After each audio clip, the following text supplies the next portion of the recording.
PKA 686 with our guest, Gavin McGinnis Taylor. This episode of PKA is brought to you by PharoDistro.com, Merrick Health, BlueChew.com, and Lock and Load. Gavin, thanks for joining us with your real deal adult setup. Yeah. Thank you for having me. Yeah. So what is behind you? Is that a bunch of TVs, a grid, a big blue screw? It's 4 TVs. I don't know why your set sucks so bad. I understand if you were just on a Zoom call with your friends, but you do a very successful podcast that probably grosses a good amount of money. This is a $200 TV, so $800 bucks on a stand. Like, get it together, boys. You know what? Honestly, like usually I don't take this well, but you make a good point. I do like your TV setup. I will copy your TV setup, Dude. It sucks when you get big timed and you're like, "Fuck, he's right." He's right. I'm not big timed at all. This thing here is a flag that was flown over Afghanistan shortly before it fell, and this thing here is a gold play button. You telling me I don't have a dope background? No one knows that though. They just see. I just told them. Everyone listening knows. Okay, but like as far as the aesthetics go, you shouldn't have to attach a little side note to explain why it doesn't suck. Words hurt, Gavin. That's like having sex with your wife and it's only 4 seconds in and you're about to finish and you're like, I've been under a lot of stress at work and you made me wait like 10 days. So the next one is probably going to be way better. You're having to pre-sell your pre-ejac. All right, that's fair. I get it now. I get it. Keep giving me your 60% hard rope dick. The next you're gonna have The next one will be better. I'm sure it'll be harder the second time around. Yeah. Damn. Well, okay. We're gonna up our background level, or at least I will. I'm gonna show up next week, unless I forget right after this, and and I'm gonna at least one television, at least one TV. Harder. I'd like a rash on your inner arm. Use Vagisil, and it'll be cleaned up. Is that true? Yeah, I use Vagisil for every rash. This is for every rash. I guess that makes sense. Like pussy rashes wouldn't be so unique. Other groups get stuff that white straight males don't have access to. For example, this is called Razak. My hair normally looks like Kramer's hair. It's this Jew fro. Yeah. And I buy black woman's hair product in Harlem, and this Razak turns me into like Rock Hudson. Similarly, I thought you might have been Rock magic Hudson. stuff in it. And if you put it on like a bad day or a fight with your friend, it goes away instantly. That's a good call. Us straight white guys need to start using finishing cream. I just discovered using lotion wasn't just for jacking off like 2 years ago. I'm in my 30s. Like I was like, I guess wintertime, that's just when your hands crack. That's just part of life. You get cracked. Sounds like you're not hands jacking off enough if your hands are cracking. Jesus My Christ. hands and penis are outstandingly smooth. Now I'm incredibly moisturized. And even when I'm putting like lotion on my hand, it's like, let's throw a little down there. You guys still jack off? Well, if you're going to put me on the spot, yes. You know, not jack wanker off? is an insult for a reason, right? Well, as long as you're not doing it all the time, it's not too bad, right? Like if you're like a caged monkey. I feel like I'm It catching prevents strays here. cancer. You can only ejaculate within a yard of your significant other with her consent. So you can jack off if she's like pregnant or menstruating or dying. Yeah. But that has to be within a yard, and she has to be like, let go nuts. If you don't have It's gonna be hard to standing come if she's consent, dying. what the fuck is wrong with your relationship? You should be able to poke her anytime you want to. You should. Yeah, that's Woody's relationship, and it's still going. Rape aside, I think It's I'm gonna not have rape. a hard I time. have standing consent. It's a perfectly good way to wake up. Woody your is in wife. a free use situation. You can withdraw consent at any time. The government told me so. And So you can poke your lady anytime you want? Actually, no jokes. Yeah, Do you have kids? 2. And how old is she, roughly? The one's moved out and the other's 20.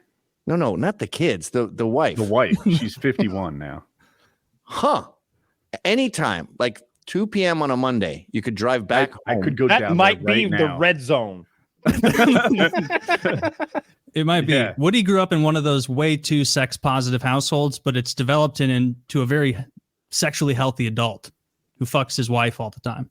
Like I all the could have time. sex with my She's wife very Christian. whenever I wanted, but that's like my friends will help me move. But if I moved like every day, buddy, Like, I guess I'll help you with this couch again. Now, if I don't bone her all day long, she's like, "Are you mad at me? What happened? Like, why didn't you even make a move?" Is she a burn victim? No. Mostly friction, but I'm having trouble picturing this scenario. Really? Yeah. They go on little sexcations. We're Woody's going this weekend. Yeah. Yeah. They go to like Ann Arbor and fucking a Super 8. Like they, like they go to the least impressive places and have sex for like 2 days in a row with roaches. We're going to scurrying. Charleston, South Carolina. We're going to go to an aquarium and we're going to like hold hands and walk to like the most ridiculous things. There's a museum for dental health for some reason in Charleston, South Carolina. There is an old mayor's home that we're going to check out, and I don't know, look at the fucking 200-year-old furniture or something, and we're going to bone a lot. That's in the mayor's house, or are you going to go back to a room somewhere? Private. The privacy situation works You're part out. of history. Jesus Christ. Yeah. What's your boning like? Is it elaborate? Like, is there anal stuff involved, or is it pretty missionary? Anal's a rare treat. But mostly I just like the frequency of it. It can be like almost every night we watch TV together, and just, you know, it's bottomless TV watching is what we call it. So that one thing leads to another. Jesus. And then it can just be like her making me breakfast. And, you know, while she's cooking, I lift the fucking little nighty thing she's wearing and get some. You don't wear underwear on your couch? It's They're in not bed. the couch. It's in bed. Oh, it's in bed. Okay. Yeah. Yeah. They're watching Survivor. Things are Yes. getting steamy. Yeah. The lifestyle of a homosexual man. I have the what of a homosexual man? The lifestyle. I'm okay with that. Yeah. Yeah. It sounds like they've got something figured out. The best of both. But Gavin's saying you need to have the lifestyle of a black woman and use her hair products, her lotions, all of those things. I Stay could learn a looking lot for- from this. Yes. You could. Yeah, I think it's admirable. You go on your sexcations. It is very. I mean, I'm jealous. The reason I'm trying to poke holes in this is I'm trying to get less jealous. Like I'm hoping she is a circus freak with like a stub arm and one No, not at eye all. was burnt off in a fire. And it looks like she was scalped sideways, and then she has cankles that look like those elephant trunk Cankles? umbrella holders. Yeah, like No. Boogie's feet. She looks good. She's height, weight appropriate. We've been married for, I don't even know, 27 years, together for 31, something like that. Like, it's been a real long time. That's a real. I met her when I was 19. I'm 50. Oh, I've There's heard fitness that. I've heard standards young at Woody's marriages house. are It's a good. scary place. I've heard young marriages are good because you grow together and you come up with like movie night together. Whereas 2 50-year-olds meet and it's like, fuck you, bitch, I'm going golfing. Can I swear on this show? Yeah, Yeah. you can say whatever the fuck you Oh, want. my heavens. Yeah. My stars and garters. He used a bad word. Anything you Meanwhile, want. I just came out with, like, yeah, anal sometimes. Hetero. You're like, yeah, I No, came he's out hetero. Came out as straight. That's- We've always that's a known brave Woody's a thing little these gay, days. but it's okay. He's like what's that gay scale? You probably have like a D- on that gay scale. There's a gay scale? Yeah, there is. I want to see what's There up. was some. Depending Basically, it was a scale made by a guy who was really gay, and he's like, "It's not just me; it's everyone. We're all gay." And it's Oh, like, yeah, no. that old Lindsey trope. Graham? Yeah. No, Lindsey Graham is not gay. I wonder how gay I could be. I've never done anything with a guy. So how, Well, then that answers itself pretty quick, doesn't it? Yeah. What is, You know you're a what? blue belt in jujitsu. That whole notion Okay, yeah. is are on a spectrum and there's like bi, and that is them trying to look normal. And it's the kind of thing you fall for when you're 17. You're like, oh, I guess there's like super gay and then bi, and there's gay and straight. And every gay you've ever met, you hear about their sex life and you're like, oh my Lord, you had an eightsome? Like they're all total degenerates. There's no normal gays that are like, well, sometimes I have girlfriends, sometimes I have boyfriends. No. They're all like in a hot tub, and there ends up being more human fluid than actual water. Like their And that's dangerous. lifestyle is mind blowing. Gavin's dripping with so much envy. There's a wet spot right next to him. You know, you wish you and ate some. Come on, that sounds cool. A No, jism thank hot tub? That's Well, that incredible. doesn't sound appealing. Threesomes are a pain in the ass. Threesomes are basically you're recording a video for your future spank bank, but when you're actually in the throes of a threesome, you're basically like a party planner with a clipboard. Like, okay, is everyone okay over here? You guys need drinks? How are you doing over here? It's not natural. It's cumbersome. Yeah, someone's gonna get their feelings hurt. Yeah. You kissed her. You spent way too long eating her pussy. What about mine? I've never had a People are threesome, mad. but Kyle, have you? Yeah. Does Gavin's description line up with your experience? As the man, your kind of job is kind of the guy with the clipboard, making sure everything is going smoothly. Because usually there's one girl who's 100%. Oh, you do it with 2 girls. Yeah. There's your mistake. You need to be one of the guys. And then... Dude, it's just me and 2 of my bros. Just we always agree on when. But if it was 2 guys and a girl, then she would be the one with the clipboard, making sure everyone's happy. No, yeah, I've done that. I've spit roasted chicks, and that is just like, that's okay. But a lot of people say, don't you feel that's kind of gay that you fucked a chick with another dude? And I'm like, no. I go, even if we touch the background, I go, imagine 2 mobsters are digging a hole for a body, and as they're digging, their shovels clink. Like you wouldn't even notice. Like you've got bigger things on your mind. Exactly. A major felony here. So like the clink there. Hey, don't be clinking my shovel, Tom. All jokes aside, Gavin's scoring better on the gay scale than I am. Assuming better's gayer, I'm not really sure. That's just because he's got the guys from the birdcage behind him there, and because he's touched dicks with somebody. That's really the. I mean, this is subconsciously determining the fate of the conversation. Switch it to something more cop-like, so we can get. So we can talk about cops. I wanted to know. So you're no jacking off ever. You're staunchly no fap. Well, that's that's the Proud Boys way, and we got there as a dare, and then realized, wow, this is fun, and it makes you sing in the shower and stuff. It improves your marriage, and it gets single men off the couch and out meeting chicks. But you have falls from grace, and you just get back on the horse. Hypothetically, how many falls per grace per week are we allowed? 36. These are boundaries I can down deal to with. 5 times a day.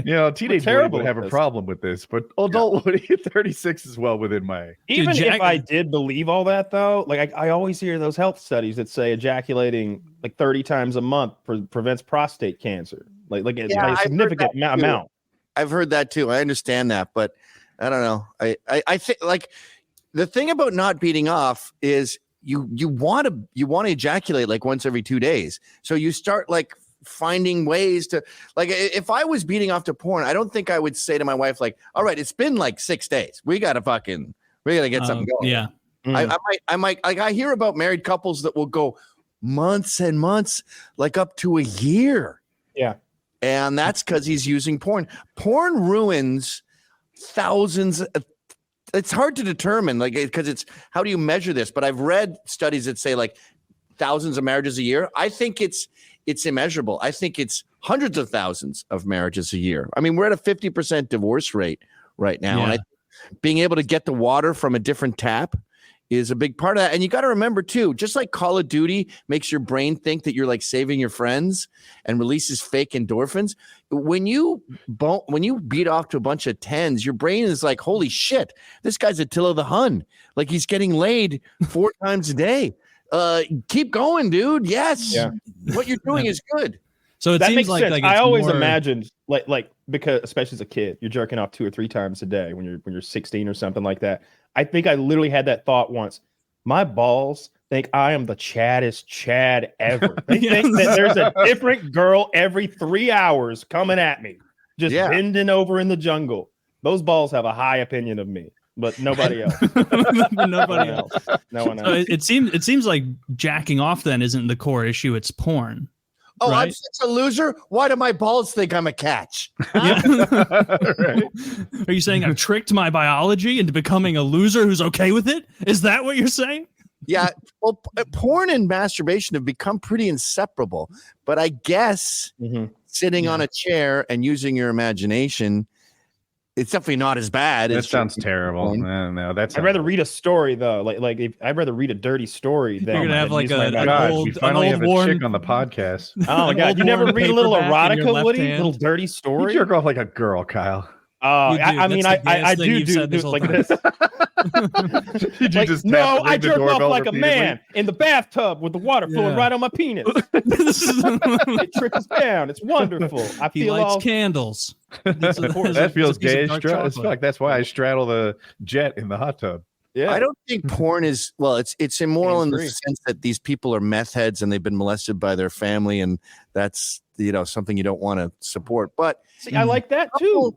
If a couple watches porn and it enhances their sex life, I think that's good.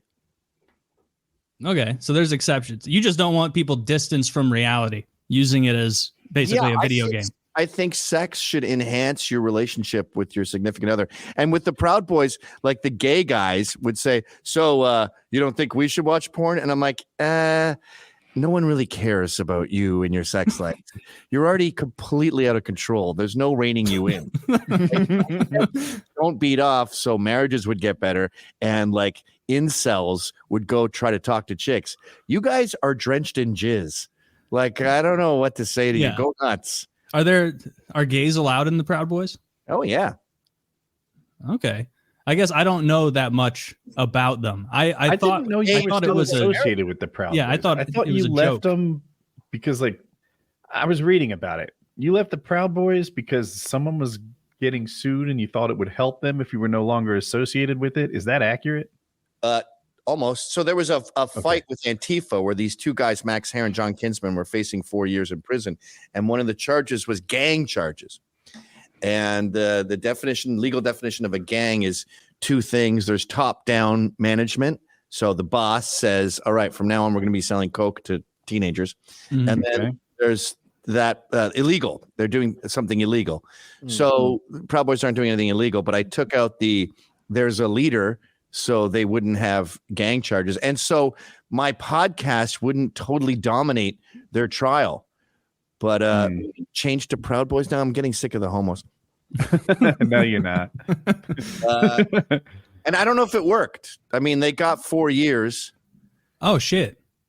Yeah, like, so didn't work. Did they hurt those people? Like, why'd they get 4 years? That seems like a lot for a fight. They got 4 years because it was right before the midterms, and the DNC needed bad boys on the right to counter all this Antifa violence. So they said, we finally got something. That evening, the police said, all right, go on your way. We don't care. It's uneventful. And the Antifa told the police to F off when they said, or I guess I could say fuck off. Yeah. When the police said, you want to press charges? And Antifa said, fuck you, pig. I just got punched in the face like 70 times. And they went, all right, well, that's mutual combat. We're done. But the next day, Bill de Blasio, Cuomo, the DA, everyone was like, this is our thing. And you could tell there was top-down orders from above, ironically talking about gangs. And they said, here's what you have to say. Because every tweet all these people put out said, hate has no place in New York City. Bill de Blasio said that. Cuomo said that. DA said that. They all said that same verbiage because they get a little bulletin. Mm-hmm.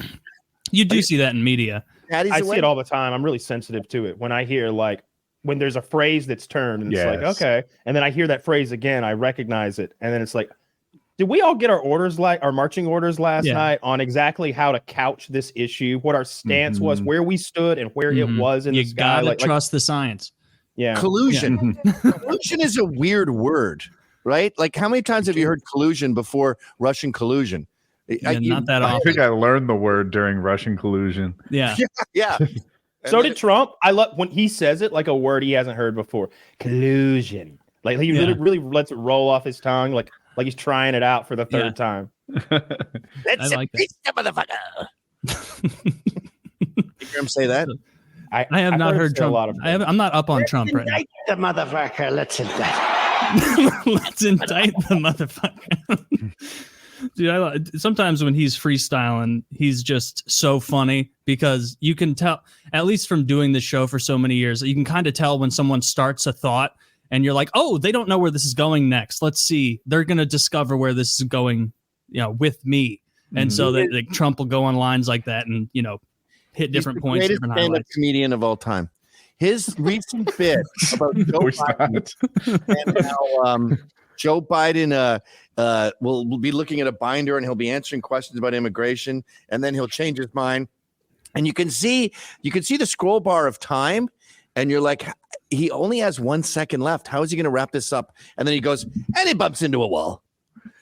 And you're like, Biden does? Perfect punchline. Yeah, he talks about Biden. See if you can pull up that clip, Jamie. where he We call- Everyone calls Jamie. her podcast Logan's assistant. guy working on the show. He does this great bit about Biden being incompetent, and the way he punchlines it with, and then he bumps into a wall.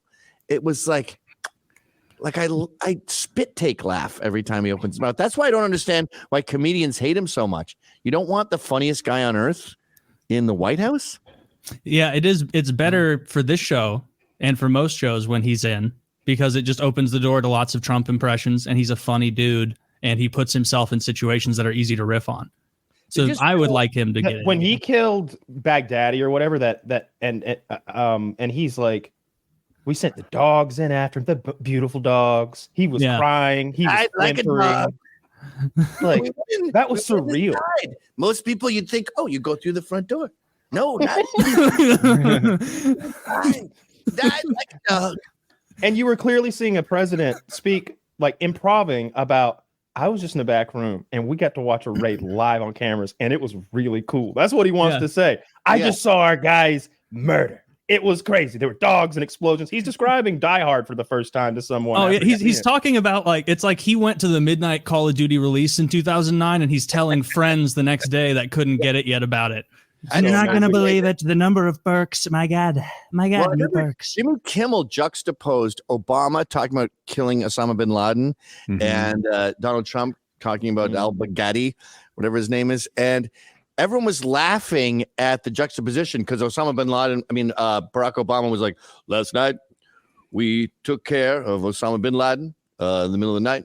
And then they have Trump going, he went through the side. You think you go through the door. And laughing at how unprofessional Trump is. Yeah. Meanwhile, with this national divorce, we're so separate that we're laughing also at how awesome he is and at what a boring turd Barack Obama is. So now we enjoy the same media, but for opposite reasons. I agree with what you're saying. A bit of it's not. It's kind of a Rorschach test. You can take Kimmel's thing and show it to different people, and I'm on the opposite side as you. So I see Trump, and I'm like, he comes off as an amateur in my eyes. That's how he resonates to me. But to someone who likes Trump, he comes off as hilarious and a guy who just did a big thing. I know he's such an amateur. Like, what has he ever done? Besides, conquer New York real estate in the Bronx when it was a shithole and make billions of dollars, and then conquer television and be at the forefront of American culture for about 3 decades, as opposed to Barack Obama, who, he was on all those academic bullshit things, and then he was a fake professor, and then he was a fundraiser, and he's then a nerd president. Yeah, do you want a nerd president? What? Well, yeah, so Obama is a nerd. Obama's a loser piece of shit who ruined America. I don't agree with that. It's the second coming of Christ. You think? You think Trump is the second coming of Christ? These are objective facts. I'll save my opinion for later. No, if Christ came back, he would be fit. That's the biggest argument against it for Trump. If Jesus came back, he's not going to be overweight.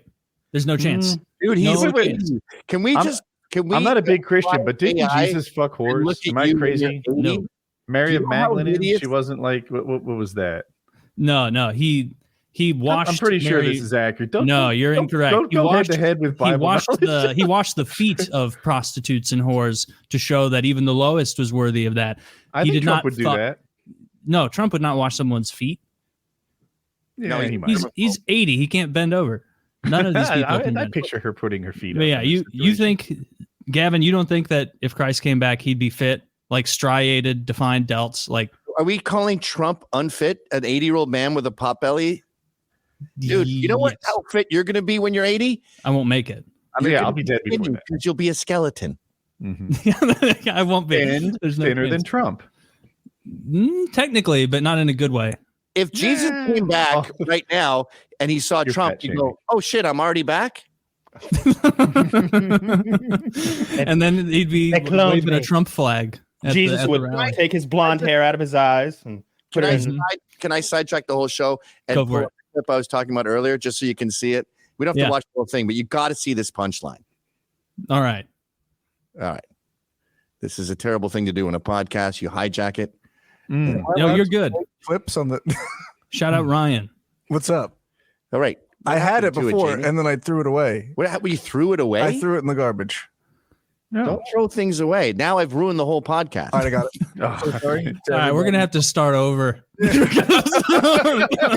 Blue Chew. So, Yeah, we've got two Get your dick cum-related hard. products. I got it. Let me just- tell everyone about my sex life. 3 times. Okay. They ask him a question. Bill from NBC. They ask him a question.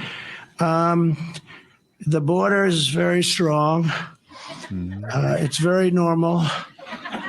And things are going very well on the border. Oh, thank you very much for the news conference. Thank you. And then he walks into a wall.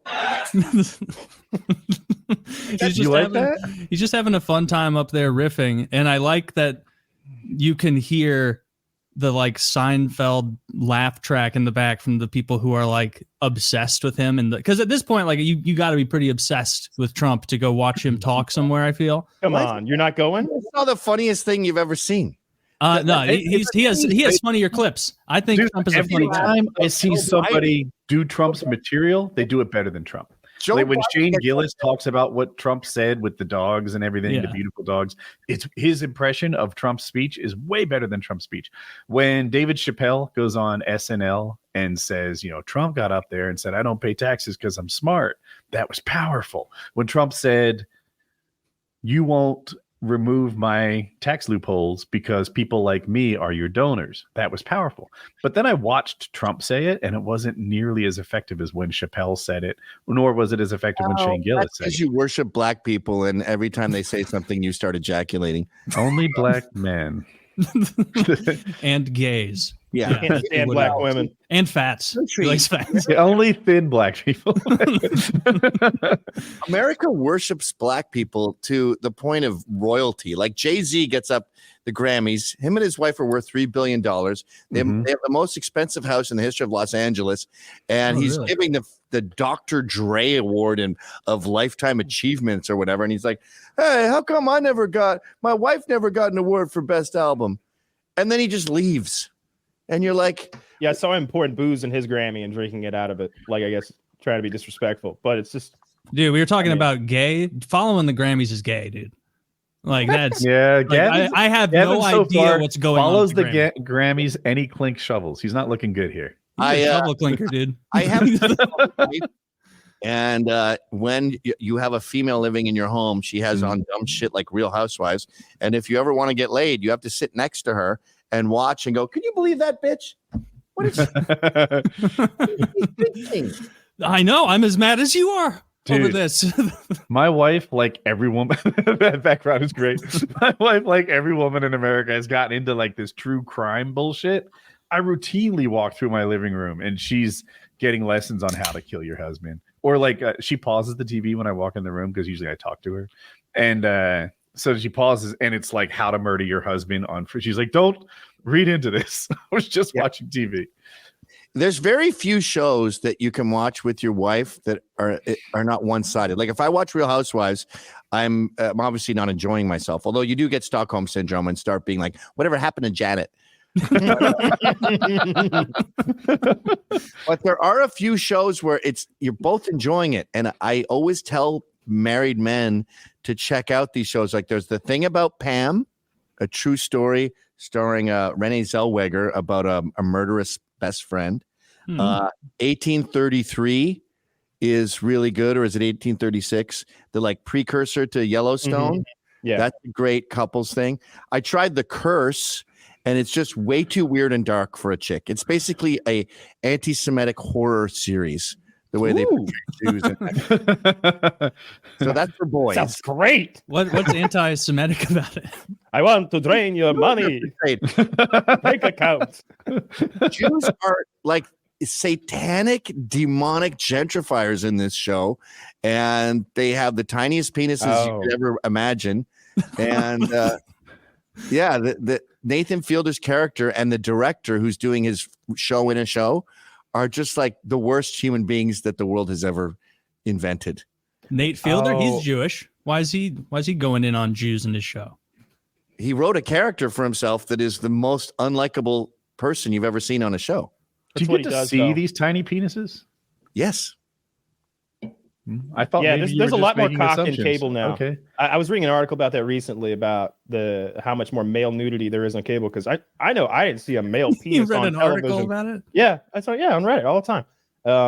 But there's a lot more cock on cable than there used to be. Like there was never until maybe like Game of Thrones, you'd see a little dick every now and then. It's like, whoa, it's a cock. And they're always soft. I don't think we've broached the hard dick barrier in media yet. There's some hard dick on Netflix, but there's I wish I could remember the exact verbiage that the MPAA had about a hard penis and how like not offensive but scary was what they're like. A hard penis is it's too threatening, too aggressive, threatening. That's it. Yeah, penises are a tool. They're like a Leatherman.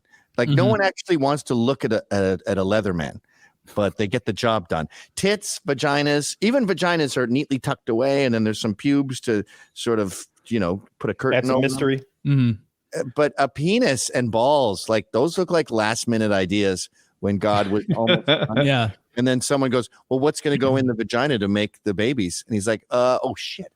And then he just went, boop, boop, boop. As this really inconvenient body part that's uncomfortable all the time. Yeah, the man was on the assembly line, just about done, and then God like threw a dick on at the 11th hour. Yeah, and then how would you redesign the penis? Like what?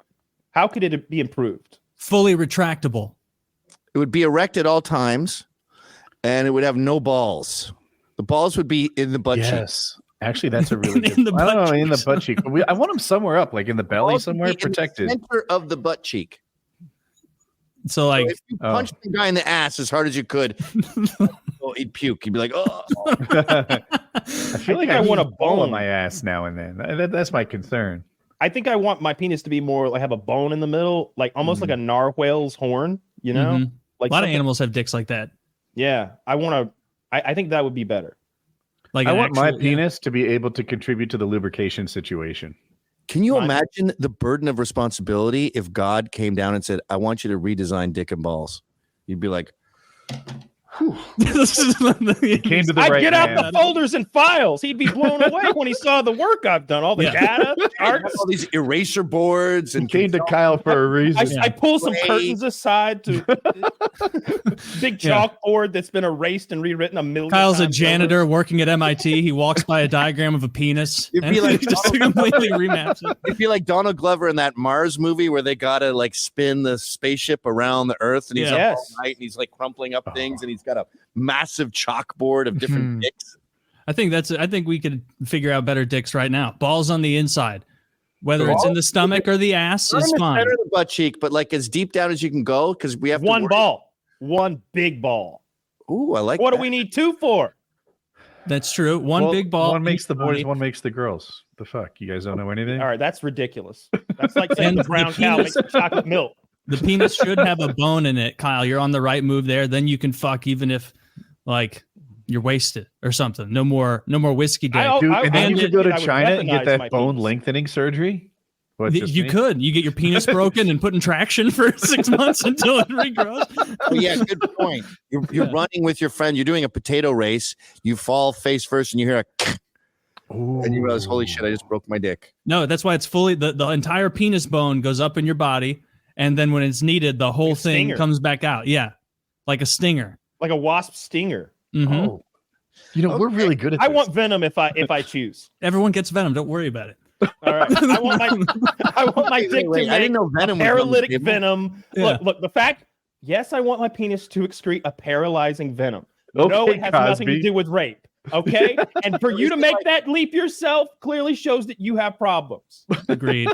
Is it like an acidic jizz like that llamas spit out? And it's more like the way a mosquito like puts that excretes that liquid to numb up your skin so that it can get in there. You're none the wiser. And he's already penetrated you, gotten his fill, and flown away. And then all of a sudden you notice red bumps. That's me. I'm the mosquito. You just want your girlfriend to be laying there, and then just suddenly she's like, "Oh, he's fucking me."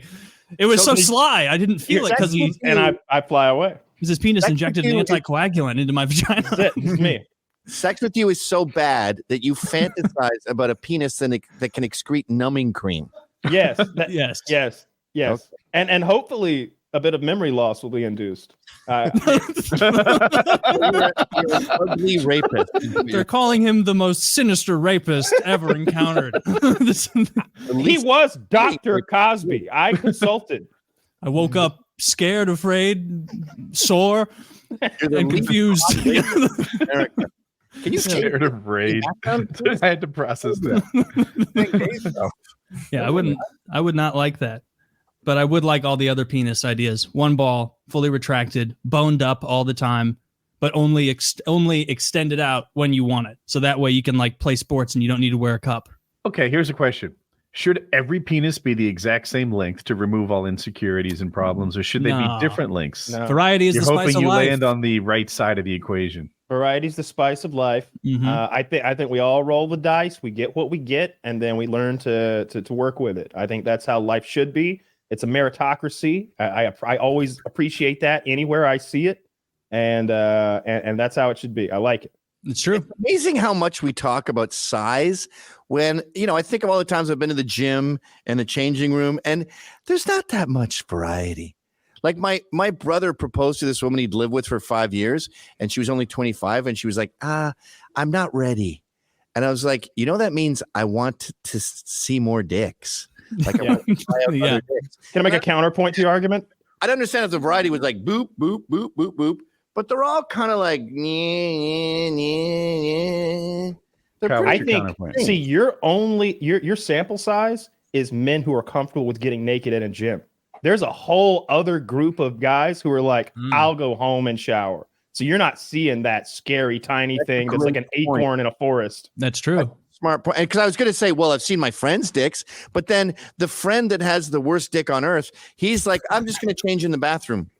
And everyone else is changing like in front of you. But then he's giving it away. He's giving it away that he has a bad penis. Well, they pretend that they have other hang-ups. Like, I don't like people even seeing my toes or something. That's just gay. It's like, no, I'll have you know it's because my ass is disgusting.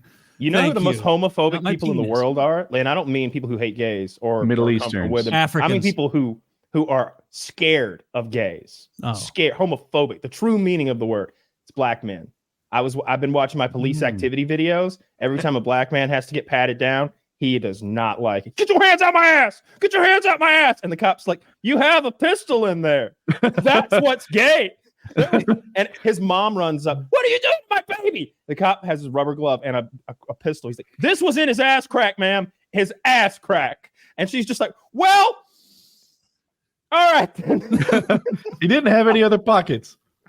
But they're right to be homophobic because there's gays everywhere. Like, we don't really cross homos, but like if you're ghetto black, like they're in jail, they're sucking dicks right next to you, they're fucking your friend, like they're homosexuality in that certain part of that demographic is like booze with the Irish. Like, it's always looming over there, and you gotta be like a real. You can always fall back to it. You can fall. The bottle can take it. He's falling back to the drink. Well, You hear about McCallaghan? He's sucking dick again. how many years? What am I supposed to do? And you're like, beat off. Don't get laid for 20 I years. saw Mr. McDougal bent over in the alley. Yeah. Dude, I don't know. That would, if you were in jail for 20 years, I guess you probably don't want to turn gay because then you're going to come out and be like, oh no. Well, hang on, Taylor. You're really in for 20 years. You the prettiest boy in the whole prison is giving you the wink because he used to listen to your Call of Duty commentaries 15 years ago. and he's just like, man, I'd love to hook up with you, Taylor. And he gives you that wink. You're not going to take him under your wing, look after him? I don't. Well, how cute is he? Very cute. Very cute. Remember in Oz when they dressed him up? The prettiest boy, exactly. Yeah, I don't think so. Because even in Oz, they tried to pretty up some of those inmates, and they were all very clearly men. Yeah, it didn't take. Powerful shoulders. It didn't take. Defined big hands, long forearms. They weren't fooling me on Oz. Not for a second. You could tell the difference maybe between a one boy of and a girl. them once. But no more than Do you think that. he would be that Chad who seduces the ugly female prison guard and gets her to like sneak him into the trunk of her Taurus one afternoon? Oh, Dude, that is a believable part of Oz, is that disgusting ogre woman who would be getting no dick thrown at her in the outside was getting all sorts of action on the inside. And that shows that even the prison gay guys, when real pussies there, are like, oh, come on, let's get real. Like, I'll have this horrible vagina. Escape from Dannemore. That ugly bitch was fucking the two guys. Yeah. Both reaming her out until they figured out how to crawl out of the and suit she was to the woods. She was upsetting to look at. She was so fucking ugly. You can imagine how that whole thing went down. I wonder if the guys started with that angle. Like the dude was like, "Trust me, I'm the king of cock. I'm gonna give this bitch the look. We're gonna be out of here in 3 months, dude. Trust me. Let me watch this." And he's like, "Hey," and is that how it went down, or was there just some weird connection that happened, and then he started using that to sort of like move the other way? Because if he started off trying to wait, is this the super ugly person? Well, you're showing two. You're showing her, and then the Patricia Arquette or Rosanna Arquette who played her, but that's the actual woman. Yeah, that's the real woman there. Yeah. Oh, I'm sorry. Yeah, I was like, that woman's not that ugly, but no, this woman, she's hard to look at. I if I'm her, I work at a prison too. Yeah. What happened was they figured out how to escape through the pipes first. Well, first they figured out how to remove the toilet and get behind there, but then they had the pipes, and then they're like, okay, the pipes are great and everything, but we have to go somewhere when we get out. Yeah. And that's when they seduced her. I'm just kind of guessing right now, by the way. Yeah. But okay, now we have, and then we convinced her she's going to kill her husband and pick us up. And then they got out, and she was like, yeah, I changed my mind. So now they're just running through the woods for months. I think it was 2 months. It's a long time to be running through the woods. I'm always impressed when they're able to like really just kind of disappear. That maybe Edward Robert Rudolph guy, the Olympic centennial bomber who hid up in the mountains of North Carolina forever. They caught him in a dumpster like 2-3 years later. He had disappeared off the face of the earth, and they dug him up. But I remember there was impressive, man. There was a murder that went like he had killed his girlfriend and then dumped his car in our town. And they found the car, and they're like, well, he can't be far. And my dad joined a posse. Nice.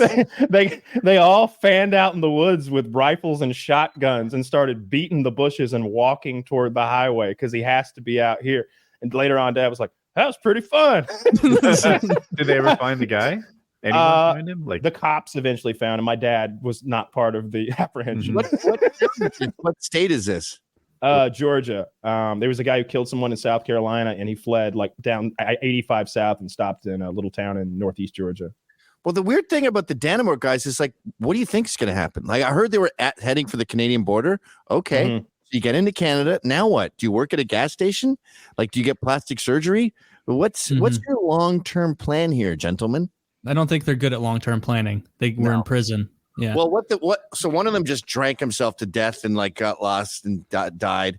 But the other one, he sort of committed suicide by cop because he shot at an RV, and obviously that's gonna like get 911 called. Yeah. And that's when, what are they called? Border Tech showed up, which is like the A team of America, and they tracked him down and smoked him out.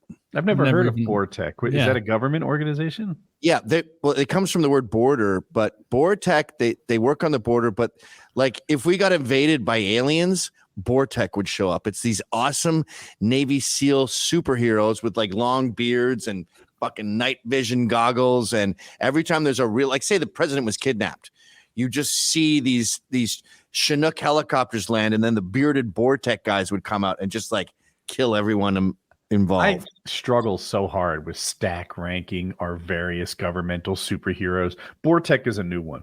Delta Force has been around forever. Delta Force is not the top. It's a good movie. Bortec uses Delta Force to floss with. Okay, what SEAL Team 6? SEAL Team 6 do laundry service for Bortec. They drop off their dirty laundry with SEAL Team 6, and then they make sure it's all pressed. Why didn't Bortec go after Osama bin Laden? Because they're too precious. Easy. They're too precious. It was too easy, right? It was an easy task. He wasn't a high enough priority target, probably. They were off planet dealing with some shit you don't even know about. No, they took SEAL Team 6 to Osama bin Laden and said, Shoot him, faggot. Go. They were fighting the Osama bin Laden of Mars, Woody. Can you even imagine? Dude, Bortek is so tough. They were above your pay grade of knowledge, Woody.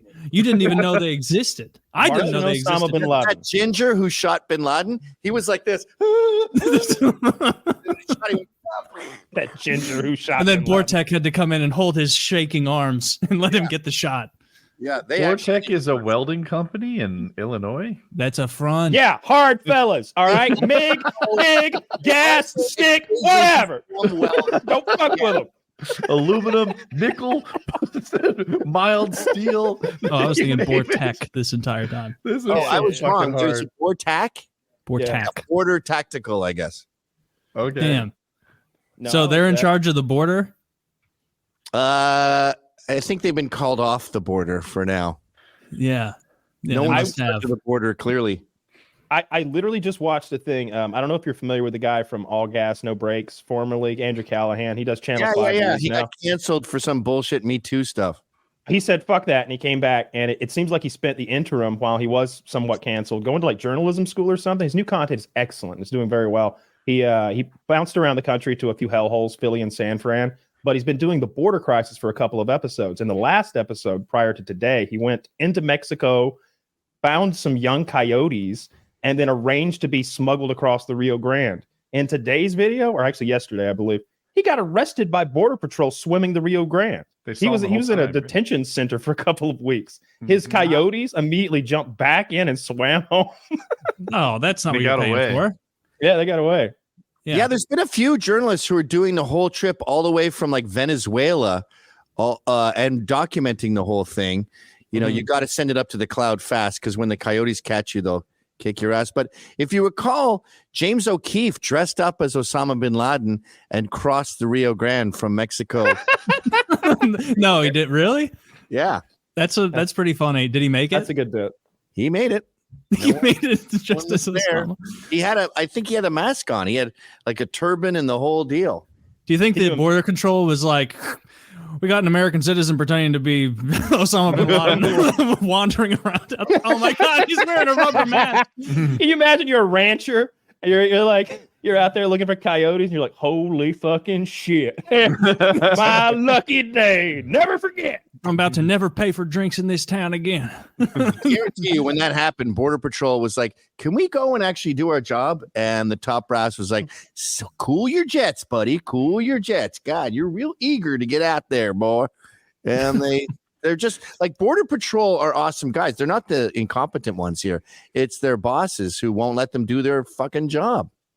That's like every branch of military. Like my friends in the Marines, like they're like, oh, all the grunts, all of us, the ones who were kicking down doors and like, we're all high trained, like excellent at our jobs. It's the fucking majors or whoever that are just assigning us that suck.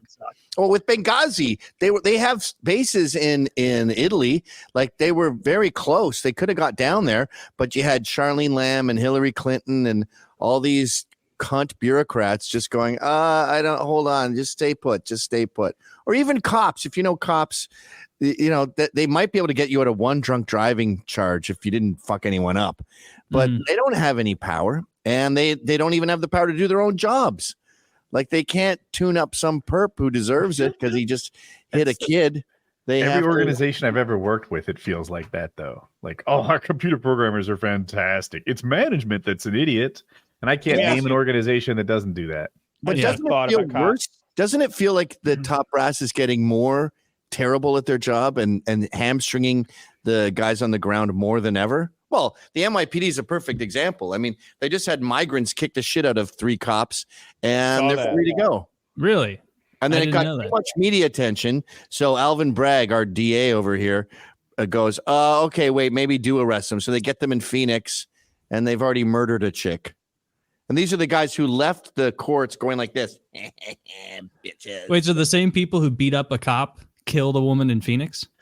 Yes. I'm not exactly sure if they killed this chick before or after the cop beating. We're yet to determine that. But they're murderers. And they're all part of these South American theft gangs, SATGs, that Biden let over our porous border, and they're not just like Chinese are worthy adversaries. They're good illegal immigrants. They hide and you can't find them. They're worthy adversaries. The old Mexicans, 15 years ago, they were I wouldn't call them worthy adversaries, but they would just like mow lawns over there and you'd stay out of your way. But this new wave, they are organized criminals who are here to empty your garage of its contents while you're sleeping. You know what they're doing here in New York? They kick in the front door while you're there sleeping. They know you're not going to have a gun because it's New York. They grab all the fobs, which are usually right by the front door, hanging on some hooks or some shit. And then they just whoop, whoop, whoop, whoop.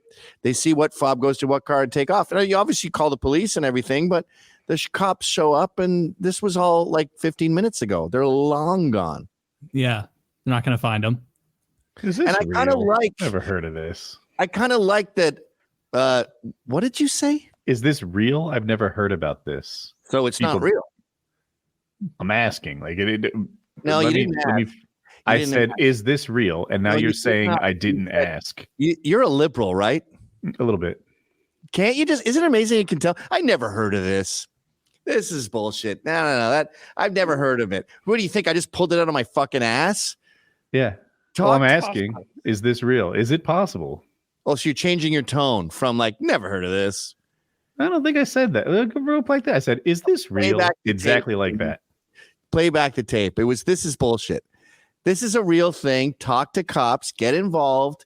You lefties live on satellites that circle the earth without actually putting your feet on the ground. Talk to people in law enforcement. Talk to people that are involved with the border and these fucking criminals, and you will discover that this is a trend.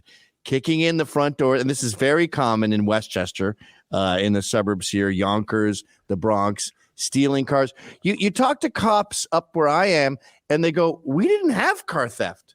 Like in the old days, you could just smash the drive shaft and hotwire it. Then the car companies figured that out, and there was no car theft for like the past 15 years, basically.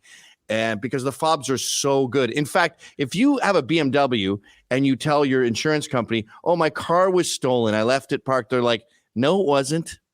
And you're not getting any money for it. You cannot steal a BMW without the fob. And so these thieves are so brazen, they're just stealing fobs. And then I guess the cars end up in like Saudi Arabia. They end up in the Middle East. They ship them over. Actually found a story that supports what you're saying. Yonkers police warn of key fob hacking scheme. But they do mention a lot of what you said, which is these key fobs are nice, but they can hang by the front doors, and people are using them combined with signal boosters to do this. So yeah, that's another thing too. They're seeing you open your car and they're hijacking the signal and then making their own fob. They wait outside. Why send it to Saudi Arabia or the Middle East? I don't know. I think they don't have any standards over there. I first heard that, when you hydrolock your car, it's basically toast because water is in the fucking electrical now. And even if you fix it, you're going to notice problems over the years. So just write it off. Those cars end up in the Middle East, in Dubai, in Saudi Arabia, at these auctions where they get them for nothing. Maybe water can't survive over there. But now I'm hearing that these shipping containers are getting filled with the stolen cars, and they just strip the VIN number, whatever, and they sell them over there because they're obviously savages in the Middle East and they don't have any standards. I fucking hate that those people have any money. Doesn't it upset you when you see them have nice things? When they're riding a car on two wheels like that, you know what I mean? That's impressive, though. That's impressive. I like that. I'm like, that's my money. Dude, I like their outfits. No regard for personal safety either. I fucking hate their outfits, those stupid long shirts, and they're showing their toes everywhere, and then they got a towel on their head. Okay, fine. You have a point with the toe thing, but the rest of it looks pretty comfortable. No, it looks ridiculous. You're wearing a shirt dress. You look like boys, rip it. Scrooge. Oh, look at that. Dude, you guys are acting like this is lame. Dude, I'm on board for that shit. Cool. That shit's cool as shit. I want to be in there. I'll wear a helmet, though. That's crazy. And they're talented drivers. I can't do that. Desert, I think it's easier than it looks. Camels. You know what we should have done? We should have the tire. Hey, there's this black sludge in your water supply. We're going to get it out of there, and we're only going to charge you $100 a month, desert people. And they'd be like, oh, thank you so much. Dude, how are they in that much of a hurry? They need to change the tire like that. What do you need to get to? Another hot, sandy location right away? You think that's what it was? They were in a big hurry. Yeah. They were in a big hurry. They had 40 degrees out. Yeah. Man, I didn't know the Middle East had no like Saudi Arabia and Dubai. I figured they would like be fancy with cars. Didn't know they were buying our nonsense, our stolen shit. All right, so remember the Sopranos episode when Tony's sending the cars to Italy and then they're sending them to Russia? I mean, obviously we've got a whole system here with VIN numbers and everything's cataloged and has its place. We're in a computer system, but I don't know if there's a Russian or a European equivalent or even a Middle Eastern equivalent. Maybe you just have a car and be like, yeah, it's mine. Is it? Yeah. Okay. Stealing cars and shipping them out is culture, but the West been a thing is forever. garbage. Except I think that it used to be South America's where the cars would land. I hadn't heard Middle East, but I don't know. You're all about Western culture, Western societies. West is the best. That's inarguable. Hey, I can't see you guys. Did the guy I yell at for saying never heard of this, is he all quiet now? No, he's still talking. He's still talking. Yeah, I'm not at all scared. Okay, like I'm a grown man, and I can say what I want. If you say something that it turned out I was wrong. I fact checked it. I was worried I hurt your wrong. feelings. Some people don't like confrontation. That's the problem with New Yorkers is they travel and they go like, fuck you. And the guy's like, what the fuck? And you're like, no, I'm saying thanks. I'm just being rude. I'm just a Northeastern rude person. Yeah, like I was in Greenville, South Carolina recently, and I was wearing white jeans and a Hawaiian shirt. And this guy goes, I like your pants. And I went, fuck you. He was coming on to you. You could have had a cool experience. He was mortified. I'm like, mind your own business. I don't care what your opinion is on my fucking pants. You don't. See, I have like a gut reaction that like in public I have to be polite. If that guy would have I'm from the Midwest. And so if that guy would have been like nice pants to me, even if I have no desire to speak to him, it's like, all right, I got to hit it back. I got to at least say thank you and like smile. You're 2/3 on your way to a threesome trailer. Yeah. That'd be, there's so much bullshit in New York with like these homeless people and crackheads, and they come up to you in the street and like, hey man, can I talk to you for a second? I got this thing, so I can need a bus ticket. Like, no. Even today, I was in Newark, New Jersey, and this woman was like, Mexican woman was like, not woman, she was like 20, whatever, and she was crying, sitting on a step, and she goes, Mister. I just went, I have no feelings. And then there's some other woman, Newark is You dropped your money. chocolate bars, and I was like, I don't want that. You preemptively shut it down. You say like, no, look at Robert De Niro's face. I hate Robert De Niro, but he has that New York mouth you get where you're just like, no. Till it alters your physiognomy, and now you have new muscles that you never had before, and you have a grump face. Yeah, he's always got upside down smile. Yeah, he does. He Even looks kinda smiling happy there. Like, he's making fun of Trump there or something. He's looks pained. Oh, His is he an smile is anti-Trump guy, De Niro? Oh yeah, they had a whole thing, and then of course, like he had some issues of his own because of that. Did he? Yeah. Doesn't he have he's a black wife, right? So I don't know why I said that. He has black wife, right? Yeah, he does like have black tennis wife. elbow. So he's got a black wife. No, the thing you got to know about De Niro is he's an art school kid. He's a theater kid. He played a tough guy in Scorsese's movie, and it took. So he's like, oh, okay, I guess I'm a tough guy. His dad's literally a gay poet. Like, he's a local New York City art queer. He's an art fag. Dude, it's easy to forget that about tough actors. I saw behind the scenes footage of the Game of Thrones people, and these guys all look so fucking manly, man, right? Their beards are a foot long, they're big strong guys, they're Game of Thrones, whatever. But you see them by the trailers and not doing their job. They're singing, they're like playing, they're theater geeks, and it comes through when they're not like actually filming for the show. Tupac was a dancer who says you need to listen to women, you guys, because they've got a lot to say. And I feel like women are smarter than men, you guys. And then he was in Juice, where he played a murderer, and people were like, that's kind of dope that you're like this badass rapper. And he's like, then that's who I am, motherfucker. Yeah, who's Chris Evans? Is that Captain America? Kyle, can you help effeminate in that video? Captain America's Chris Evans. Yeah, Chris Evans. Get me a beer. You said Chris gay? Evans in his roles comes off as super tough, and his superpower is like leadership.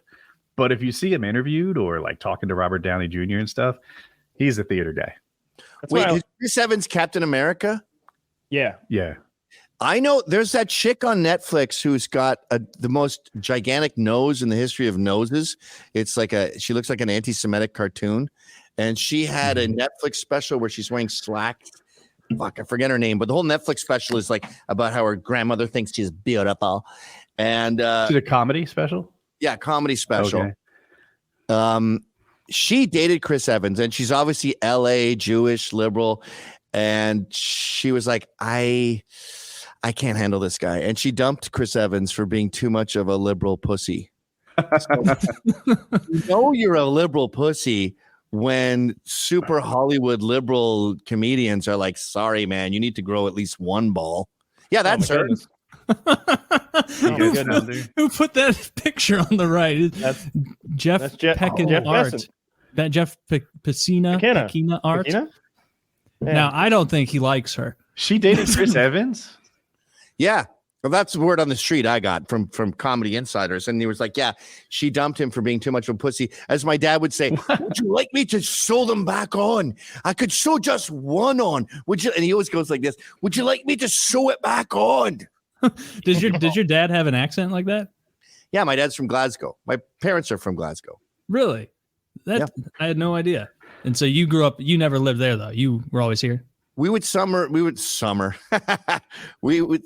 they would pawn me off on my gran, and I'd have to spend the whole fucking summer there, which sucked because it's a shit. It doesn't say that. You're a liar. I'm not lying, Dad. I was born in England. We moved to Canada when I was 5, and then I moved to New York in my late 20s. Isn't Glasgow like the stabbing capital of the planet? Isn't that like shaking hands there? It's Newark, New Jersey. The Glasgow Smile is when they cut your face here. So I remember seeing the Joker, and like in the scary part of the movie, Heath Ledger is like, and then my dad decided to cut my mouth because I wasn't smiling enough. And the music's all like, whoa, scary. And I'm like, yeah, that's a bad Friday night in Glasgow. What, now you're a supervillain? Fuck you, pussy. We had a guest who was telling us about that. He said that when people in the know see that smile, they identify that person like as a rat, like it's a scarlet letter. Oh, really? That's what he said. I don't think that's the case in Glasgow, but maybe in the States.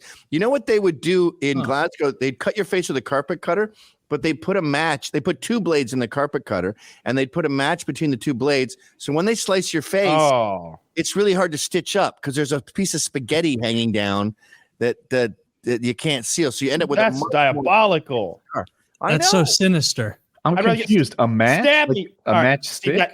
They put 2 blades in, so now there's 2. But to make them split apart, they put a match in there. So now they've got these 2 terrible cuts side by side, and the skin in the middle makes it very difficult to stitch because they have no way to like grab that. So now they just got to remove it and make a big gash that they fill in. Thank you. I got too hung up on the match part as how is that a weapon? I'm very confused. Fucking diabolical. I hate that. I'd rather deal with this. When I would go there as a kid, the little kids would go, "What team do you support?" What'd you say? If you support Rangers and they're a Celtics fan, they'll kill you. And if you support Celtics and you're a Rangers fan, you'll kill you. Like, you don't wear blue in the areas where there's Celtic fans because that's green. My cousin got bottled from a bus. A bus of Celtics fans were driving by, and he was wearing a blue shirt. He wasn't even a Rangers fan. But they're like, no, not today. Fucking bottle. So I said, Dad, I don't enjoy the whole. I would speak with a Scottish accent down there just to sort of blend in. Yeah, when in Rome. What do I say? What team do you support? How do I know I'm with the right side? And he goes, just say Partick Thistle. They're a shit team, and people will say you're mad. So now you just say you're a Thistle fan? Go, what team do you support? And I go, Partick Thistle. And then they would laugh and go, you're a fucking bombpot, which means a lunatic. What is that word? It was like a force field. A bampot? Bampot means lunatic. Yeah. Okay. That's one of the best accents ever. Reminds me of Shrek. That's good advice. I like it. I was like, I was like, what do I do if I'm in that situation? I don't even watch sports ball. You'd have to have an answer. You couldn't make fun of soccer to him. They would hate that. But no way. You'll get killed either way. I mean, that's the only thing you can say to not die. Although I did remember in the early 80s, Bruce Lee caught on over there and Kung Fu and all the movies. And so I go there one summer and they're like, do you know Kung Fu? And I'm like, yeah. I'm only allowed to use it in self-defense. My sensei said that I can only use it if I'm attacked, but I'm obviously going to kill everyone in this room right now. What, right, pal? And no one fucked with me for like 3 years when Kung Fu. They'd hear an American accent and just assume you were a ninja. Oh, that's and handy. then that faded away and it was back to violence. Yeah, there was a whole wave of movies in the 80s, like American Ninja, this, that, and the other. They were all different colors. There was a Ninja Mania. It was crazy. And I look at people taking Kung Fu lessons. Like, you know, they always have a big glass wall so you can see in. And I'm just like, this is gay. Yeah, you're going to be tough at the mall. It's absolutely gay. These guys have heard this story. Like this? What are you going to do? Chop me in half with your it's stupid hands? They will literally tell you you're not punching right if they fail to block it. That's how Kung Fu training goes. I told these guys a story, but quickly for you. I was at work. Some guy was giving out lessons that you could like win in a raffle. I forget how I won the Kung Fu lessons, but I did win, and I went to them and took Kung Fu for, I don't know, 6 months. And it is stupid and it doesn't work, but I had fun. We call him sensei when you're not here. It's just you're learning like Wu Fu Kung Fu, that like Wong Fei Hung stuff with it's stupid. The move that caught my mind was this. He's like, if someone puts their hand on your chest, then you grab their fingers and you pull them apart, right? You take them, spread them super wide. And I'm like, no one is ever going to gift me their hand like that. Whoever puts their hand on their opponent's chest, fingers spread, palm down, that's not a thing. It's all make-believe. Absolutely separate your fingers if you put your hand on my chest in slow motion and go. Alrighty, so we got this one. Like you grab here and then you twist it and then you apply pressure. Yeah, a fight happens in a nanosecond and you're just like, ah! Yeah. It's the same as those. You see the gun disarming guys on Twitter. And they can disarm anyone with a gun if the person with the gun is slow and participating in the exercise. Exactly. But like other than that, like if someone's holding me at gunpoint, there's no way they're holding the gun here in my. Like if I'm holding Woody at gunpoint, do I walk up like it's a movie and like poke you in the chest with the gun and be like, "Yeah, Steve, you don't have a chance of taking this from me now." Like, no, I would shoot you. Kyle, so that wouldn't work. I was at a machine gun shoot, and there was a guy there who was demonstrating that technique. I don't remember what his fucking background was, but I guess the idea, first Huckster. of all, yeah, probably Huckster. He was a military man though. And if you're just trying to hold him at gunpoint and your goal isn't to shoot him, like I'm taking a prisoner, and he did what he did to me, then he would have taken the gun away. The problem was I have to stand right in front of him and him be like, all right, when I move, you pull the trigger. And in that instance, he could get he moved. Then he reached in, at the same time, he was moving his head off center and his body off center, swiping the gun away, and also like hitting the inside of my wrist with like a karate chop. And it sort of hit the tendons and made this involuntary reaction where I let the gun go. Mm-hmm. And he had my gun. And I was like, well, I'd have shot you before like we got to all that. I don't think I'd have walked within reaching distance of you if we're, having a gunfight or something, or you're the bad man I'm catching. Yeah. But still, he could have taken the gun away from me, and that he did. He took it away from me because I wasn't intending to shoot him, I guess. I got a question. What's real? Boxing, jiu-jitsu, wrestling, Muay Thai, kickboxing, MMA. Like there's only 4 that you could actually use in the real world. The rest are just dance. Oh, Krav Maga. A lot of them. Have you ever are watched a Krav Maga video? It's so funny. It's like what you do is like you like tear their eyes out. You like rip their ball. It's like chimp style. You fight like a chimp would, where you rip fingers off, nails, biting, eye gouging. The problem with those fighting styles that have like various death touches is you can't train them. Like, you're gonna pull my eyeball out in a real fight? It is the first time you've ever tried this. That's fair. I've had a pig head delivered every week, and at this point, Snatch could really right pluck one out. I mean, why would you want to pluck someone's eye out? Can't you just beat them up? Can you choke them out or punch them in the head? I don't want to pull somebody's fucking eyeball out. I don't either. I think that's big talk to make people afraid of Krav Maga. Well, it depends. Like if someone breaks into your house and your wife and kids are there, you're going to bite his penis off and like stick your thumbs into his eyes and everything. But I'd lure him in with the blowjob and then bite it right off. And you're like 4 minutes in. You're like, he's never going to suspect it now because he's getting. No, it needs to be hard before I can really get a bite. It needs to be hard, rock hard before I can bite it good. Yeah, ensure the blood flow. You know what you do? You bite his dick off. You bite his dick off, then you swallow it, and you say, "Get the fuck out of my house. If you leave my house, I will make myself vomit. And you can get your dick back." Oh, but how are you going to say all that with your mouth so full? You swallowed it. Okay. Goes outside, and then you lock the door behind you. Like, okay. That's actually a good idea for a movie. I remember the Lorena. A whole Bobbitt movie, huh? Well, Centipede had a sequel. See, I would expand upon that. Like, remember the Lorena Bobbitt story? The lady whose husband was forced himself on her, and then she cut his dick off in his sleep, and then drove away with it. I don't know how.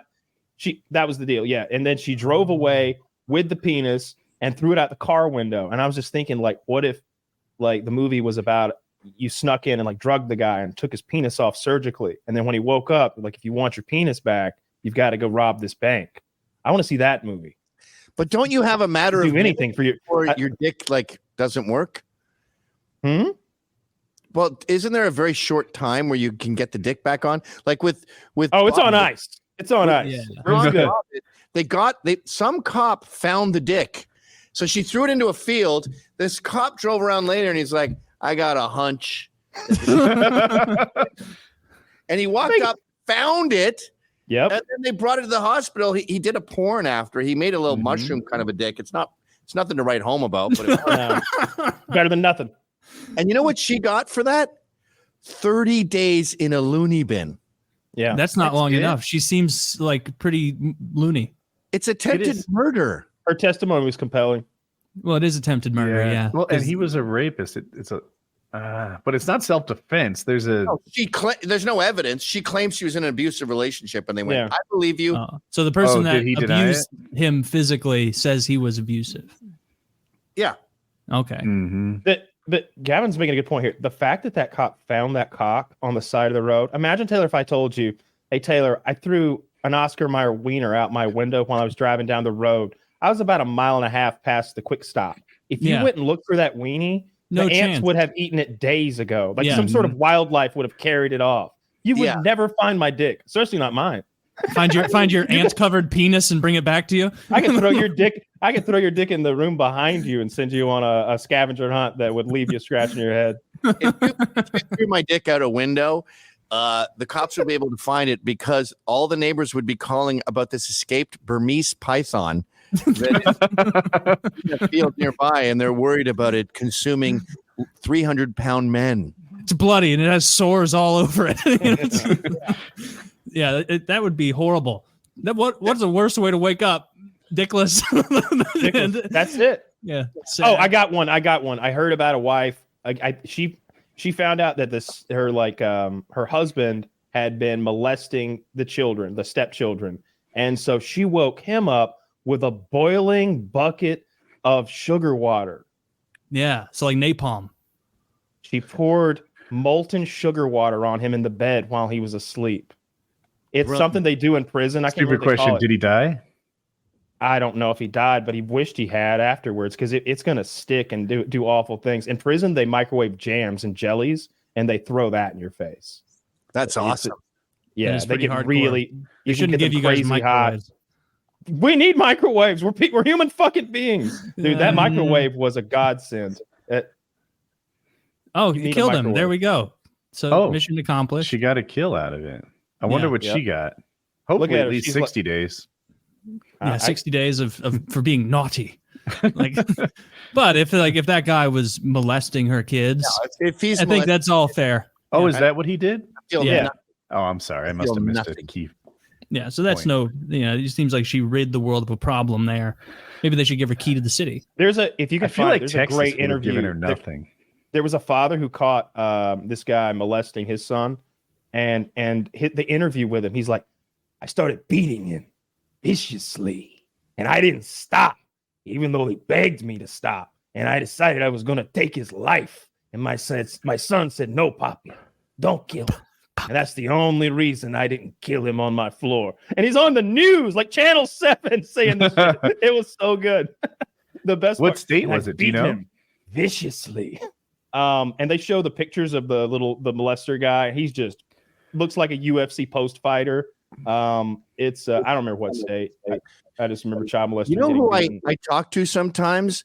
You know the case in the 80s where the dad was waiting at the airport for the molester? Yeah. Kung fu teacher. Yes. Who took the kid around the country to kung fu things and was blowing him on a regular basis. Mhm. And the dad he's got a baseball hat on. It became a huge meme.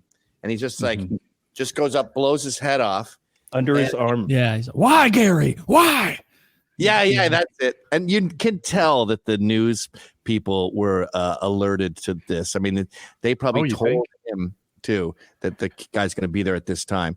And I just love how the courts and the jury were like, well, technically that's illegal, but you go out the back door. I like it when that happens. Yeah. Like when a guy's kid is hurt and the dad takes justice into his own hands. It's not that uncommon for courts to just be like, yeah, justice was done here. That's such an impressive shot he makes. So he brings his right arm up. The left hand's fake holding a phone at a pay booth, obviously. And the right arm comes up under the armpit.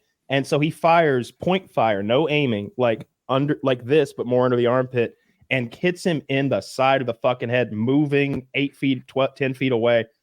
No other bystanders are injured. Like the angle is perfect. It's crazy that he hit that shot. I bet he's been practicing this shit all week. He went to the fucking Kyle Rittenhouse school. He went to the range. Are you the Russian gun guy who got canceled on YouTube? A little bit. I didn't really get canceled. I got caught with half an ounce of marijuana, and that's a felony. The ultimate cancellation in prison. Yeah. Oh, so you can't have guns now? No. It was possession of half an ounce of marijuana with intent to distribute, because I smoked with my girlfriend, so I was distributing with her. Yeah, that's important.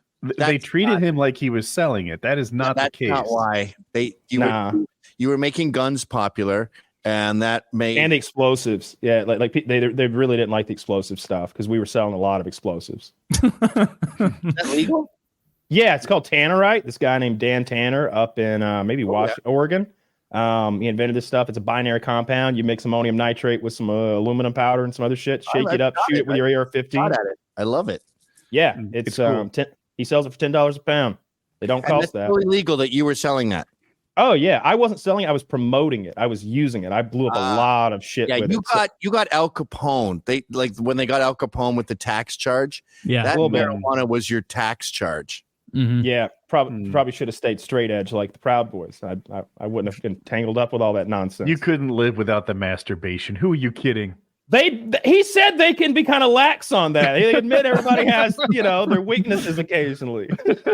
Yeah, I think you'd make the team. Yeah, there you go. This was the best one where you almost killed yourself by getting hit by a door. Dude, that door. Oh my God. At least visually is coming right at you and then ducks to the right of the screen at the end. Dude, that looks fake. I willed it to the right. It was. You had a little moment after that shoot where you're like, this is going to be a great video. I almost died. Yeah. I've seen it happen a couple times. There was another video where the guy's by a tree. I think he shot a Tannerite fridge and the door just fucking exactly like that. Whips. Yeah, that's my video too. Oh, is that you too? Yeah, it actually hits my cousin. My cousin was the cameraman, and so it's funny. Like, I shoot the fridge like a fully automatic Sega 12 shotgun, and fridge fucking detonates because we put way too much shit in it. And a piece of it, was really sharp piece of metal, fridges peel apart, hit him right in the shin and cause this gash. So he drops the camera. But from your point of view as the viewer, you hear and the camera falls over. It's great. Such a good shot. Is that on YouTube? He's in our Gay for Men bumper. Oh, you're in our Gay for Men montage. Nice. You're in our Gay for Men. Yeah, I shattered every window in the cabin behind me when I shot that. That was like 150 pounds of Tannerite or something up on a mountain in Oregon. Did the cabin owner get pissed?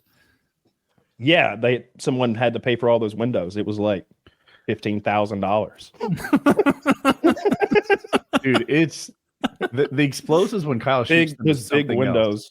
The first time I felt it, Gavin, you said you can't see us, but my hair is as fixed as yours is, and Kyle shot an explosion, and my fucking hair like moves, like, and it can't move. It's like Gavin's, and I was just like, holy shit! It rocks you, it thumps you in the chest when the explosions go off. My brother is named Kyle, and we at his bachelor party, no chicks, having chicks at the bachelor parties for fags, and we blew up shit. And we would put tannerite under stumps, like big logs. And those things would just go fucking flying. It's one of the most satisfying things in the world. And isn't it funny how you're punished for that? I think you were punished for masculinity. It wasn't really, oh, he's going to start an army and overthrow the government. It was just like, he's making it seem cool to be a dude. See, now play the Russian rap video where I've got the chick grabbing my dick while the explosions go off. That would be perfect for this part. You really shine my wheels up for me. I saw some meme going around these days. It's an old story, but I think it was 2 Alabama men, and they were arrested for shooting each other while wearing bulletproof vests. Yeah, that's bullshit. And everyone who sees that is like, leave those fucking guys alone. That's consenting. I always knew that was a video not to make, or I felt like it was. I felt like I was pushing the boundaries because I sold armor and I promoted armor videos, and I wanted to get shot. I was like, dude, this armor, when you've got plate armor like AR 500 steel, like you can't even feel when someone shoots you. Like I mean, you feel it a little, but it doesn't move you. It's just a tap. There's no pain. Look at old Blizzerian. Old Dan Blizzerian. Don't hear about him much anymore. I see him with the UFC stuff a good bit. I guess I never heard about him ever except from that video you did with him. His business has kind of collapsed. Like, it wasn't profitable, but he had investors and he kind of burned through that. Chicks. Yeah. And now he's doing another thing, which is kind of the Andrew Tate business model, like the Hustler University sort of thing, where he teaches people to be Dan Blizzerian. I got to pick. It's doing. Let me tell you Dan Bilzerian's like best bit. This is funny. He explained this to me. He was like, it was all about money and pussy, right? He's like, those are the only two things we care about. And so all of his business models are kind of wrapped around that. And so he had like a contest to be a model in a calendar that he's going to sell. So that means all these beautiful women send in their like pictures, like, I'd like to be the model. And then he narrows it down to maybe 50 girls. And then he has them all fly to an island somewhere and do a photo shoot with him. And every step of the way, he's making money and people are paying him for the privilege of like being part of it. You know what I mean? He's not having to pay models for his calendar. They want to be in the calendar. They'll pay him to be in his calendar. And then he can sell said calendar and he can fuck the girls. It was this perfect machine of money and sex that just is it's great. By the way, the girls aren't stupid in that situation necessarily either. There's a podcast, I forget the name of it, but this guy comes on and he has these OnlyFans, and every one of these girls looks like morons. They basically tell them that they're not living an ethical lifestyle, that they're stupid, their only value is their pussy. Whatever podcast, I think. Say that again. The Whatever podcast. I think you're right. I think that is. Yeah. And for a while, I, like many people, thought, why are these girls going on this? Have they not seen the dozens, hundreds of episodes before them? That's definitely it. Where every girl looks stupid. Like you're walking into the lion's den. Well, it turns out these girls on the Whatever podcast make a lot of money. Their OnlyFans skyrocket. They are getting made by the Whatever podcast. So even though they look dumb for an hour, a lot of people see him, and you know what? I'd like to see that. I wonder what Gorlock the Destroyer's up to, because there's no way her OnlyFans is popping. Like, maybe she got like some sort of tire sponsorship. Dude, or she's got Hardee's, like a Hardee's endorsement. A Hardee's one. She's sitting. Hardee's 2-1 gravy biscuits for a limited time.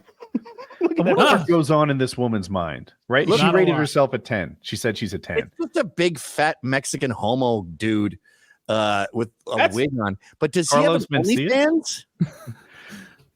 Oh, is that a dude dressed as a woman? Oh, no. So it's a publicist. Oh, it is a chick. It's a chick, yeah. It's a guy. Wait, really?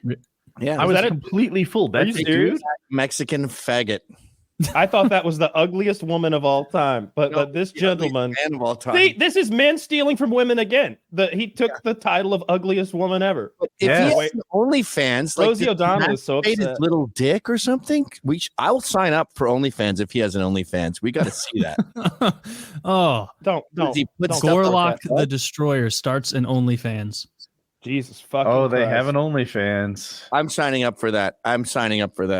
You're a better man than I am. Looking I feel for stolen better leaks. now knowing that it's a dude trolling, because when I would see him, it's a dude who's trans. But that's just such an ugly individual. It's hard to believe that's sincere. Like that's so ugly that it's like when I would see that person, I'm like, there's a medical issue here. Like that's like airsoft fatty fat. Where like there's something medical going on. Yeah. He's like a 0.1. Like he's a 0.1, yeah. Burn victims and like people with no limbs. I'd rather be in like a burning car for like 30 seconds than look like that. I appreciate that your scale of 1 to 10 includes burn victims, because sometimes people will be like, she's a 1, and it's just an ugly chick, and you're like, no, a burn victim doesn't have legs or arms or a face. Well, that's what a 1 is. Pandora's box of conversation here. I don't know if you have 6 hours to spare, but yeah, I'm one of these people who thinks you have to leave some room at the bottom for like Rocky Dennis and someone who, Gorlock tried to kill themselves, but it didn't work. I think we leave some room at the top for some shit we haven't seen yet too. Well, that's another interesting conundrum. The bell curve of the 10. Some people say you see 110 in your lifetime. Some people say you should grade to the curve, whatever it's called. What do you call that when you like grade on the curve? Grade on a curve. So some people say you should see a 10 a month. That includes media, film, TV. I'm one of those people. I think you should see a 10 a month and adjust your standards accordingly. Okay, so you weight it much higher. You don't think a 10 is a top 10%. You think the vast majority are 5s. No, it's a bell curve. Yeah, it's a bell curve. But how often? Like the let's skip to the end here. How often do you see a 10? Almost Rarely. Never. Almost never. If a true 10 1 a year is 1 a year, I like that. I think that's fair. 1 a year, one every 6 months. Are you talking about just beauty standards, just physical appearance? Well, we're not talking about women's personalities. Well, all right. Imagine if she's like the ruler of North Korea and she's fucking hot. Like that might be a downside. Okay. Imagine if if Lorena Bobbitt was a downside. 10. All right, Lorena Bobbitt, she's a 10 now. That lady was actually attractive. Like, imagine instead of a fucking 7, she was a 10.5. Like, but she cut her last husband's dick off. I don't think I want to be in a serious relationship. She got it out of her system. She's a 1. I do look at it more holistically. Yeah, like Taylor Swift, for example. Okay, this chick, she'll murder your children. What's Taylor Swift? Would you call her a 7? It's based on I want to fuck you and do I want to marry you? You don't want to marry a penis chopper. So she's a 1. She's a 0. You don't tell me what to do. So yours is not just purely a physical rating. Well, if I pretend I don't know about the penis chopping, and then the woman you just showed is a 6. But I think we have to ignore everything that's not physical because we can't really know because women are liars. So we just have to go on physical appearance alone because of their inherent dishonesty. What about I think a good litmus test is Sylvester Stallone's daughters. Ooh, I don't know if I've seen them. Some people call them 8s. Some people call them 10s. They're definitely in that range. Zach, pull up a picture of the Sylvester Stallone girls. Stallone's daughters. Show me. By the way, Ryan? I know my favorite Stallone story is that he likes the glass bottom boat treatment. Where he gets under a glass table and the ladies squat on top and shit on it. No, that sounds made up. Is that Miley Cyrus? I like to. How would you make up such a thing? Where do you see Miley Cyrus? I don't know. Which one? The one in the middle? Which one? The yellow one, right? It's the yellow. The one yellow one's face looks. I see it. I see. I don't see it. See what you're seeing. I need to see what you're seeing. Oh, you can't see on your web browser? Oh, maybe you can't. He's got it in a different setup. I can't. It's Stallone and his daughters. They're very attractive. The one in the green is a very attractive lady. The one on the right looks like Trump's daughter. The rest of them look not. I think the one in black is the one on the wife, far right? The one on the far left is not his daughter. That's got to be his wife. Yeah, that's an older lady. The one on the far right is you got to think of all the makeup and everything. So she's, on a Sunday morning doing laundry, she's a 7.6. She's taller than Stallone. The green dress, though, Can you blow her up for me, Ryan, just momentarily so I can see her? That was the one I was thinking of when I green dress. Stallone's daughters. I think. Oh, who's the one on the right? Who's blue? Holy fucking shit! I didn't see her in the previous picture. What happened? How many daughters does Stallone have? At least 3, we know. Blue is a 9. If that's not a 10, what is? One in the blue. Wait, so what's the litmus test on his daughters? Are there people who are like, oh, Stallone's daughter's fucking monstrous? I just made it up, but I assume so. No, I like them as a litmus test. I like them as a Rorschach ink blot drawing, call it what you will, because most of them. A way to gauge a 10 is God hands you her, and he's like, make whatever changes you want. And you're like, oh, okay, thanks, God. You make the tits bigger, and then you make the nose different, and you change the ears or something, and then you bring her back to God, and you're like, I fucked up. Can you just make? You know what she looks like? She looks like Natalie Dormer, the chick from Game of Thrones, the one that was she ended up marrying Tommen or whatever. She's got that like heart-shaped cutesy face. They're really pretty. She makes me want to suck Stallone's dick just because it made chicks that hot. Yeah. I mean, even maybe Apollo Creed could get involved. Rest in peace. I felt bad when I heard he passed this last week. Stallone, then spit his cum on the ground, and then fuck his cum because it made his daughters. Damn. Is that gay? I mean, no. As long as we end with the daughters, I think we could power through some of that. I want him to wear the shorts from Rocky 2, though. What happened? I want him to wear his shorts from Rocky 2 during all that. No, I don't care what he wears. I'm not a fag. Oh, I'm sorry. I misunderstood. He could just wear his normal sweatpants. This is about his daughters. Seems like we got to go through him to get to them, though. Wow, I don't know why we're now obsessed with Stallone's daughters, Kyle, you but think I'm you kind could of beat getting up on board Stallone? with it. Yeah, I could beat the shit out of Stallone. Really? Yeah. Stallone's old and short, and but he's strong, and he's very much into fitness. Yeah. I mean, I don't know if he's boxed recently, but like, does he box? Oh, all right. Time out. Obviously, I know he played Rocky. I never considered that he probably knows how to box quite well. He probably trained, he must have learned something about boxing. It's got to be believable, right? And no one who watches any Rocky goes, that was a weird punch. Why is it like everyone who watches Rocky goes, that was a great uppercut? Although, if you rewatch the one with Mr. T, the fighting, Mr. T is so bad at fake fighting. It's just swinging. You could tell the editor was just like, oh, fuck. All right, here we go. Yeah, Ivan Drago was a better boxer. That guy's a genius. That guy's is he? Like literally a genius. I think he has some really impressive degree, maybe like something like biochemistry or something crazy like that. Yeah. But yeah, I don't know. Stallone's so old. I want to say I could beat up that old man, even though that he is in shape and knows how to fight, because he's like, I think of him as 80. Is he 80? He's definitely mid-step. That changes everything.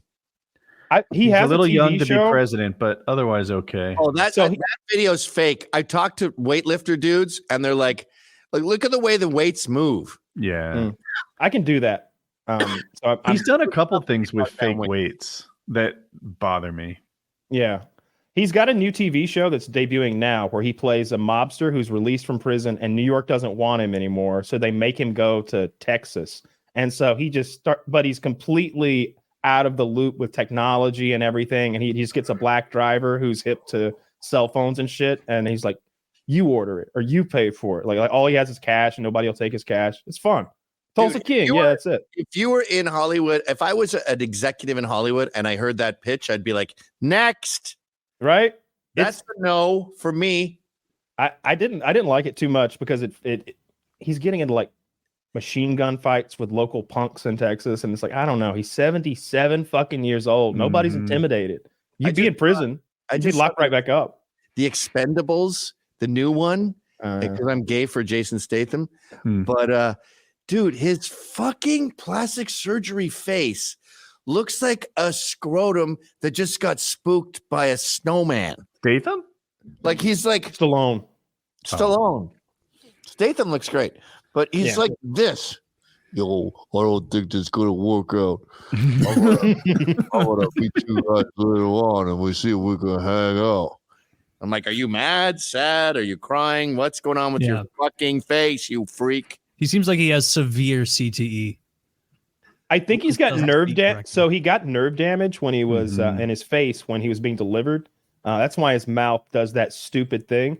But here's the most embarrassing thing ever. His brother, the doctor didn't do it right. It's true. But his brother looks like that too. Frank Stallone. Exactly. Frank Stallone's putting a face on to look like more like his brother. He fakes the nerve damage that his more famous brother has, so that people don't like keep them like connected.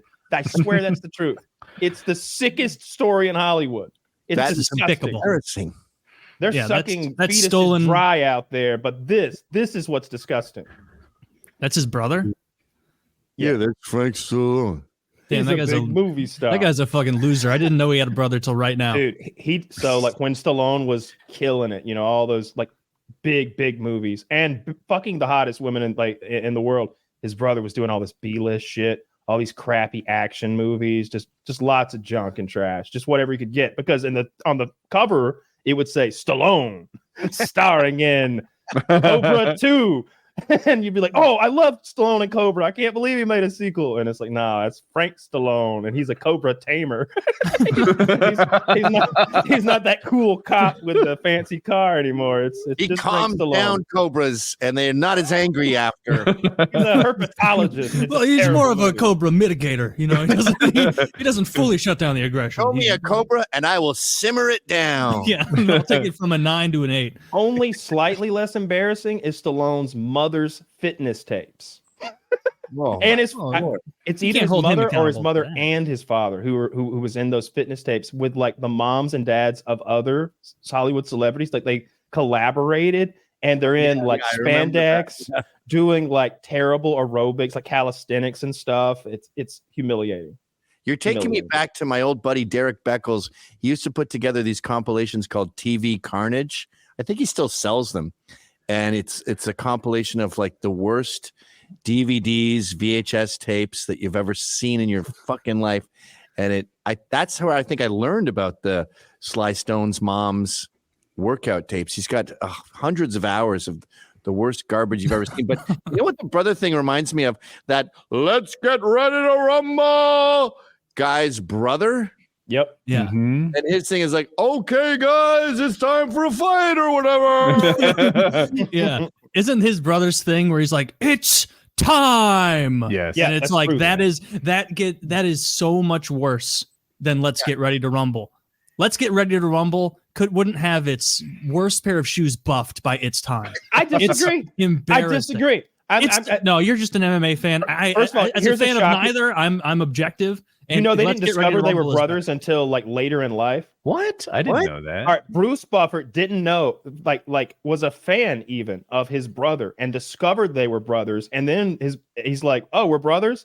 Hey, let me introduce you to the introducing people who are about to fight game. It's the best job in the world. And then he got the same job for the UFC. And I like surpassed him. I heard. I like It's Time. I want to respond to Taylor. I want Taylor to be wrong, but I don't think he is. I am also biased and pro MMA on this thing, but It's Ready to Rumble is just better. Let's Get Ready to Rumble is where it's at. That's an objective fact. So isn't the original guy pissed? I heard that he was mad at his brother, and I get it. Surely not. No, because you diluted my brand. And now people are like, how much are you? Let's Get Ready to Rumble. I'm $1 million per fight. Is there anyone like you, but a little more affordable? Well, there's my brother who's $100,000. Okay, we'll go with him. It's not as cool of a line, but I get $900,000 back. Bruce runs both businesses. He should. Wait, is feud? I thought there was a feud. Is Bruce Let's Get Ready to Rumble, or is he It's Time? He's It's Time. Oh, well, then the other one's the good one. Yeah. He should be in charge. Bruce's employee is the good one? Yes. I'm always going to go with Bruce because Joe told us that like Bruce liked whores and like coke and partying and stuff, and that sounded like the coolest shit ever for a 60-year-old quasi celebrity to do. I'm sure the other one does also. They're brothers. Sure. You know? I too am a Hunter Biden fan. Whores and drugs. Dude, you say what you want about the left. That Hunter Biden guy fucking rocks. When Joe Biden was vice president, I remember tweeting out because Hunter got caught with coke way back then. And I was like, I don't want to live in an America where the vice president's son is not doing coke and fucking whores. Yeah. Yeah. Then That's what we do here. And I'm like, okay, now it's getting a little weird. It'd be un-American if they didn't. Having a background showing Joe Biden falling up a set of stairs is so funny. I just couldn't agree more with what they said. You guys got clips for days. The Hunter Biden thing was one of those examples where it was so crazy that they pretended like it wasn't real for so long. And I didn't believe it was real. I was like, it can't be real because everyone's saying it's not real. And it's so audacious. It reminds me of the Trump P-tape allegations. I was like, this is our version of the P-tapes. We're going to say something crazy. And surely it's not true. He's not fucking prostitutes and doing cocaine. And it's not all on tape. But he was. And we've seen it. And say what you want about Marjorie Taylor Greene. I'm from Georgia. So you got what you got. Her getting that poster of his cock blown up, being held like in that whore's hands, is a high point. Dude, they'd find his dick in the field. American politics. They'd find his dick from the fucking satellite. They'd send Wait, someone stole my peanut. There it is. Sticking out like there it is, loud and proud next to that scarecrow. I mean, my God, she has no shame. She's done it twice. Dude, the glasses low on her nose, like academically. She should have a lab coat. If she had a lab coat on and like a pointer, it would have crunched the numbers on the yaw of the shaft, and it's more impressive. We have consulted with a mathematician and a photographic expert, and he has determined this penis is to be 7 3/4 inches. So I am subpoenaing Hunter Biden to have his penis hardened and measured to prove once and for all that this is indeed his penis in the photograph. Like that's. Man, she's got such Ron Perlman face. I don't like it. Does she? I like it. It's hard to look at. She's straightly sexy. I find her very sexy. Oh my! Come on. No, I like the other one. Wow. The one who was getting it on in the movie theater. Yes, she's the looker. I think she was a sugar baby. That's what they say anyway. That she was on Seeking. Yeah. Oh yeah. I believe that. Dirty perverts. Isn't it funny when you look at lefty Twitter? They won't shut up about Donald Trump Jr. being a cokehead. And it's kind of based on his persona. Like he's got the square jaw and the white teeth. And he's like, hey, what? So he looks like a guy who does a lot of coke, but that's just the movie stereotype. And you're like, your guy is leaving coke at the White House. And your whole thing is like, Donald Trump Jr. probably does tons of coke. What? I mean, it seems like the coke is the drug of the successful man. Yeah, right? I get it. The Bidens are successful and cool. We get it, Gavin. They're just coking it up. Well, I guess he didn't limit himself to cocaine. He was also doing meth, which is very low. Are you class. sure? Are you sure? I thought I heard, or no, crack, right? I hear crack a lot. Dude, I don't know anything. Crack, you're doing meth. Those are all birds of a feather. And I'm not sure about the crack even though. See, I'm not sure about the crack or the meth. Now, I think that like his opponents will call him a crackhead, just because it's worse than calling him a cokehead. It's like he was on 60 Minutes talking about snorting, burning Parmesan cheese that he thought was pieces of crack. He's very vocal about his love of crack. Dude, I tried to Google it. The first headline I found is cocaine residue was found on Biden's gun pouch. Why doesn't the right like him more? Why does Biden wait? What do you mean his gun pouch? His gun pouch, dude. I took it to mean a holster. Let me read on and see if anyone who calls a holster a gun pouch is a faggot. Is that we're catching strays over here? Man, I was about to show you my brand new gun pouch. And you just keep your pistols in your gun pouches, boy. Like. Yeah. But no, if it's going to come out that you're doing uppers in the White House and with prostitutes, it better be cocaine because that seems kind of cool. Meth and crack seems very all right. There you go. He's asleep with it. That's literally a picture of Hunter Biden with a crack pipe in his mouth. What do you see? Oh, I see Hunter Biden with a crack pipe in his mouth, passed out. Thing in the world. Wow. he's sick and he's getting his temperature read, and that's where your head goes. Are you a liberal? You're a liberal, Taylor. Dude, I'm a He big smoked old more man. Parmesan cheese than anyone when he was addicted to. Weird. Okay. Do you know how fucking coked up you need to be like half a container of Parmesan into smoking it before you're like, this isn't drugs. Fuck. Oh man, no wonder it smells so delicious in here. I was talking to Anthony Cumiw about his drug days recently, and he was like, "Yeah, crack is for blacks." But he used different words. Yeah, he loves that word. He was like, "No, me and my brother would freebase," and I'm like, "I've heard like that's how Richard Pryor burst into flames and it killed John Belushi, but I don't really know what it is. Is it just heroin and coke together?" And he goes, "No, moron, you." It's a really involved process, but you like get ether and you put cocaine in it, and there's some sort of chemical process where it separates. I think what you're essentially doing is de-cutting the coke, and then you scrape the bottom, like where the ether is separated, whatever cut it, with the pure coke, and then you get that out, and then you, I think, smoke that, and you're smoking pure cocaine. I'm sure there's a lot of cokeheads right now going, "No, you fucking idiot." right. They're passed out. They're certainly not. They don't make it this deep in the show. They nod off. Yeah, I have no idea what the mechanism by which freebasing works. I've never tried that. Have you guys ever done uncut cocaine? No, I've probably only I've done never. crappy cocaine. I haven't. Yeah, done if cocaine. it makes you think of a nail salon, you're not doing good cocaine. I remember the post nasal drip tasting terrible and being like, "Oh, this probably isn't." It's probably a lot of baby powder in there.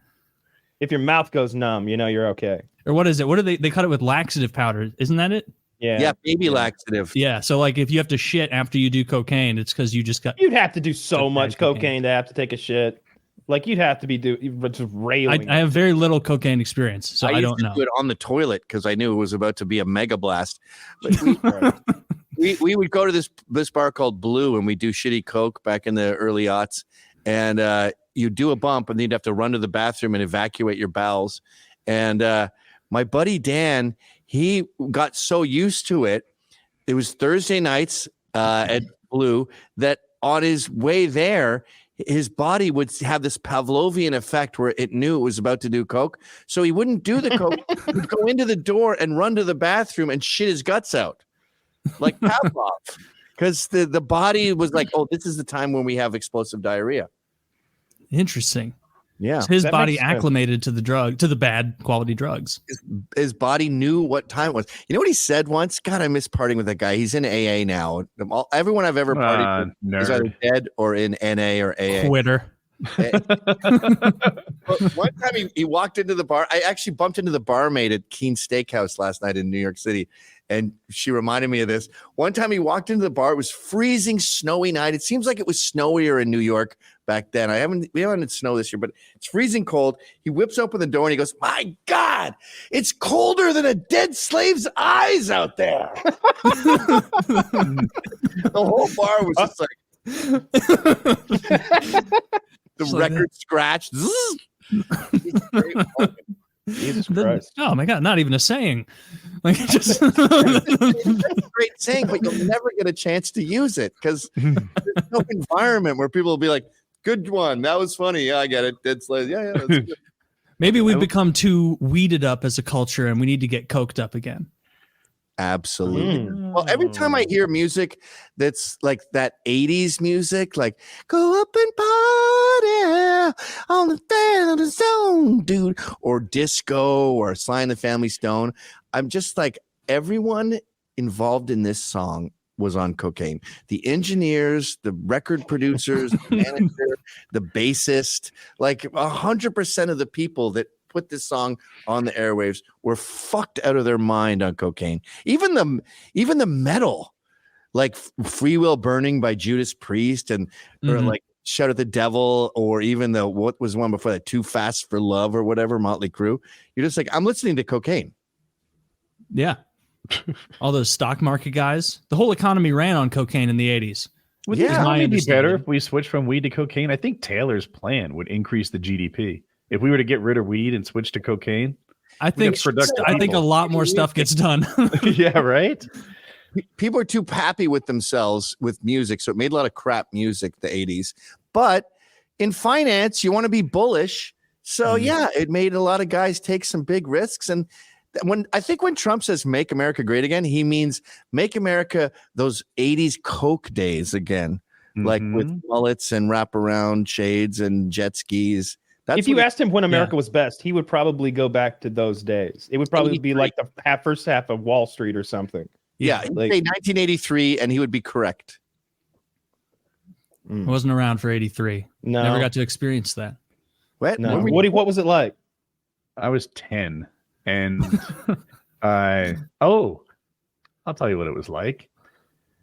At first, fluorescents were in style, so we all had our parachute pants and fluorescent clothing. Yeah, and then camouflage got into style, but those of us at the tip of the spear had hunter's camouflage. When they mixed fluorescent orange with camo, that's style. Shit! Welcome to 1983. Yeah. You know, that's notable thing about the early 80s up to mid 80s was nerds got wedgies. And I that's different now. That made them invent stuff like computers. And now they're trans, and they have these butthole eyes that are all brown around. They have the scraggly Joey Ramone hair and like a cheap dress. And they're like, yeah, no one respects me as a woman, so I'm suing this restaurant. And you're just like, we got to fucking wedgie you guys again, man. This is not working out. You think we've got way too little bullying, and we need to up the and you know what's going to up bullying is cocaine. You know, people are going to be all amped up and they'll be like, I'm not going to sit to myself like some pothead. I'm about to critique. I'm about skip to ahead and go to PCP or something. If you want, I think meth has a better track record than any other drug. If you look at World War II. If you're in favor of bullying, what? No, just success. Really, just a real winning spirit. Team efforts in general are fueled by meth. They did lose. The Blitzkrieg was fueled on methamphetamine. Yeah, but everyone beats French in war. All of our pilots have that meth pill in their like crash gear. You know, get them going. It's big in the South. I was in the South recently, and I was fucking exhausted and drunk at like 1:30 a.m. Like, I gotta fucking pack it in. I wonder how everyone else in this bar is doing. And I look around, and it's just bug-eyed alert. Every single person in the bar, teachers, middle-aged people, young people, old people, they all had golf balls for eyes. And I realized, holy fuck, this whole town's on meth. It's like there's down there. The poor parts of the South, particularly like the mountains of Tennessee and North Georgia, where bootlegging back in Prohibition times was a thing, and even later on, inexplicably, they do meth now because they have those places that they used to hide stills. Now they hide meth labs, and they're way up in some shitty mountain that nobody goes in a town with 500 people in it, and so they have like task forces and squads that have to. Oh, dude, helicopter shit and aircraft shit. It's crazy. Here in Missouri, meth is like a sport. Like we have the greatest meth heads as far as the not great in their scale. They're very unpleasant. They're violent. I'll give you that as long as you let Atlanta have the best black people, because they're the majority here. I looked up the demographics of your hometown. You're still leading the way. Not here. We're still leading the way. I'm in Atlanta. He's in Atlanta. But he's not in a high quality city like St. Louis, the cultural hub of Missouri. Those cities need a nuclear bomb. I that Atlanta had 1,200 squatters who have taken over, not abandoned homes, your home. Like you go away on vacation, you come back and a squatter is there. 1,200 homes squatted in Atlanta. Yeah, I watch police videos and far too often they're in Atlanta, Georgia, blah blah blah blah blah every single time. There's so much crime here. It's I enjoy it. I think it's the spice of life when you drive around and see wild shit happening. But I know Taylor likes to stand on this St. Louis is scary shit. But I promise you, we're going to be a better city than Atlanta in 100 years, maybe. You know, like we'll see how the next Civil War goes. We're an embarrassing city. I hate that. We got a Stanley Cup in 2019. We're riding on that. St. Louis? Yeah, St. Louis. Yeah, that's just a wigger hellhole. That makes me think of was never discovered. Yeah. Gavin, I wanted to Well, we've ask got you. Nelly. I wanted to ask you what you thought about Tucker Carlson interviewing Vladimir Putin. I thought it was fucking awesome. Let Yeah. 1,000 flowers bloom, as Mao would say. I thought it was great too that he did it. He did it a while ago, and then he's back. He's been back. And all these dumb DNC people are like, he's a traitor. We need to stop him from coming back. And you're like, he's fly fishing in Maine, morons. It did occur to him that this would blow up. So he's already returned when the interview airs. Fuck you. Clearly. But shouldn't everyone interview everyone? Like, I would want to interview Hitler. That'd So be a here good my thought. interview. Fair. So I thought that's where you would stand. And at first I had this I thought maybe we shouldn't give a mouthpiece to this guy. And I even went to Hitler. You know, would we want to put Hitler on CNN? But I guess that comes from a place where I think the average person is so stupid that they can be fooled by someone as charismatic as a Hitler. So maybe we don't want them to see Hitlers. But no, this is the gun guy. But Gavin can't tell us apart. Let me finish. I'm my the only thought. one he hasn't called gay yet. Let me it. finish my thought. But then I thought, no, I don't want anybody deciding who I can hear from. I don't want anybody deciding that I can't hear this guy's take on whatever. I'm probably going to disagree with it, but I'm going to listen to it. I haven't watched the interview. I didn't know it was up to be seen yet, but I am fascinated. I'm going to watch it, and I'm glad it happened. I guess because I want to hear what he says, and I've seen Vladimir Putin's Russian interviews. I hate Putin. I hate Zelensky. But I want the most information possible. I think Putin. Here's my theory on Putin. I think he is a born again Christian. Basically, he's very Christian, and he sees us as demonic and satanic, and we've lost our way with our trans kids and all that. So he wants to destroy us, and he's not going to do that with a war. He wants to destroy us from within. So he funds. He's like this. He's another Soros, and I think he funds Hamas. I think he funds Antifa. I think he funds a lot of things that destroy the West. But I want to hear from him. And I don't want to talk about that. I'm the liberal guy that you hate. I don't mind Tucker. I don't mind Putin being interviewed. That I like. Right. I'd like to hear what Putin says. I'd like him to be interviewed by somebody who interviewed him critically. Right. I fear it's going to go like this. Tucker will be like, "Hey, why did you invade Ukraine?" And he'll be like, "Because we're the good guys and Ukraine is Nazis." Tucker will say, "Why isn't the mainstream media telling us about this?" Right? That's bad. That's bad. Why is it bad? Because I don't think he really invaded Ukraine to rid it of Nazis. I don't think that was his motivation. But if someone just uncritically interviews him and amplifies and agrees with everything he says, then they're doing a poor job. So let's wait and see the interview. But if he makes, it's happening right now, isn't it? Airing right now? I don't know. I assume. Clue. If he, but I want Americans to not want to get involved in this war. Like, I don't want any money or troops going to Israel. I don't want any money or troops going to Ukraine. So I want them to at least see nuance and be like, okay, it sounds like Zelensky and Putin both should fuck off. Like, I remember when what's his name? Khrushchev. No, Kissinger, during the Iran-Iraq war, they said, "Who do you think's going to win?" And he goes, "Ugh, can't they both lose? Like, fuck them all. Fuck Hamas, fuck Israel, fuck Ukraine, fuck Russia." So let's. You know what's weird? This just popped up my ass. But if Putin is humanized, right? Maybe the average American is going to be like, "Oh, okay, so I can see Zelensky and Putin's side, I guess. Can we stop throwing our money over there? Like, let them work it out. They both seem reasonable." Yeah, I also don't want us funding all of this nonsense overseas. That's one of the positions I hold. The numbers are insane. Remember 3 years ago when someone said 100 billion? It was like the craziest number you've ever heard. We all of us grew up going, I couldn't believe it. What if I one day become a millionaire? Isn't that the most money you've ever thought of? Weren't we adorable? Right? 100 billion sent to some country. Billion and $1,300 billion. That's a lot. That's a lot. That's like how I invented numbers in second grade. A million, billion, See, that's taken out zillion, of context, trillion. Taylor. He was talking about the distance to the sun. They said, President Biden, what is your favorite made up number? And he said, probably a million, billion, trillion, zillion would be my favorite. Zillion. What did you think the biggest number was when you were 7? Man, can't you just shut up, you dog-faced ponies already? Eric Adams asked for $100 billion. He's like, I need $100 billion to run New York. There's 7 million people in Manhattan. That's like $30,000 per person. What the fuck are you talking about? But now he wants more. Now he's talking about hundreds of billions because of all these migrants coming in. Yeah, I love that, by the way. The busing of the migrants to the sanctuary cities is the funniest.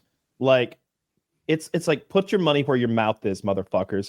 How do you like it when there's just really a put my money where when there's human waste piling up on your sidewalks and the smell is getting to you and your district attorney's getting her car broken into?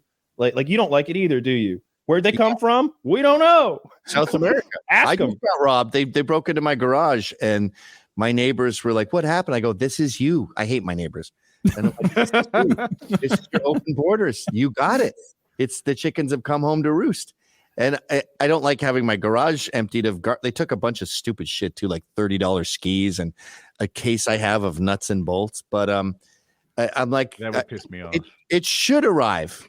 Like the chickens should come home to Chicago and New York and Seattle. All of these northerners that are pro Texas getting inundated and pro Arizona and pro California getting inundated. No, let's let these sanctuary cities actually experience what sanctuary means. And in Chicago, they're telling the parents, you have to keep your kids at home and do Zoom classes because we're using your school to house migrants. And it's like, are you crazy? The public school that my tax dollars pay for? Like you're telling me, oh, we're back to COVID, like Zoom classes again, even though our kids can't fucking read. Wait, are you serious? Because migrants need to be housed at the school.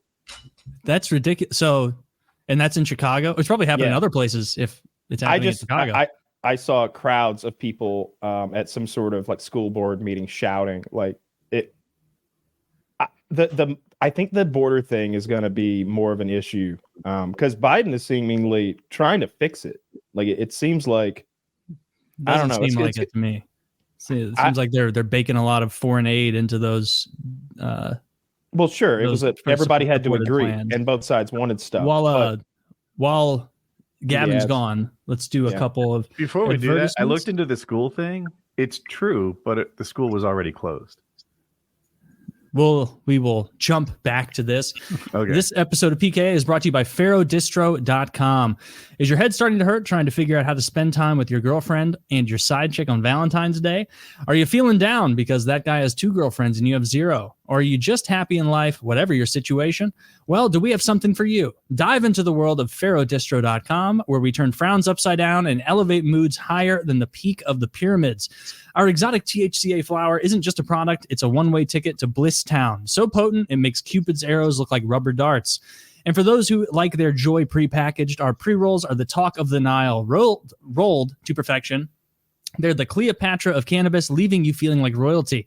But wait, there's more. This February, love is in the air, and so are freebies. With every purchase of 7 grams or more of our divine flower, you receive a pack of rose palm wraps on the house. It's like a love letter from us to you. And because we're all about spreading love, use the code PKA20 at checkout for 20% off your entire order. Whether you're solo, double, or just rolling with the punches, pharodistro.com is your wingman this Valentine's Day. So why wait?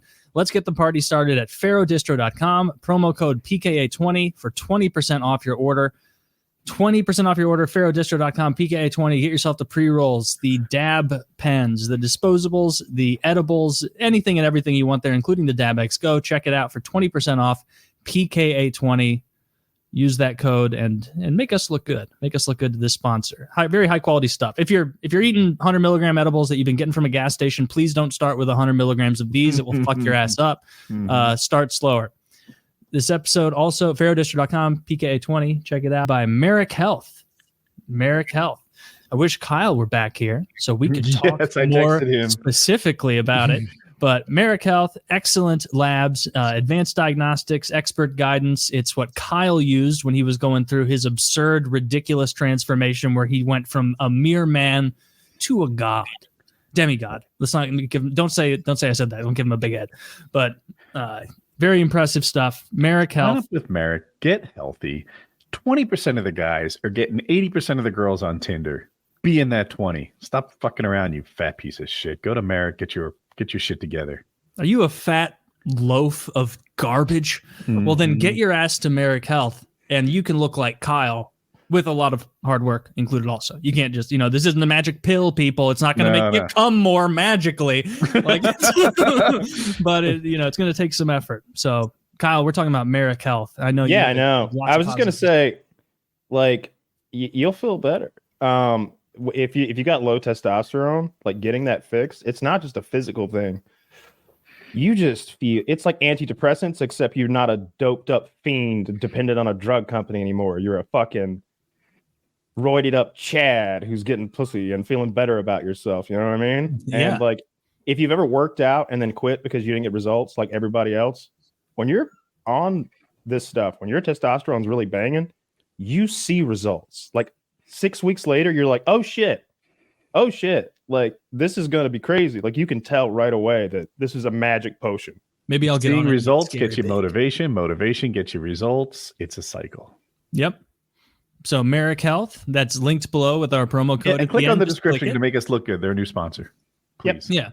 Check it out. And of course, this episode is brought to you by Lock and Load, the premium ejaculation increasing supplement taking the world by storm. We know how Gavin feels about masturbation, but if you're going to masturbate, you may as well bust big. And if you're going to fuck your girlfriend or boyfriend or whoever, you may as well bust big. So Lock and Load, code PKA or code Jizz for 10% off. And it's not just Lock and Load, you fucking idiots. It's also protein powders, weight loss supplements, energy supplements, anything and everything you want efficaciously dosed. Available over at GorillaMind.com, Derek's wonderful site. So check that out and start coming like a man. Yes. Boom. Do you have big cums, Gavin? Yeah, because I don't beat off. So, it's finally time. He saves up. Arcing ropes of jizz. Oh my God. That's solid. That's solid. What we like to hear. You could always be coming a little more. We got to send you some Lock and Load. You'll burst. Okay. You might burst. Yeah. And look at that, Anthony. You and that's an unedited photograph of you and Anthony working out. It is. You and Anthony do a show together, right? Yeah, just that previous photo. Sometimes the way photos are presented, those pants are the shorts I'm wearing are actually turquoise, but I can tell.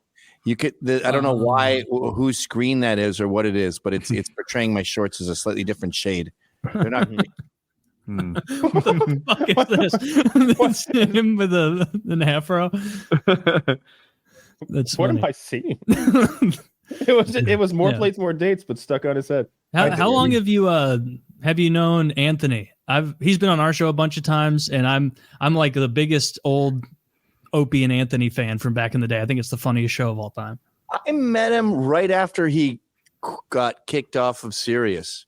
Mm-hmm. That was about 10 years ago. And dude, I didn't grow up with Opie and Anthony because I was in Canada when that show was big. Yeah. And I just saw on YouTube him laughing at African aviation and like when they build a helicopter. The Zimbabwe helicopter. Yes. Like Lieutenant Mangumbo. Like Lieutenant Mangumbo. Yeah, dude, that's one of the funniest fucking video and A. Shout out to that YouTube channel. They take all the old bits like the one Gavin's describing and they put it to the video they're discussing. It's hysterical. That's where you also can find retard cooking. I'd never seen anyone mock that before. And it's the elephant in the room. Like when you see it, you go, that's embarrassing. And there's no way that could ever fly, you fucking idiots. And everyone's like, yeah, that's a great helicopter. Try again. Maybe get better. I'm stuck, Gavin, because so I looked at it through that lens for a while, which is like, this guy is the biggest moron to have ever moroned. That will never fly. That is a model of a helicopter. It's not a helicopter. And then I was like, maybe I'm the idiot. Maybe he's playing a prank on people like me that he thinks this is a real helicopter. I think he was. Yeah, I think you're giving him too much credit. That individual. IQ people way too much credit. That really? guy. So he was serious. Merrill Howard Kalin also not retarded. He was just putting that. He was just pretending when he cooked those. No, one video. If you look up African like homemade planes and helicopters, there's dozens, and none of them make it this far off the ground. Oh, and that African, the African guy sitting there is like six. He's like 6'10". He's got a badly painted red circle on his yellow bicycle helmet, and I am partially in this video convinced that the interviewer guy is trolling because his intro is like, for too long, Zimbabweans have lagged behind aviation on a global scale until now. Introducing Flight Lieutenant Adam Magumbe. I can't tell if he's kidding or not. That guy. I've watched that video 900 times, and I'm like, have you brainwashed yourself? Like, what's going on? But anyway, when I saw those, I was like, holy shit, someone is finally identifying the elephant in the room and laughing. Bago. Zach is killing it. When I met him, we did Red Eye together, and we went out for drinks after. He was carrying at the time. He was allowed to have guns in New York. And he said, one of the first sentences he ever said to me was, when did it become so offensive to tell the truth? And I fell madly in love, head over heels at that moment. But dude, old men are a hard court. You can't just like, you gotta, it's like fucking Eva Mendes. Like you gotta suggest beers, and because they already have their friends. They're not looking for new pals. So it took me like 5 years to get in his pants, basically. What's up, nigga? Dude, he's, oh my God. Old Opie and Anthony clips when him and Jimmy are banging on all cylinders, throwing it back and forth, make me laugh more than probably any comedy content I've watched. And old Jim and Ant in their prime, and take a call or say, what about slavery? And you can even with just the audio, you can see Ant and Jim go, oh yeah. Like, yeah. The Opie like that. I was like a big r/Opie and Anthony, the Reddit community. I didn't ever, participate or contribute, but I was a big time lurker for many years. And my God, the amount those people hated every single person ever even semi-affiliated with the Opie and Anthony show other than Colin Quinn was one of the funniest forums of all time. It would be like the only people who didn't get bullied all the time were Colin Quinn and Patrice O'Neill, who was long dead by that point. Yeah. Like everyone else. Reddit, subreddit, they always hate. O&A kind of invented the whole doxing, stalking, ruining of lives. That Antifa and the far left have picked up, and it ended up sabotaging Anthony's life, not in a big way, but Joe Cumia was having all his shows canceled, and that was kind of their thing. Yeah, they were, even at that time when you could get away with more stuff, they were hyper offensive. I was like driving a rental car in 2014 because I worked at a rental place, not on leisure. I was working at Enterprise, driving that shit around, and I remember in 2014 sitting there hating myself, hating my life, no prospects. The only thing that like kind of kept me going was like, at least I can listen to the Opie and Anthony channel on the free Sirius XM in this 2013 Hyundai Accent. And then Opie and Jim came on and were like, bad news, Anthony's been let go. And I'm like, all right, when does the bit end? And I was like actually upset by that. That was the first bit of media cancellation where I was like, no. I think not that getting fired, but didn't O&A invent like cancel culture? I know this sounds. I'm shitting. What they did, it was called Jocktober, and they would spend all of October every year clipping other radio shows and like ruthlessly making fun of them. And sometimes it would be like, hey, get a load of this big fat bitch in market number 103 in Kentucky. And so that person has like 65 regular listeners. And then Opie and Anthony, which was at the time the second show to Howard Stern, is about number of listeners with comedy, was making fun of them. And so, yeah, definitely a little. Yeah, there we go. God, there we go. damn. Terry, listen to the Terry Clifford tapes. They're very funny. And in the end, bad for that woman.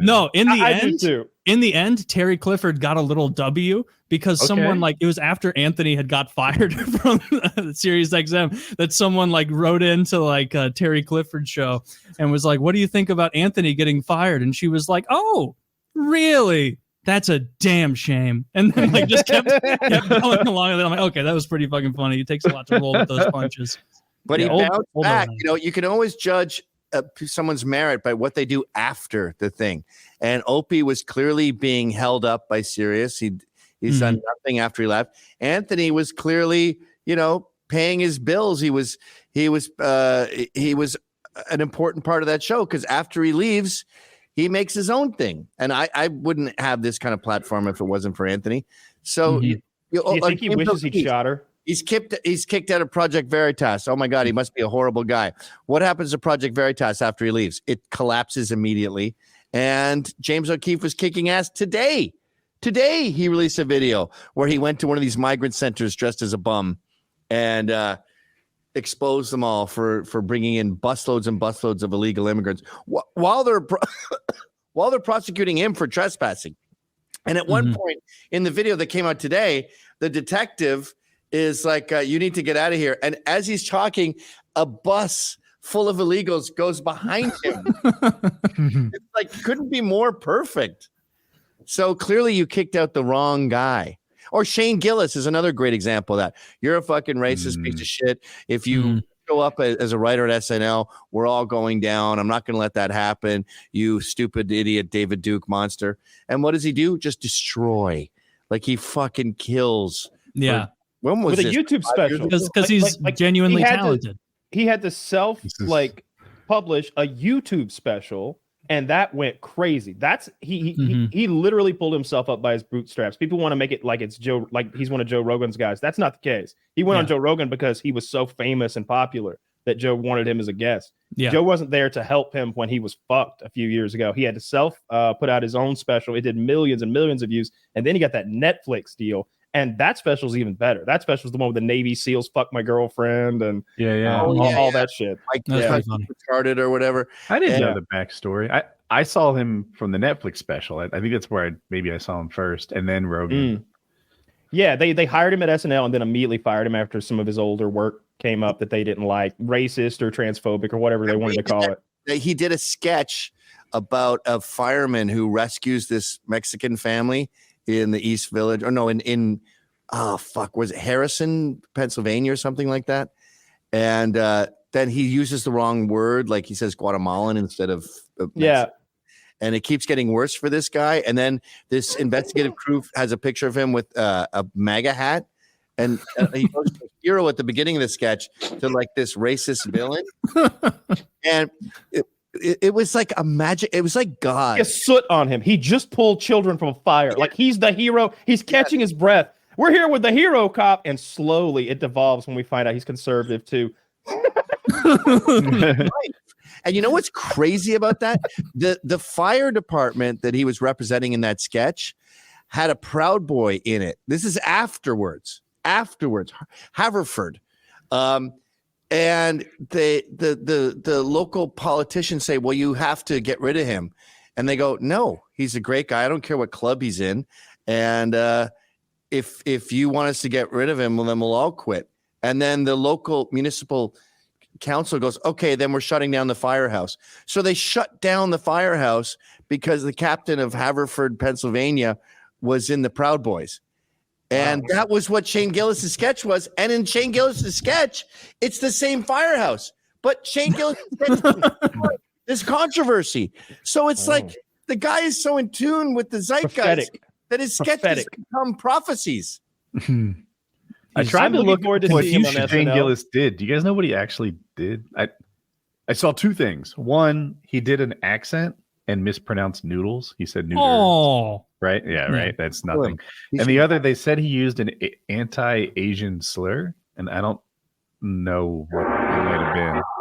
Well, you know the Asian slurs, though. The one that rhymes with spink? Gook? I don't know. Come on, Emma, I bet you got a whole list. Come back. Where you going? What's your favorite? What is your favorite anti-Asian slur that you've heard? Zipperhead. I was going to use that one next. That's a good Isn't one. that Koreans? That's Koreans, right? Or slant. I'm not sure actually. I think it came from dipping up body bags. So it would be the Vietnam War. See, I thought it was interesting. I thought it was an I thing. no. I thought it was. I thought Clint Eastwood called those Koreans zipperheads. I thought he had been in Korea in Gran Torino. I thought Right, a lot of that was his war. A lot of Korean War insults were holdovers from Vietnam. Mm-hmm. Interesting. That makes sense. I didn't know that. Yeah. I guess you're gonna reuse some of those. That makes The sense. Korean War was first, right? Yes. Yeah. 50s. So in Korean, when you say "Ayan Gook," it means I'm Korean, and so they called them Gooks. But in Vietnam, they kept that, so they called the Vietnamese Gooks too. Really? And then it just kind of spread, and now it's just a catch-all. That's the for beauty of Asians. racial epithets. They're inaccurate. That's why I like them. Like, yeah. you call someone from India a Paki, you're just like, I don't care. Oh, he said whether it's from chinks. India or I saw it Pakistan. right there. He Dude, said some of the funniest racism right. I've seen online is like a Japanese guy and a Vietnamese guy like at each other's throats. like, no, you are inferior. And they'll be like, fuck you, you suck. Like they have old beefs we though. The beat Koreans you were in Battle enslaving of them. Cumia in 1419. Do you know like- the Koreans were enslaving their neighbors for generations? Are they they like bragging about that still? Like we Well, I don't owned think they you, we brag won? about it. I'm just letting you know they might have some legitimate beef over there we don't know about. Yeah, dude. Another good like racist battle to see on Twitter is like Africans and African Americans battling it out. They don't That care can be for one funny another. sometimes. They do not care for one another. No, Dude, I the had Africans do Nigerian not care friends. for 'em. Dude, when I worked with that Nigerian guy and that guy from Somalia, they did not like Americans, Black Americans. Liberals are so isolated that they don't know Africans and they don't know blacks. So they come up with dumb phrases like African Americans, like anyone from Kenya doesn't hate every black person in Brooklyn. And they just like, you're colored and I love you. And they're like, no, they hate each other. Everything is balkanized. Like the Scots hate the English, hate the Irish, hate the Spanish. Germany and Spain hates each other's guts. This whole idea of like white power, white supremacy. The Spanish fascists hate British fascists. There's no unity. And then Canada hates America. America doesn't even think of Canada. That's true. They're kind of a side note. We mostly feel bad for you lately. Say that, I'm like, Canada hates America? I didn't know that. Yeah, we root for you, but lately we feel like it's not going well over there. That guy who's in charge, I keep hearing that he might be related to Castro. Castro's kid, yeah. Zoolander? He does kind of look like that. He's a Zoolander prime minister, and he is Fidel Castro's son. Or Quebec hates Canada. Upstate New York hates New York City, and that's why they wave Confederate flags. That doesn't mean like, I hope the South rises again. Confederate flags in upstate New York means, yo, they have the same accent as New Yorkers. They're like, yo, I fucking hate Manhattan. I know I'm from New York. I want you to know that Manhattan and the 5 boroughs can fucking sink into the sea. I'm up here in fucking Buffalo, and those guys are fags. Zach is from around Buffalo, and he said that's very true just now. Yeah, they don't like. So this idea that there's like racial cohesion, not really. Yeah. No, what do you think about the proposition of another civil war? It's kind of wild that Texas is doing their own thing, not taking down the wire. And I keep seeing where various states are sending units that they have under their control, state guard units, state patrol units, border units that they have. They have all sorts of fiefdoms under their control, but they're sending token units at the very least. Governors from those states are supporting Texas. I saw governors, but I also saw maybe like a police captain or something who was like, "We're sending Pete and little Dave to the border," and it was like it reminded me of that pro-Texas people. Not it reminded me of that. Okay. It reminded me of that Prigozhin video in Ukraine. He was the Wagner like head when he had like those 2 grunts, and he's like, "We just took Bakhmut." Fucking Sergey and Dmitry here, they were spearheading the operation. It's these 2 knuckleheads who are clearly like, I don't want to be on global television. Like, this is bad for me. This is so bad for me and my potato farm. They're roasting me on Twitter. I am getting absolutely butt fucked by Black Twitter right now. They are going in on my dirty shoes. Had this fake light AK mags. No, I don't think there could be a real civil war, but I think that there could be a lot of disquiet. Like what I worry is there's some little sparking off moment where federal troops go and they start tearing down wire, and state troops say, not a step further. And like what do they shoot at each other at some point? Would they? I don't know.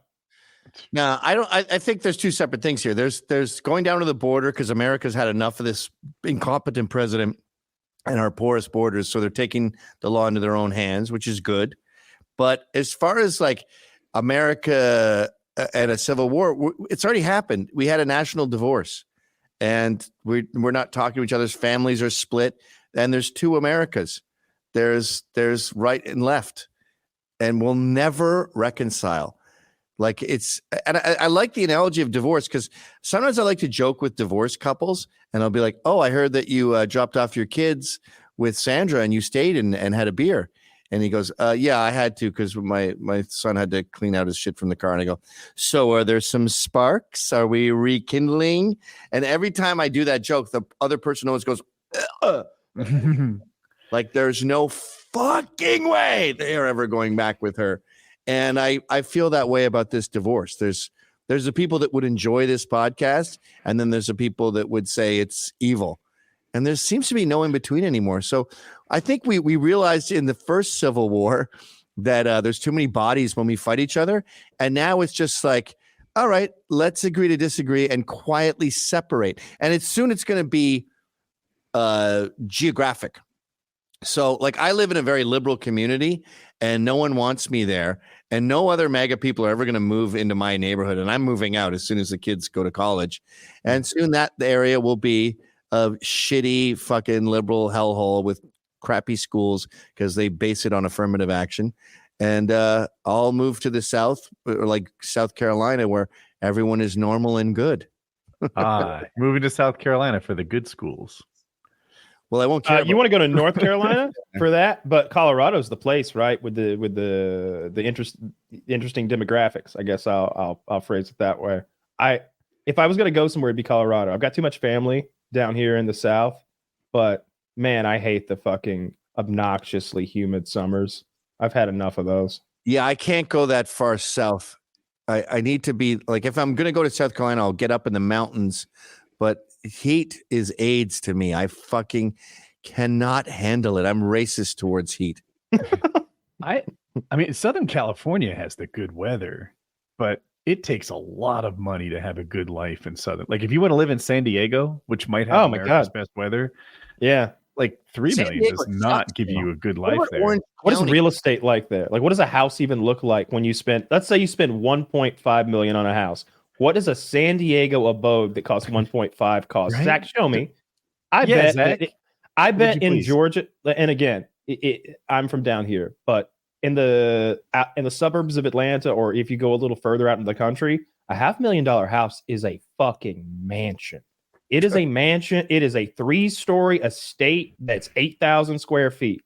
It is nice. And there's property around it for $500,000. I bet in San Diego, you might not even be in a real fucking house for $1.5 million. I'm sure you can find a townhouse at $500,000. Yeah, I suppose so. That sucks. Does that have a house on it? What are we looking at? What are we buying? Exactly. 2-bedroom, 2 bath. That looks like a motel, dude. 800 square feet. If I'm reading at my screen. I get a motel room there. Yeah. Yeah, that's rough, man. I was following Anthony to Greenville, South Carolina, and I looked at a bunch of real estate there. A reasonable house for a family of 3 was $700,000 to $1 million. Because really? All the New Yorkers are moving down there, and they totally fucked. And you would look up Zillow, and it would be like, this house was bought for $600,000, and now it's for sale for $1 million. Damn. And you said that was Greenville?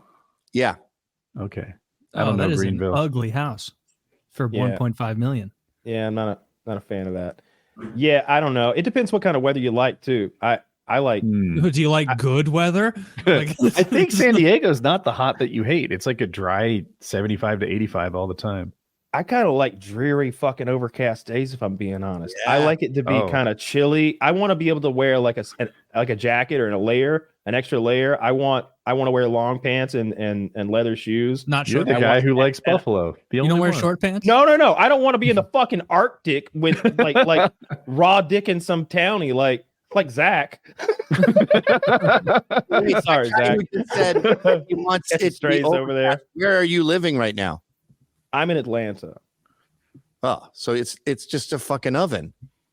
Yeah, In the summer it's obnoxiously fucking hot. It's super humid. That's the main thing. And in the winter, it gets down to 48, right? It gets, at night it gets fucking freezing fucking cold. It's just not your real deal cold like you get in the Midwest. But everybody above you would laugh at your cold, and the people above them laugh at their fucking cold. Cold is cold. People freeze to death here. Maybe not as much as they do in your fentanyl-filled wasteland. 3 fucking Chiefs fans died in a backyard high on fentanyl and some other drug cocktail. All They right, froze to that death in a is- backyard. You know what? I looked Fentanyl up Atlanta overdoses. weather. It's going down to 45 tonight. So Ooh, I think you have some work. to eat. getting brisk. Yeah. I mean, it's February. It's the coldest Fentanyl month of the year. overdoses are part of our Midwest culture, and I will not have you insulting it. 45 to 50 is perfect weather. No, Yeah. no, that's too chilly for perfect weather. You want mid 70s.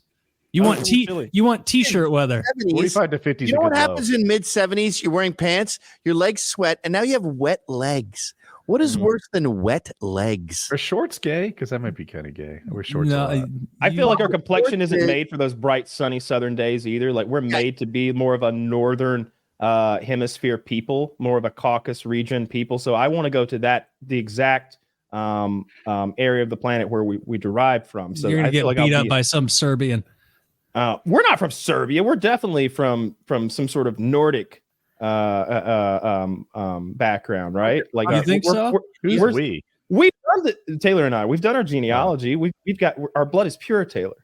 Yeah, I did. My oh, I don't know. I didn't send in the test, but my Dude, brother if we did, were in and it Harry came back Potter, in the Harry very Potter European. world, we'd be snooty as fuck. You and I promise you. We like, 1%, huh? Not a drop of mud blood in us. mud blood. That's what they say in Harry Potter. That's not It being is. racist. Yeah. Da. That's exactly. Dee-da. Yeah. Yeah. Well, I mean that. I don't know about the mudblood part, but Mhm. according to I'm- Chiz, having Italian ancestry is mudblood. I'm gonna be honest. Whenever I see your curly hair, I think I'm like, I'm A-rap. sensing a little miscegenation. Just Yeah, but it equaled out because the Accutane totally bleached my skin. Oh, that's right. You're a fucking Mhm. daywalker. You're Yeah. not even a real white. Do you know how much darker my younger brother's skin is than me in the summer? He gets like more like olive. You're a daywalker. I'm pale. I burn. I'm tender to the sun. I'm So like Gavin Accutane Scottish. has made you permanently whiter? Yeah. Yes, like I burn in the sun. Like Accutane has a shit ton of problems that they didn't all know about when I was in middle school and I got on it. So there are other cultures that highly value lighter skin. I'm thinking of India. I worked in IT. Oh, Gavin doesn't know this, Oh, but Asia, yeah. I worked in with computers and IT for a long time, and that means I work with a lot of Indians, and those guys are just putting creams on to like bleach Yeah. their skin, or even just like the opposite of a bronzer. You know how white people Yeah, put yeah. on Everyone bronze. knows that. Dude, you don't Yeah. know stuff. I just You're knew always that. like, wait, I never heard of that. Yeah. I'm Everyone always knows like that. What other times have I how many times have I India- done that? Indians have whitening cream, and Yes. the caste system in Africa is the same. The lighter the skin, even in America, we quietly value lighter skinned blacks more than dark skinned blacks, which is why the Cosby Show had all these mulattoes on it, because people found mochaccino more palatable. But yeah, that's a global Black thing. people in America value lighter skin. Like there's a whole diversion between dark skinned black people and light skinned black people where they treat the other side like a certain way. Like I've heard them be like, somebody with my skin tone, like of course you treat me that way. And it's like, wow. It's Yeah, like they have every their own little bit. racism. Yeah. Yeah. You see that, like, I didn't realize that was a phenomenon until a few years ago, and I saw some like black Twitter account, like very in a deriding, insulting way, like said like he light skin, and it was like, what? It's like, they call him yellow. Light skin was the insult. I expected the opposite. Yeah, I've seen black people fuss because other people are dark. But then I'm sure the other person would insult them that way. They're like, there was like bickering. Yeah. I used to, what the guy I started Vice with was Pakistani, and we had a place in Costa Rica, and he would come back from there and he'd be much darker. And his mother was like, Sarush, what are you doing? You are so dark. I told you to use sunscreen when we are down there. What the fuck, buddy? You bloody fucker, motherfucker. Gavin, I'm fascinated by the story of Vice. I don't know it, but Vice I think of as a left, kind of like a liberal news source. Am I on target with that currently? Who's watching right now? The liberal dude. Yeah. So Vice guy doesn't know anything. Yeah. Literally I'm asking. In the guy who hasn't heard of anything. Jesus fuck, Gavin. Answer the question, you shit fuck. What was the on question? Vice? When you started that and then bloody. you left it, can you tell the story of how that evolved? I'm curious. I think it might be a good story. What are we going to go put on a pot of coffee and spend the next 6 hours? It's. I don't know how to make this story short. Oh, okay. Sarush was a junkie.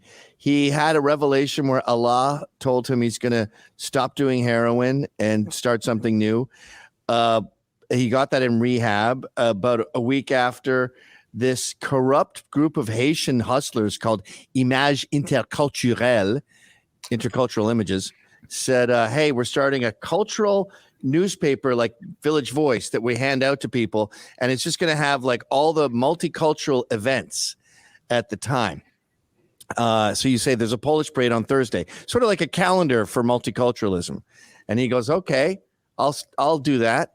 And you have to sell ads. And it's the money we got for this is a make work program for people on welfare. So you have to go on welfare.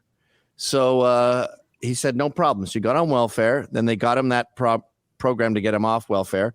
And he hadn't put out an issue yet. And he goes, I need a staff. So I was a cartoonist at the time.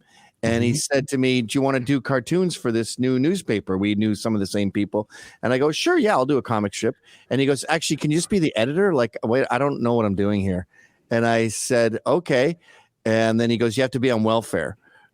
How do I? And I go, okay. So I went to the welfare office cross-eyed, which if you ever want to get on welfare, you have to go in cross-eyed.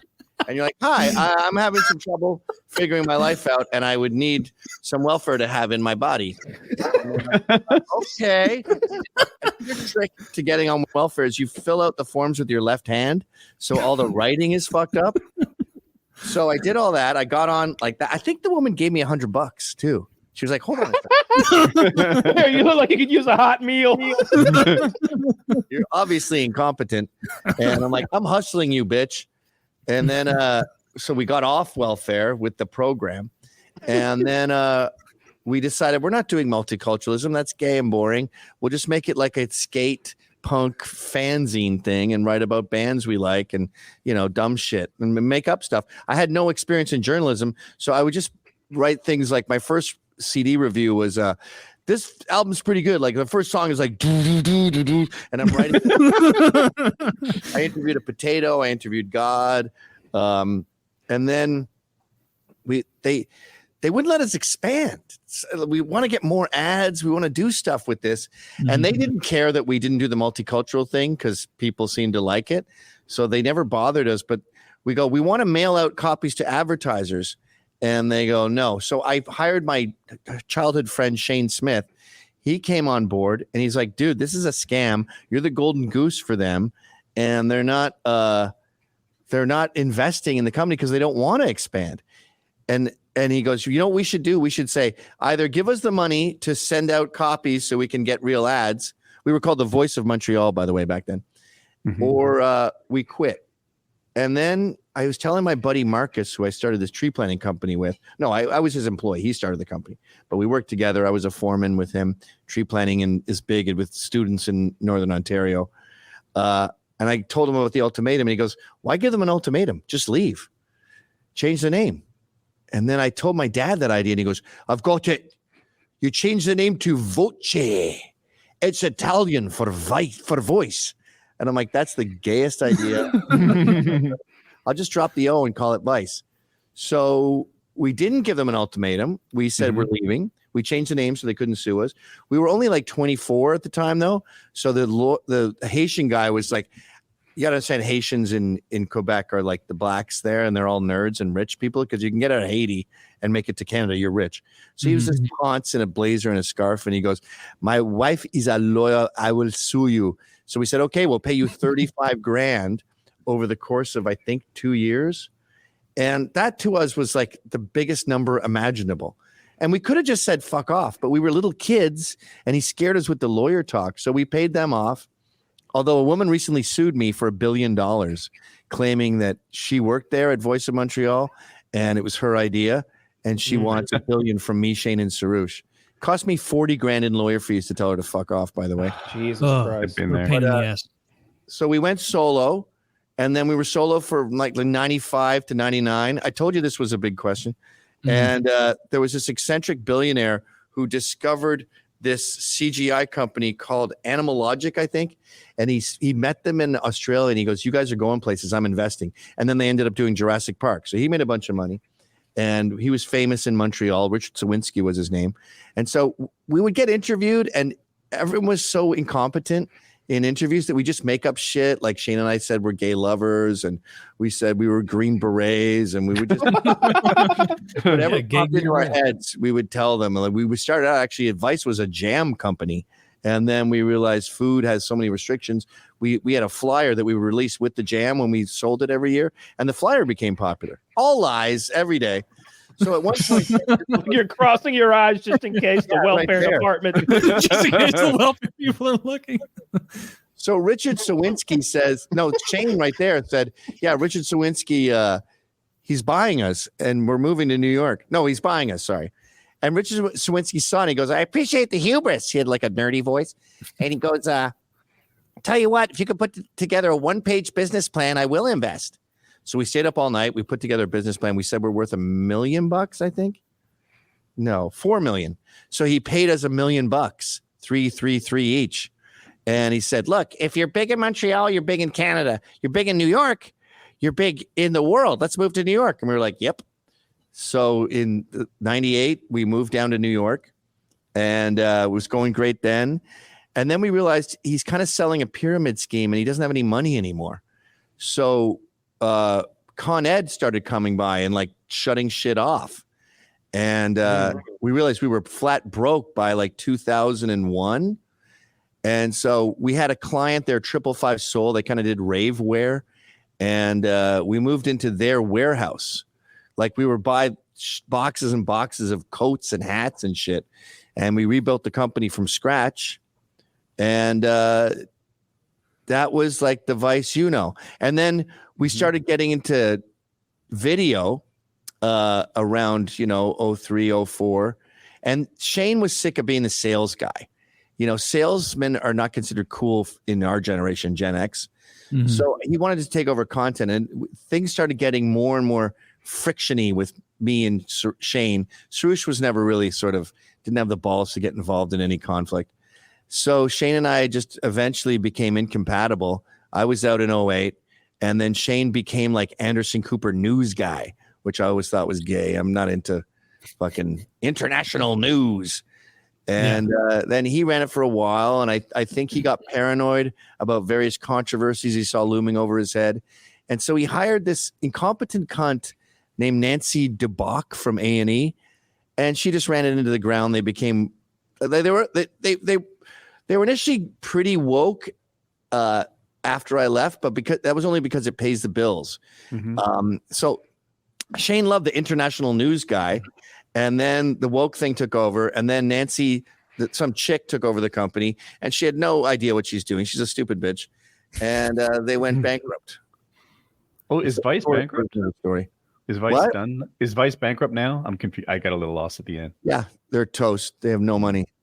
Oh, Is that like shitty to feel now, like seeing kind of what was your baby, or it's so far from it that now you don't care? Yeah, like I left at 08, so I feel nothing. But I was mad. I really wanted them to fail right after. And people always say to me, they're like, "Hey, they got you out, and then they went broke." And I'm like, "Yeah, I like that story because it makes me feel good, but it's false. They made hundreds of millions of dollars. Yeah, there was a peak in between there. Yeah, after me." So if they went bankrupt, like James O'Keefe, it has the ideal scenario. He gets ousted and they go bankrupt within like a year. That's what you're going for. But no, they did very well for a long ass fucking time without me. Damn. That's interesting. Yeah, when I heard you founded Vice, because they're the Vice that I know is kind of woke, right? So I was a little surprised that you founded it, and I was like, I want to hear how that went. That's all. No, it was very unwoke, and we did have liberal shit in there, but we had right wing shit, and that's kind of the way the whole scene was back in the 90s and early aughts. And within punk too, like yes, there was definitely a leftist angle because it was all young people, but you'd have a guy like Tom Hazelmeyer, the head of Amphetamine Reptile Records. He named his daughter Reagan. Now, if you named your daughter Trump today, like you'd be excommunicated from the hipster crowd. But back then it was like, oh, that's Tom and his crazy right-wing stuff. Like I used to wear a shirt in 2000. It had an American flag and it just said "Speak English." And people were like, oh, that's Gavin and his fucking immigration stuff and whatever. Like it was all, we accepted the different sides. But it was, around Trump when Scott Adams has a great tweet about this that sort of solves it all, where the myths were shattered and the radical left was exposed, and all of a sudden you couldn't have any nuance. As Jim Norton says, you're either 100% with us or 100% against us. And with Trump, they said, all right, that's it. We quit. It's a civil war. Yeah, Trump really did amplify it a huge amount, or at least the response to him did. You could argue which way, but I think Obama started the Civil War by saying America is just as racist now as it was in the 50s and 40s. And then what Trump did is he said, all right, party's over. No, we're not doing this anymore. America's not racist. You suck. You're incompetent. We're going back to meritocracy. We're going back to the 80s. I don't like what Obama's done to this country. And that's when the nerds went insane because they'd been in control for so long. And meritocracy is their worst nightmare because, they took speech pathology in college and the history of slavery. And if none of that is relevant, then their whole religion is irrelevant. So that's what Trump derangement syndrome is. If it's not Trump, who is it? Let's say, nice. We got if Trump strokes that was out, a healthy one. You ate well today. Jesus. If Trump strokes out at his next rally, drops dead right there, who should run in his footsteps? Who should take up his mantle? Well, Vivek would be his VP, so I guess Vivek would move to the P spot. The P spot. I also think Vivek is going to be VP. Oh, is Vivek like a front runner for VP? Absolutely. He's on the list. Yeah. I personally think he's going to choose a girl. Don't know things guy asking that? No. Jesus. And suck my dick, by the way. No, that was me. I genuinely don't follow the politics shit as closely. I thought Vivek was like not that. I thought he wasn't Vivek. I thought Vivek wasn't that popular. Vivek. It rhymes with cake. They give me a hard time every time I pronounce it correctly. Well, I'm the guy that doesn't know anything, and I can pronounce Vivek. Yeah, Vivek. I've seen some clips from him where I'm like, all right, I like that. He's I like funny. that. Did you see him rap? I don't know if I like him that much. Trump. He's old as shit, and you need some of that young energy, and Vivek has that sort of bullish, go for it attitude that you don't really see in Trump anymore. Yeah. Well, I mean, who else would there be? Like fucking Nikki Haley sucks. Nah, she burns too many bridges. Too many skeletons in her closet. That stupid bitch took all that money without telling any of her investors that she's had very public affairs, which means you don't get the female vote, which means you don't win. And then who else is there? People talk about Tucker Carlson. I don't know. That's weird. I love Tucker. Consider him a Kanye. friend. There's no way Tucker has an interest in Kanye doing West. That. Trump and Kanye West would legitimately win. I think Trump and The Rock could win. Like, talk about idiocracy. The Rock polls really well. Yeah. Has he ever said anything That's because divisive he's never been on ever? the campaign trail, though. The internet hates The Rock right all The now. Rock does is promote superhero movies and smile big and work out. But if they dug into his past and be like, how were you acquiring those steroids for all those years? And he's like, oh, I don't take any steroids. Are you telling us right here you don't use any performance enhancing drugs? Aren't you 52, sir? You're as big as a bus. Like, where are you acquiring these illegal drugs? Where and how? Dude, Who's your supplier? no one on earth would give a fuck finding out about The Rock using steroids. That would not be a gotcha. Look at him. He clearly does. Everybody already knows. That's the He thing. denies it, and he would continue to deny it. And you could use a campaign trail. jacked guy on the ticket with Trump. Is it Somebody illegal? in between, like Chris It is, Pratt, right? would be a story. Chris Pratt. Nobody's If voting Chris for Pratt got caught, no, I'm not talking about VP. Oh, okay. If Chris Pratt was accused of doing steroids, you'd be like, maybe, or maybe he achieved that naturally. I'm not sure. But The Rock, dude, stop lying. Stallone got caught smuggling HGH into Australia one time. He was like, "Oh, I don't know. It could have been anyone." Yeah. Someone planted HGH on me." Like, Look at him. yeah, That's that chicken and broccoli diet. You know, once you start approaching 50, that just happens. you hit your second wind You there. hit your around second puberty. 45. Yeah. just get vascular. as Everyone hell. knows about second puberty. It looks like you Yeah, got if too there much was going to fucking be bone. a VP who wasn't politically minded like Vivek, The Rock would win. I think Kyle's right. I think Kanye and Trump would win. Yeah, the Kanye's interesting. So I think if You don't Trump think so? wants to win, I it know would you be hate him. smart I to don't grab like him. a girl or a person of color. Ye said Hitler is cool. That's pretty much a deal breaker for votes. What if you went back? But on he's the- backed off that, hasn't he? He's like No. been like, what I was No. saying was No. that my doctor happened to be Jewish. He Like, was- whatever no, the fuck no. he said. He was just recently about to do, I think maybe Bill Maher's show or something like Oh, that. you interviewed him. and they did a whole interview, and Bill Maher tweeted, "I'm not releasing the 2 hours I just did with Kanye. At the conclusion, I decided that he is a very, very charismatic anti-Semite, and I don't want to expose the world to that."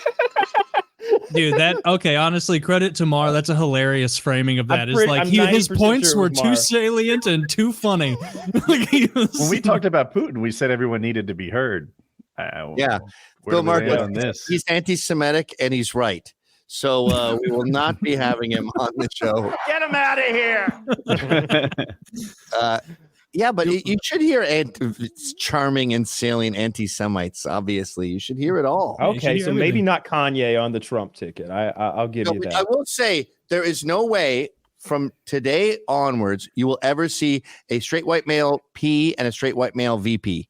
That's done forever. No more Mike Pence, Trump. So when you have Trump and you're asking what the VP is, you got to think female, gay, person of color. There's no way. Like Tucker Carlson, you go, oh, that sounds Taylor good, but Swift. white male. Taylor Swift's 35, right? What? Something Taylor close to Swift that. is 35, right? Is that right? That's the ticket. Yeah. Taylor Swift? Yeah. Oh my God. You know what's scary is that probably VP's would be See, Biden drops Kamala and picks Taylor Swift. They sweep. he wins in a astounding landslide. 4 years from now, Taylor makes the case that they need one of those FDR triple terms, and the Biden empire begins. Christy Noem, is that person made up? I don't even know that is. hopefully Who is everyone that? is ready for some law and order. Like you look at El Salvador cleaning up they imprison 60,000 criminals. You look at Javier over there in Argentina. Americans are both right and left are fucking sick of these open borders. It's affecting them at home. Their daughters are doing fentanyl. Their neighbors are getting robbed. And I think Trump's going to win in a landslide because he wants to close the borders and impose law and order. And I think even people who hate him are going to just swallow that bitter pill just to like get some security. And then they want All right. I have a question about policy then. Since you are, and you're a neighbor to the north, they're talking about doing airstrikes in Mexico to like strike at the cartels. What do you think about that one? Yeah, do it. You know how many people die of fentanyl a day in America? What are the leading causes? A lot. 130. Like we started a world war because some guy in a funny mustache got shot in his horse and carriage. We're not 130 people a day. every day. Yeah, it's In a America, huge. in the Midwest, it's a huge I actually problem. thought it was going to be higher. I How many shark seats? Imagine a terrorist attack where 130 people died every single day. You'd be like, holy shit. Stop. Like that's World War II levels. Yeah, if there was a shooting where 130 people died a day. Every single day, there'd be a mall where 130 people were killed. You probably are. No one would go outside. They'd be like, we gotta. Everyone would be wearing like helmets and hiding in their basement. That's what's happening. Damn. You want to talk about woke? I'm woke. I'm woke. You do seem woke, Gavin. I am woke. Very woke. Woke on. What was it like interviewing Kanye? I just saw that clip. I didn't know you talked to him. You spoke to Kanye? Yeah, you saw the. Yeah. You see the clip that Ryan. They put showed up? a clip. There he is. He's in a gimmick. Oh, that's right. I remember this now. Yeah. What was that like? You guys should call your podcast that never heard of that podcast. The not up to date show. Yeah. I don't agree, but DKA don't know anything works. That's fucking funny. Okay, that's actually pretty good. Delete that. Delete it. No, keep that in. That's good. Let's be DK. Yeah, DK. Don't know anything. When I interviewed Ye, it went huge. You guys don't even know that his name is Ye now. But it was weird. He's a very likable guy. I find with blacks, the way to break the ice is sex jokes. So I talked about beating off and being horny, and I think it broke the ice, and we got along really well after that. I said, towards the end of the day, I go, you're not winning the presidency, right? And that made him really mad, and I think it ruined our friendship. But it's just a fact. There's no President Ye in any hypothetical scenario. Sorry. Did you think he was sincerely offended by that? Like you saying, interesting. He thinks, I go, well, the Hitler shit is a deal breaker. And he's like, no, I think that's good for my campaign. I'm like, no, praising Hitler is considered pretty. I don't know how many consultants you have, but it's considered pretty bad. As far as popularity goes. I didn't know that. Oh yeah, dude, that's the biggest layup question of all time. You're in politics and they're like, what do you think of Hitler? Dude, I'm hitting that layup 10 times out of 10. Don't care for him. Boom. 2 points. Every single time. 2 thumbs down. 2 thumbs down. I've heard about that guy. Don't get me started. Oh, real rascal. He's my real rascal. Yeah, he's my pet peeve. He's a rascal, a no good Nick. Like Charlie Chaplin because of the mustache. Fuck no. Yeah. Don't get me started on his pop. Wait, who was it? It was Ye who said, but he made that awesome highway. It's like the Autobahn is one of the funnest places to drive around. And it's that is true. The argument that Hitler invented the highway, that's true. He did invent. He came up with highways. Yeah. That's a great idea. Everybody has some good ideas sometimes. The on-ramp clover leaf system. Yeah. That was new. I mean, we copied it right after. What if he came up with no right on red?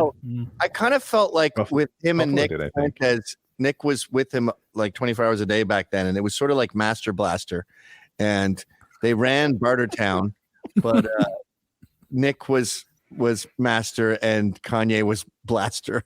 So you think that at the time Kanye or Ye was taking cues from Fuentes? Yes. Fuentes knows a lot of shit, especially when you get into anti-Semitism. And I'm He's well versed. For the record, I'm a pro-Israel and all that stuff, but I get the beef from those guys. But he's a fun dude. He's an artist. He's creative. He's weird. David Bowie said we should bring back the Nazis and fascism. Like, it's a thing artists do when they run out of shit to be weird about. They start talking about Hitler and Nazism and stuff. And Sid Vicious had the swastika on his shirt. It's just part of his art. I'm going to stop there. You're a gay faggot. I didn't see your interview with him. Did he speak well? When I see Kanye speak, he doesn't flow with his points. Yeah, he's pretty typical for rappers, I guess. He was pretty funny, though. He's got a good sense of comic timing. Like the part that went most viral about that interview, I said, look, blacks are overrepresented in crime, right? But when I see a black person, I start from scratch, and I'm like, I take you for who you are as an individual. Now, Jews may be overrepresented in media and leftism and this kind of stuff. But when You meet a Jew, do you start from scratch? And he goes, nope. That was a good question, though. That was well phrased. No, I believe he's being honest there. Then it's like, oh yeah, no, I hear they're Jewish. I got an immediate problem. Yeah, like, at one point, like he wasn't able to see his kids back then, and at one point he goes, "I don't give a shit about my life. You think I care about Jews?" Okay. Wait, yeah, he could use some messaging coaching. Play it, Ryan. Represented in violent crime. But when you meet an individual black person, you don't apply that. You start with a fresh slate every time you meet someone. Do you do that with Jews? Nope. Timing too, right? Okay, that's very funny. Yeah, nope. Just wearing a GIMP mask, zipped up. Nope. No, yeah. I do What's not. the mask motivation? Like I get it in public. Be himself with the mask and not worry about how he's perceived. I don't know. That's just what he said. Can you say it again? I was talking over you. Oh, sorry. He said I can be myself with this mask on, and I don't worry about how I'm perceived. I can just be my true self because my face is hidden. He knows we know it's him under the mask. Yeah. Probably. Okay. Maybe he shouldn't be vice president. He's just comfortable in his maybe burqa. Ambassador to somewhere, right? Israel. Like I'd like him to have some input. Dude, I would be good with Kanye as ambassador to Israel. Yeah, but he has to live in Jerusalem. He's like, don't get me started on the amount of, I don't want to say it, problems around me. You go visit him and he's just like, you believe this shit? Yeah. I'm just saying there's a lot of people around me with robust stock portfolios. You know? There's another Jew, son. These clips are absurd. That's so funny. Yeah, damn. Yeah, I haven't seen much of Kanye. The thing that like killed me more than anything was him talking to that reporter outside of like a pizza place or whatever, and like holding up the graph that shows like who owns different media organizations, and like all the Jewish names are like redded out like alarm, like and he's just holding that up, a phone from 3 feet. You can't see anything, but he's just found that graphic and he's stoked on it, and so he thinks everyone should see that graphic. I thought you were going to talk about the time where he goes, I had a doctor or something, and he's like, I can't say who he was or what his affiliation was, but anyway, this guy wanted to sabotage me and put me away for questioning things, and that man tried to alter how I felt. He was Jewish. Yeah. Yeah, I'm not going to say what the affiliation of this doctor was. He was a Jewish doctor. Yeah, and you can see, dude, that's like a fucking, dude, the amount of pixels in that image he's showing has been so decayed from the thousands of 4chan reposts. It's just a blob now. Right. He believes that he's telling the truth, though, because why else like do such an unpopular thing? You know? What do you think the psychology is behind showing off his wife like that? I think of it as an art experiment. Making him jealous, maybe, or maybe he's trying to make her a superstar, or maybe he's just flexing. I don't care because I got to look at her. His wife is bodacious. It's ridiculous. I feel like he thinks he's stumbled upon a treasure trove of like information, and he's like, I can be the one who spreads this, making me important to the process. Like, because I mean, he does seem. On the he's a rapper. He's a narcissist. Remember 3 hours ago we were talking about 10s, and we were like, "Hey, sure, get this girl, right? Whatever is a changeable thing, and if you change nothing, that's what a 10 is." Kanye's wife might be that bullseye. Oh, I'd change the hair first and foremost. She has my exact hairdo. She does. Does hers she? is blonde though? Yeah. Show us Kanye's wife. Somebody. Yeah, but you both wear it well. It's the same hair. It's a good haircut though. I'm gonna say that. You know? Good haircut. I'm kind of into Gavin's hair. You fuck her from behind, you're looking down at a 12-year-old boy. But you see those enormous swinging titties. I've never seen a 12-year-old boy with hangers like that. Not from behind. You don't see those titties. I bet you do see those from behind. I bet you see the side crescent around the side of that. I genuinely don't mind the torso. haircut. I'm okay. I'm here for it. I don't like it. She looks like a Pokemon trainer. Yeah, you're wrong. Yeah. And you don't like that? No, I don't. Don't want I would your wife to be a bodacious Pokemon trainer. She would look better if she had long, luscious hair, right? I gotta take my third piss. How long is this fucking show? It's a long time. We didn't know you'd be sticking around for the whole time. Yeah, we thought you'd be here for 2 hours. We do 4 though. We do. Okay, I gotta get out of here. I have a life to live. That's fine. Yeah, you're good. If you got to pop out, or if you just got to pee again, it's up to you. Pee and then go live. All right, go pee and go live. Can you and Woody please bond over the hatred of fat people and the fact that you ride motorcycles so we could all feel good, please? Okay, Woody, what kind of bike do you have? I have 8 motorcycles. My favorite is probably a KTM 890 Adventure R. My favorite way to ride bikes are these long distance adventure things. Have you ever heard of the TAT, the Trans-America Trail? Okay. Oh yeah. There are dirt roads that go around America. It's about 8,000 miles long. That's probably my coolest ride. That sounds fun. Yeah, it was maybe 5 weeks, something like that. Cool. Yeah, that's the old TAT. They made it into a loop now. It goes across around Boise and across you're never on a highway. Wisconsin. No, you're on highways probably 5% of the time. Oh, great. Wow, that's awesome. Yeah. I have a Cafe Racer Triumph Bonneville 750. No fairing, nothing. That is a classy bike. That's cool. Yeah, I'm just into aesthetics, so that I don't really enjoy it. It's fucking scary on the highway. I'm hitting myself every time I go over 60.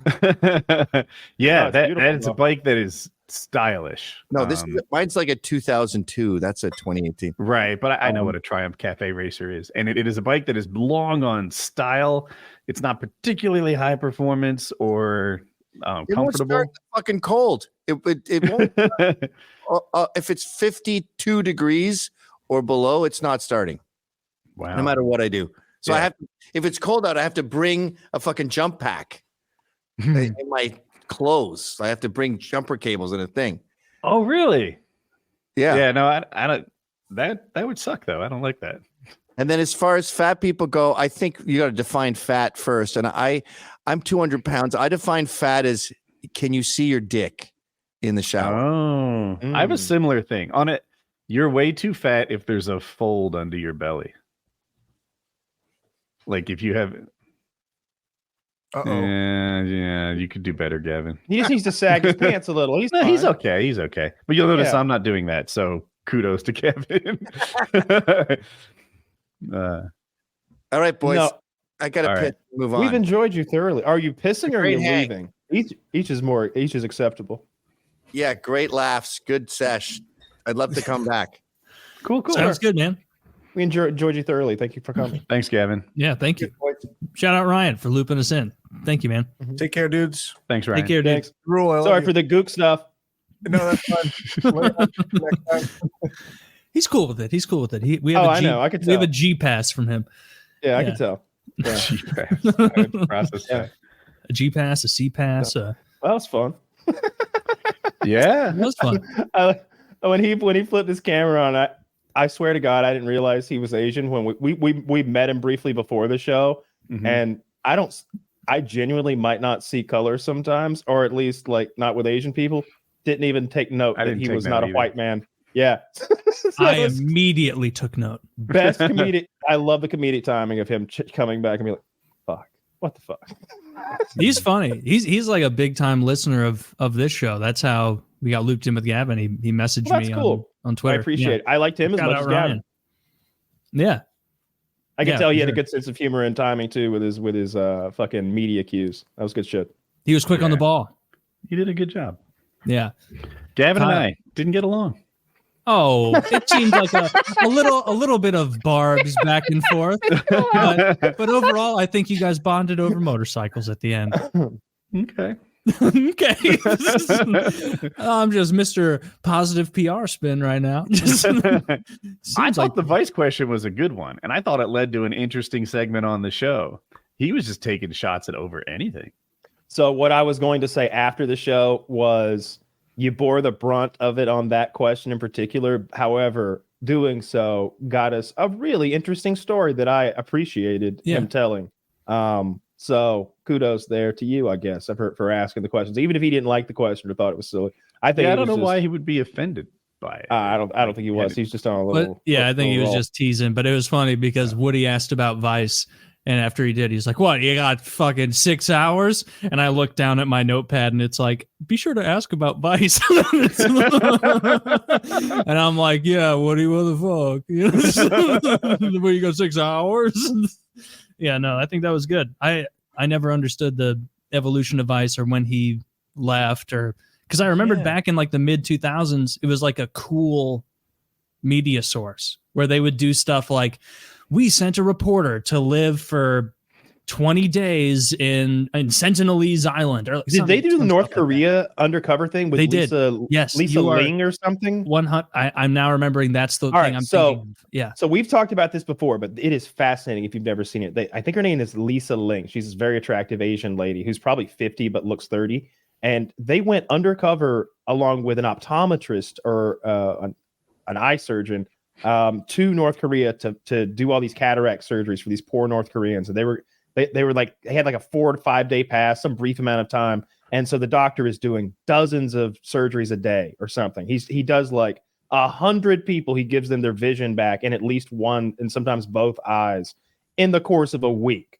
And it's almost they gather in what looks like a church, but I don't know if they're allowed religion there. And and everybody's getting their bandages off at the same time. A whole congregation of people is literally being given their sight back by the man standing in the front, and they bypass him to thank the great leader's portrait. And the old lady exclaims while she cries on her knees, "I will work twice as hard in the salt mines."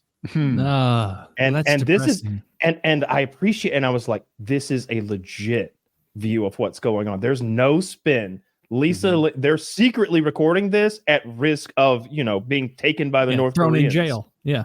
And, like that one American they gave back had been tortured so severely he was brain dead, right? And he died not long after we got him back. I don't know what they do to you over there, but it's not friendly. They fuck your ass up. Yeah. They fuck your ass up. So that documentary was fascinating to see like what a normal street looked like. It's also very clean, like their cities, but it reminds me of movies when the person's having a dream and all the people in a city have disappeared. And it's very ominous. It's almost like, where are all of the people? Why are there not commuters of some kind? Or why are there not like, in America and every other city I've ever seen, cities are congested with traffic and everybody's trying to get somewhere. Did you happen to see that footage of the bicyclist riding in North Korea recently on Reddit? No. It backs up your story. Well, story, it sounds like a lie, but it backs up what you're saying. I did see it. Oh, yeah. So the guy rides his bike, and man, there are barely any cars in a city with an infrastructure to handle a lot of cars. Millions. Yeah, a city that looks like a major city of millions. But there's no foot traffic either, seemingly. There's no... It's like, where are the people centers? Where's the hustle and bustle of North Korea? They did that shit that China does, where they like build an entire city before there's the demand for that city, and then it's just, old West ghost town, nobody there. Well, that would explain. But these undercover videos, though, like I never quite understand it, and sometimes I have this little sci-fi dystopian Black Mirror moment where I'm like, I've never been to North Korea. Do we even know if it's real? Like maybe they just drew it on the map and it doesn't exist. Yeah, like I've never been. Maybe it's all. Of course, I also have that simulation theory that I melt into every now and then, where I wonder if you guys are real. That's upsetting. You can't be doing that, man. You're gonna lose. You wouldn't know if you were. I wouldn't know. You could be the real one. I'm fully open to the concept that you're the only real person that there is, and that I'm just an NPC who's programmed to be me. No, the simulation thing is. It's always struck me as retarded because it's like. Okay, so this is just like a secular interpretation of what God would be if it weren't supernatural. It's like, no, if that's a clever. God I never looked real, at it through that lens. That's just an atheist talking about God. Yeah, it's just and like, I'm not singling out Kyle, but God exists. Not necessarily because really. because all right, if you're talking about that particular simulation theory, the idea that we are some one simulation and they're running like, oh, let's see what would happen if this and that happened. Or let's learn how the universe began. That universe that we discovered over there because we travel from one to the other. In that scenario, I rewind me a second. I just had a brain fart. We were talking about the simulation being a parallel to God. Yeah. Yeah, but even in that, but the people who created the simulation they don't know where their universe came from. They could have you know what I mean? But then it's like an infinitely reducible, more complex explanation. It could be a simulation. It could be the Rick and Morty bit where it's a simulation within a simulation within a simulation, and like who is the real one? And soon, and we've created plenty of simulations, right? And we think of the little like, if this happens, do that. If that happens, do this kind of coding as just rudimentary. 1 + 2 is 3, but I don't know. That's kind of how we behave anyway. You know, whether free will exists or not. Like we were very predictable in the way we make our decisions and the way we live our lives. But I've never been convinced by the simulation thing. You've never thought so much of yourself though that you thought that like this is probably all just about me. And like an empty solipsist, like in an empty room, you just be like, look, this is a fucking simulation. Come on, let's go back to the real world. I'm tired of this. Is that called solipsism? The belief that you are the only real entity and everything else is contrived? If it is, I didn't know there was a word for it. I just sort of thought of it as self-imagining that you're within a simulation, sort of Matrix kind of. Either way, like you can always like argue like, oh, well, you get back to the beginning of time and God. Well, that's just explaining something we don't know yet with God. It's like, okay, well, that's exactly what simulation theory is, except it's even adding an additional layer of complexity where this godlike being is also programming us. For what purpose? For what reason? Oh, it doesn't have to be a godlike being. Still reducing it to an unexplained thing, just in a different frame. No, we could be in some kid's hard drive in his bedroom. You know, he's still an all-knowing, all-powerful kid. Yeah, it's still someone who's creating an existence. You can see the parallels, Kyle. Yeah, you're an all-knowing, but you're that compared to a program that you write. Apparently, I know nothing. Remember that? we all know nothing. Dude, DKA don't know anything is actually very funny, and I want to use that. We've all seen Tron. It could be just like Tron. Go watch Tron. It's terrible with Jeff Bridges. Just a shit movie. I guess the reason I was the right age. It doesn't better explain reality than just the God theory. Because like at the end of the chain with God, it's like, and then God did this. It's like, okay, that's the entity, but that we can't define. The entity you can't define in the simulation thing is just someone running a simulation, who then could be on a simulation run by a simulation, and it's like almost more complicated than just being like, no, it's something supernatural we can't explain. I don't really think about like who might be running it or why. I just kind of prefer the idea that I'm the only real person, and this is all about me. That's a very lonely existence. Oh, it's beautiful. It's beautiful. But little Toby Murphy and Rocky, they're not real? Animals aren't real anyway. They don't have souls. Don't you fucking say that.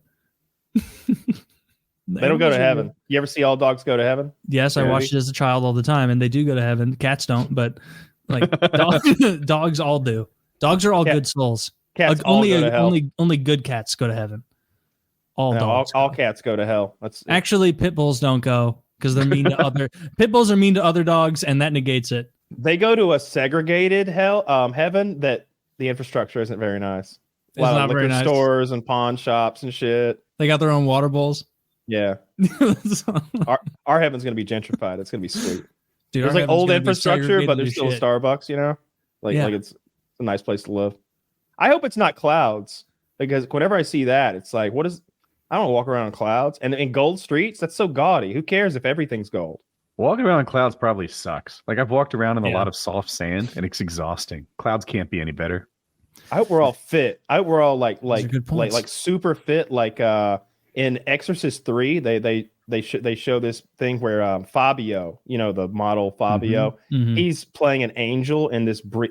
He's having a dream or a vision or something, and he sees like a heaven hellscape type thing, and Fabio's there as an angel. And I always thought, I hope everybody looks like Fabio in heaven. I hope there's no uggos there, right? Like imagine you live your whole life as an uggo, believing in the Lord and praising him.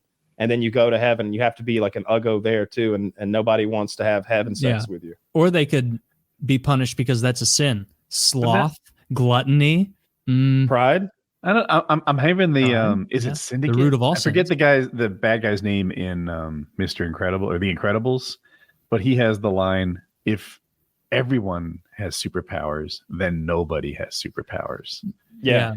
That's if you're gonna make the ugly people attractive, then no one's attractive.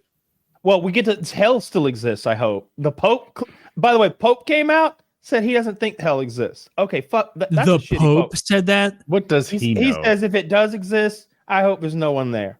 Dude, That's the what Pope said. is fucked. That's I was gonna not, say, Taylor, is he right? You're the guy I go to for religion. Yeah, you can come to me anytime you have a religious question. At least around Christian stuff. But like, yeah, no, it's spelling. Taylor's your guy, dude. Religion and spelling. Other than that, stay the hell away with your questions. But yeah, hell is very clearly real from Christian dogma. Really? It's not a. Oh yeah, I'm shocked the Pope would Jews say hell don't isn't believe in real. it. The Torah didn't mention it. Well, Judaism is not from Christian dogma. It's not from. It's the Old Testament is in the Torah, though, right? Like the whole thing. No. The Torah is Genesis, Exodus, Leviticus, Numbers, and Deuteronomy. It's the first 5. That's a lot of books. How many books are in the Old Testament? Genesis, Exodus, Leviticus, Numbers, Deuteronomy, Joshua, Judges, Ruth, 1st and 2nd Samuel, 1st and 2nd Kings, 1st and 2nd Chronicles, Ezra, Nehemiah, Esther, Job. What is happening right now? He's naming the books of the Bible. Zedekiah, no, I fucked it up. I don't know the rest of them. It sounds to me like at least 20% of the Torah is the Bible. No, there's about 20% of the Bible is in the Torah. It's less than that, yeah, because I believe there's a heaven or a hell. I believe Numbers is pretty short. Oh, I mean, I know there's not a real heaven and hell, like 100%, but I'm not even sure that the Christians. I think they probably just made that shit up. Wasn't Jesus the only one talking about heaven? He was like, the only way to God is through me, or something like that. I am the way, the truth, and the life. Pretty convenient. I wasn't fully indoctrinated. No, I hit my numbers. I got in. Yeah. I keep asking people when I meet them at parties and stuff, like, hey, are you baptized? It's a great like icebreaker. People love it. And everyone is baptized. Like even people who are like completely not religious, gay people. Dude, everyone. Like, I'm baptized and both my children are baptized. Yeah, dude, I'm baptized too. You're going to hell so hard, dude. You haven't been baptized, Kyle? I'm so worried that someone is going to see my unbaptized body as a potential vessel for a daemon and take me and do some sort of black ritual on me where they, allow a powerful demon to come and coexist in my vessel, and, imbuing me with powers that are unfathomable to a mortal man. I really hope that doesn't happen. Thankfully for you, sovereign citizen shit, right? I'm no theologian, but yes, you are. The baptism process is symbolic. It's not about the actual water going over you. That's not what cleanses you. It's a dedication of your life to Christ. That's not what baptism is. It's a financial arrangement. You throw a party, you see people you care about, and you start a college account with the gifts. That's baptism. They never dipped me in the water. I never said the words. It never happened. And I remember seeing people get baptized and thinking, that's embarrassing. I wouldn't want to go up in front of everyone and get dipped in the water. Like this is when I'm 7 or 8. What if you're 7 or 8 days old? Or months. That didn't happen. I was not baptized. But should those people be embarrassed? And I've never asked. Should you be like, look at that fucking baby all naked getting dipped in water? How emasculating. What a bitch. I've never asked, but I know that like my uncle got cancer, who my dad was very close with when I was like 3 or 4. Mm-hmm. And I think that, and they went to a fucking preacher somewhere, like one of those magic preachers. And like my dad saw that experience where like his desperate brother who was dying gave money to like this preacher man. And he's never said it. This is just all me reading the room. But I think that really soured him on religion and like especially organized religion. So maybe that's why I get baptized. Maybe it wasn't a priority. But I think my sister did. I think they dipped her ass. As a little girl? I don't know. I don't remember this. You in the heavenly realm. I'm going to ask next time I talk to one of why I wasn't baptized. I don't want to be, and I genuinely think it's kind of neat. Makes me special. Because everyone I talk to has been baptized. A lesbian couple I thought you're going to be the belle of the ball in hell. Yeah, maybe I'll be in charge. Maybe they'll call me the hell-bound savage.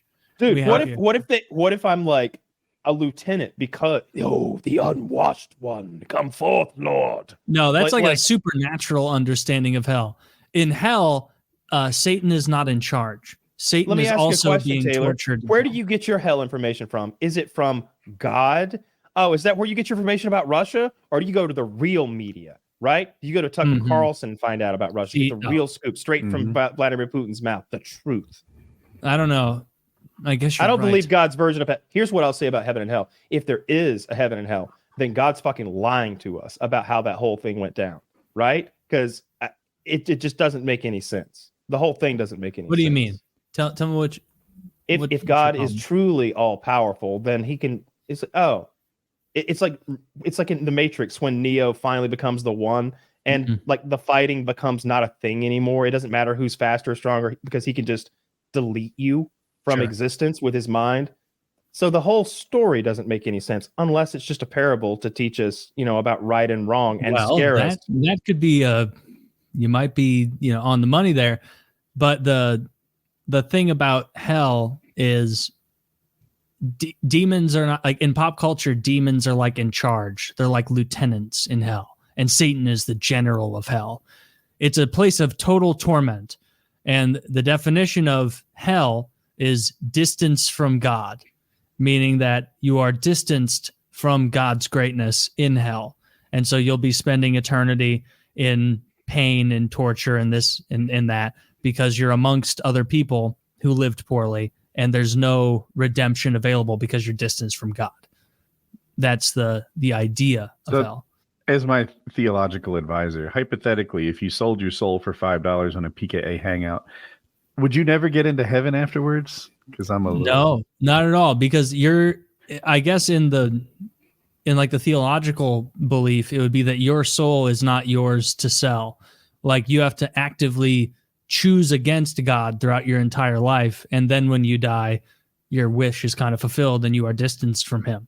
But if you sold your soul to some person on our hangout, and then tomorrow your parents called you and they gave you a really great sell on their beliefs, and you were like, I'm in the mix, baby, I'm gonna go to church, I'm gonna do this and that. Not that church is necessary, but I'm gonna pay. Dude, I'm reading about and hell. You would go to heaven.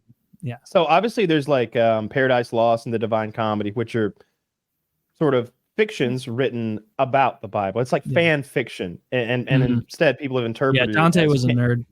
Sure, and people have interpreted it as like canon, but it was fan fiction. That's the way to look at it. But I'm looking at like the straight from the Bible stuff, like Matthew 25:41. The universal punishment for all who reject Jesus Christ as Savior to be cast into the lake of fire. And then Revelations 20:15, the Bible speaks of hell as a place of outer darkness where there will be weeping and gnashing of teeth. Matthew 8:12 through 23 and 13, those whose names are written in the Lamb's book of life should have no fear of this terrible fate.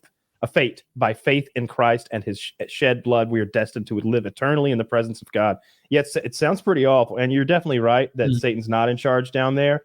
But again, that's God's version. Okay. Of course he would say that, like, in charge. That's where I threw him. For all we know, hell is like the better part of the universe that God and the devil exist in. And God is like living in the shitty like suburbs or something like that. And hell is like this vast green fertile orchard of like, other dimensionally paradise fanciness, right? I don't think so. I think that's, again, supernatural. We're going to get to heaven, and it's going to be that Russian-style architecture, just floor after floor of gray shit that looks like every survival game you've ever played. Oh, I was talking about the cool Russian architecture with the onion tops. Yeah, no, I was not Red Square. Not Red Square. I'm talking. No. Think about Call of Duty 4 maps. That Russian architecture. Oh, block. Okay, those Eastern possible Europeans to do well with a scorpion on that map. They do love their fucking blocks. Actually, no, XCal killed it with a scorpion on that map. So XCal could kill it with a knife on that map. And he was frustrated. Oh, speaking of gaming, Kyle, what are your thoughts on getting back into Total War Warhammer 3? Jesus Christ. Huh. Because it is I want an RTS game that is less sweaty than Age of Empires. I love playing Age of Empires. It's too sweaty for me to get into, but honestly. AoE is really intense. You would love it because you're you're really good and into min-maxing different strategies. It has to be my life. It has to be my life for me to be good at it. I have to devote days to it. And I have to get up. I get up at 7 a.m., drink my coffee, and play Tarkov for 3 hours. It's almost like a middle ground, though, because like AoE is so sweaty and so difficult. Yeah, I'll play. I will. Total War Warhammer 3 is like I'll play so Warhammer. Not sweaty and relatively easy compared to AoE that like it's not as. And I'm good at it already. Yeah. I'm good at it already. Dude, you and I fucked people up when we would play 2v2. You played the Dark Elves. I played the Ogres. I took early map control with my speed. You played back, did some skirmishing. All right, here's what we'll do. We got a whole plan now. I'll get back into it, and we'll have Turin on as a guest on the show, and we'll do like 3 hours of Total War Warhammer talk. We'll talk lore. We'll talk about the real Drukhari, the real People Empire. Will love that. Yes, we'll do dwarven lore, like thick dwarven lore. Yes, I'm just excited talking about what we're going to talk about. Oh, we're gonna love it, Woody. You don't know anything, Woody. Come. Confirmed. Yeah, you don't know anything about the intricacies of Dawi lore. But yeah, I'll do that. And I'd keep playing Ogres. I need to check back in and see if they've made any updates. They've added new shit. That game's such a money sink. The game that's cool, and I wish we could show. I don't know if we can show. It's Space Marine 2. So Space Marine 1 came out, I think, 2011, and the trailers and the gameplay look really fun. You play as a Space Marine fighting Tyranids, which is Halo this intergalactic. Question mark? Pardon? Halo ripoff? Question mark? No, it's completely different. Wait, is it an RTS or an FPS? It's Warhammer 40K Space Marines, so it predates Halo. Okay. This is a first-person shooter or a real-time strategy? It's more like third-person viewpoint, and you're a Space Marines, which is like a demigod, essentially. Skyrim-ish. And you're fighting aliens that are, they're called the Tyranids. In this case, I think they're just monsters. They kind of look like xenomorphs. There's big ones and small ones and all sorts of shit. It's very bloody, smash. You've got a chain sword, got a big cannon. It's bolter. I'm excited for that one. I sent you the link the other day. I'm so into the lore of that universe that I'm just down to play anything that's rooted in it that looks fun. So I'm definitely gonna play that. But yeah, I'll play some Warhammer 3. I wish that I was more into that lore, because sometimes I'll be watching lore. Lore, which I think predates 40K. That it's the original thing, and a lot of 40K is sort of taken from the fantasy and just made to work in a futuristic universe. Sure. So, like, if you look at they're different. Like you've told me, they're like in the 40K universe. It's not like the Empire became that Empire. I don't. As far as I know, the Empire does. It's a completely different universe, and the Empire didn't exist. And the 40K universe is 40,000 years from our future. Has always been my take on that that universe. Well, either way, I'm down to play that game again. It was fun as shit, and it is aesthetically the coolest looking game I've ever experienced. Like like what's a better one? What's a cooler battle than Total War Warhammer 3? There's that Civil War game that I will also play with you if you want, where everybody role plays and you do these. No, it's called like War of Rights, I think. And it's about the Civil War, and there are these big bayonet charges of good old Southern boys, and they're all doing their accents, and they're all running like through cornfields, getting mowed down by Yankees. It looks. I'd try that out, but like Age of Empires 2 sucks me in because there's like 50 different civilizations. That's a meme game that I would want to play for like Total War Warhammer sucks me in because there's, probably only 14 or something different civilizations you can play, races in that game, because they're totally different races. But yeah, no, I'll play that with you. And I'm sure some of the other guys will get into it. I know I forgot all of the hotkeys. I know everything. With that muscle memory base. Sometimes you think you forget, and then you get called upon to do it, and your body remembers. I hope you're right. Yeah, I hope you're right. It's like riding a bike. So thousands of hours into that shit. Like after going from like the first time we got into Total War Warhammer 3, it was following me getting into Age of Empires 2 again. And when I went over to Warhammer 3 and started playing, my instinct was like, all right, send them to attack. What do I need to be doing? I need to be doing something. I need to move things, because in AoE you're doing fucking 50 actions a minute if you're dog shit like me. And in Total War Warhammer, a lot of the movement is like, now I just need to wait. Like, does the game tell you how many actions a minute you did? There's in AoE 2, there's like, if you look, if you watch someone's game with a certain software, it'll tell you their peak APM, what their like idle villager count was. It'll tell you everything. It's what's a good APM? All the really good players are well into the hundreds. Okay, it's like 120-ish. Yeah, some of them will hit like 200 per second. Like, I'll get that software. But also like they are professional players who are like compulsively hitting stuff sometimes. And so you'll hear like with any, even StarCraft, stuff like that. It's like, oh man, 180 actions per minute. And it's like, okay, but 65 of those were him hitting the spacebar key to take him back to his town center over and over and over and over while he was doing stuff. I mean, that's I used to watch in COD. People used to like YY a lot. Like a lot. It had nothing to do with gameplay. They're just like strategically holding a corner. Why? Yeah. It's like these are wasted movements. It doesn't help them. 100%. Like, but because they're pros, you think like, oh shit, should I be hitting YY more? You know? Yeah, when I like watch, like sometimes in the tournament AoE games that I watch afterward, it'll have like the caster vision, which shows the peak APM, and very often the losing player has less APM because it's like that person was making deliberate decisions with their actions per minute, and this other person was like spamming spacebar and clicking and saying, oh, this unit, don't go over here once with one right click, go right click, like 100 times, try and keep them going. There's I'll try that software. I'm curious when we get back into Warhammer how much clicking there. Or if you jump into is. AoE 2 with me, that'd be fun. That's not happening. But I'll do that. There is some micro. You do send those like maybe like you can imagine like the head of a bull. You've got your central force and then maybe two horns who want to wrap around to the flanks. You can kind of like 5 or 6 inputs, and that's doing its thing. You sent them all the way over there, so now you're waiting. But then you'll have like some really fast, speedy units that are glass cannons, or maybe not exactly a glass cannon, but definitely glass mosquito. They're like glass mosquitoes. That's what Warhammer has a lot of. You send these fucking dirty shitheads who are hard to see and that are too quick to run down, and they shoot blow darts with poison at your guys, and your guys will start chasing them. So now you have a good unit devoted to just chasing a blow dart guy who's cheap, but now he's hit you with the blow dart, so your guys are all they're poisoned, so they're slow. That's what blow dart man loves. I've sent him on a zigzag route he's pre-programmed to do, and he just automatically blows his blow darts and throws his shit. And the way you beat Kyle in Total War Warhammer 3 in the domination mode, blow him constantly, distract him. You blow him constantly and distract him, and he's coming too hard to even notice. No, Kyle, there's a little counter in the side that says the amount of gold damage you've done, and so Kyle and I are both going to bring armies, and we're both allotted 20,000 gold or whatever. And on the side, it's not a win metric, but it shows like, oh man, Taylor's only done 5,000 gold damage to Kyle's army, and Kyle's done 6,200 to Taylor's army.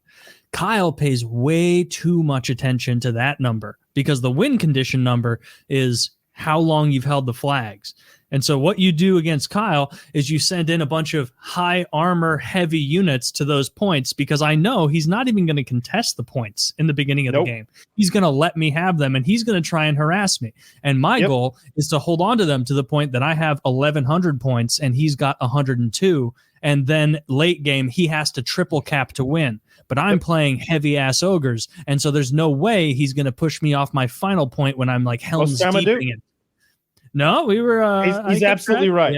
So I'll allow him to take his home flag and the middle flag, and I won't try to send anybody who would stand on a flag and capture, like a big sword wielding guy or a bunch. It's groups of them. When I say a guy, I mean 80 to 120 men in a formation who all look the same roughly.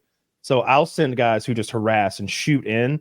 And my goal is to weaken his army. As time goes on, we're accruing more gold, so our armies are growing, and I want his to always be getting smaller and mine to always getting bigger. And when I have like a strength of numbers that I normally wouldn't have unless that harass had been effective, now I can just bully him and just push him all the way back into his spawn. And once I kill all of his troops, now I'm spawn killing. You're literally spawn killing. Yeah, it's real fun. It's a hard way to play the game. You have to wait and do the right kind of internal math where it's like, all right, Kyle's gonna win the gold battle here because he's gonna go less on the points than I am. It's going to be complicated to make sure that I move back at the right time. the reason you would often beat me, and you're playing fine, but I'm often playing strategies that are hard to beat because I watch so much of it. The reason you'd often beat me is because I was so goddamn high that I would forget to attack. I'd still be biding my time, I'd be microing 3 things around shooting, and like 8 minutes would go by because I was so fucking high. Oh, I know. There would be times when we'd be 1v1ing and I'd be like, all right, I'm at 1,320 points and he's at 400 and I've got 2 flags. Yeah, he must really be biding his time before this next one, because it's not gonna work. I bided way too much. Can you win with a triple cap? Like in domination, you can always win with a triple cap. You could be down 199 to 0. Yeah. It works exactly like domination, where it ticks up based on the number of flags you have held. It can be really fun to play duos in that because we'll make our armies complement one another. Mm-hmm. Like he might have a troop that like fights harder if there's, I don't know, some sort of stink near them. So I'll bring some stinky guys, it's like little things like that. That worked well because I would often play ogres, which is a fast, heavy civilization race, whatever they're called. And so I would very quickly take control of them. And then Kyle, because he's playing with me and I'm not going heavy skirmisher units, he goes very heavy skirmisher units. And his focus is to weaken everybody before they show up to contest with me on the points. And that works. I like that I like that play style because it's harder to do, and I'm always trying to get better at that micro because that's what I was always bad at. But harassing is so people would do it to me when I first started, and it feels like being bullied because you don't have an answer for it. They're just running from you, and you're chasing them, and they just keep shooting you, and they run and run and run until you're just whittled away. And it's like, man, you just bullied the shit out of me there. That was awful.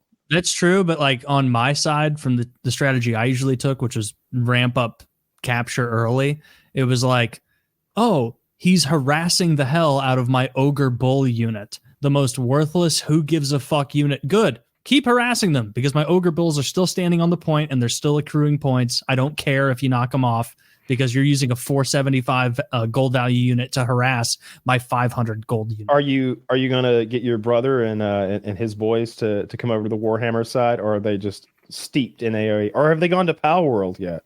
They've played some Pal World. They're gamers, and so they bounce around. But I'll get them into Total War Warhammer 3 also. Like the learning curve for learning Total War is so much lower than Age of Empires. That like if you can get people into Age of Empires and then tell them, hey, there's a game that requires 1/8 the actions per minute and you're not managing an economy at all, and the games are fucking 15 minutes long. Pretty easy to make that transition. And the units look so cool. It's expensive though. That's the problem. The base game is, I don't know what the base game costs, but I would probably assume still $60. Yeah. Yeah. But when you buy everything, and I mean everything, you're a couple hundred, maybe $300 in. It's Games Workshop. I don't do the miniature thing. I've always said I think that's where I draw the line. I kind of wish I had one just to stick on my desk like a bobblehead. But the idea of painting them and then showing up to an event with some sort of fucking landscape and putting all my minis out there and rolling dice and playing the game, I'm not into that at all. Let's get back into it and let's run some 2v2s online and roll some people. That'd be fun. Sure, I'm sure the people in our Discord would be down. But I won't be completely lured away from Tarkov because things are going well, just swimmingly over there. You don't want to get back to Warhammer where we'd like just absolutely demolish fish? No, I'll play. A bunch of those guys in there who's playing to make friends. Yeah, Fish is playing for fun, and he'd be like forgetting units in the very back. You know what it's like? It's like that scene in Sopranos where Ralphie's making the fat guy play basketball with him. Even though he's tired, he's like, "Come on, a little defense," and the guy like just puts his arm out, and Ralphie just runs around him and scores like another layup. Come on, Ralphie, I'm tired. That's how it is with a couple of my buddies who are like way more into other games than Age of Empires, but I have a bunch of friends and we all jump on and play, and they'll like be on my team, and I'll be like, "Hey, can you on your second monitor just pull up AoE Companion and just like pick a build order and follow it? It's gonna help you a lot." And they'll be like, "Nah." and so then I'm like playing the game and I'm like, guys, I'm getting attacked a lot because everyone knows I'm the best player on this team. I'm getting harassed early, and they're like, oh, interesting. It's like they're just still. What are you gonna do? They're playing SimCity back there. They're hitting Imperial Age at like an hour. It's like, that's a terrible time. You need to be hitting Imperial Age at like early 30 minutes at most. And they're like, nah, I'm farming, bitch. Like, I'm doing my own thing at my own pace. I'm like, hey, you're playing the Franks. You want to go heavy in cavalry? And they're like, nah, I'm going unupgraded shitty crossbows. Right. Meanwhile, he's got like a peaceful colony growing tons of carrots and just like, my younger brother. I got him. my youngest brother is a big time gamer. He's good at pretty much every game. My younger brother is not a gamer at all. And so when I got him into Age of Empires and he'd play occasionally, I would always put him on my team so that I could kind of build around him and protect him. And there would be times where we'd be an hour into a game and I would have my entire forward base built around his to make sure no one could get to him. And I'd be like talking to my other ally and I'd be like, Brett, I'm really getting pushed here. Can you spare some units? And then my brother would be like, oh, are we being attacked? And it's like 40 minutes into it, but he's just sim-citying in the back. He has no idea. Yeah. And his move every single time, because I would forget to change the win condition. I want to play win condition conquest, which is you demolish their base, but I always forget and leave it on standard, which means you can build a wonder and then a time starts where it's like, if you don't destroy that person's wonder in 200 years, which is probably 15 minutes game time, you lose. And so I'd be defending, and then suddenly I'd hear the wong music, meaning that my younger brother once again built a wonder. And I'm like, oh, you actually did something great. I'm going to keep defending. We need to like legitimately, what's the most upset you get from losing it at Age of Empires? Like, or you have gotten? Oh man, there have been some time in like interpersonal friend games. There have been times that my buddy Brennan and my younger brother will end up on the other team, because usually it goes like, you have this, if there's 6 of us, they're the number 2 and 3 players and I'm the number 1 player as far as like amount of damage you can do over the game. And so they always end up on the same team. And so every single fucking game that I play against them, it's always like, what's going to happen? And I'll tell my teammates, I'm like, I'm going to get rushed by both of them in early feudal age. And then they always rush me in early feudal age. And I get tilted because I'm annoyed, because I'm like, and these fucking pieces of shit killing my villagers. No, the most tilted I've been in an online game was a dude beat me badly and laughed at me.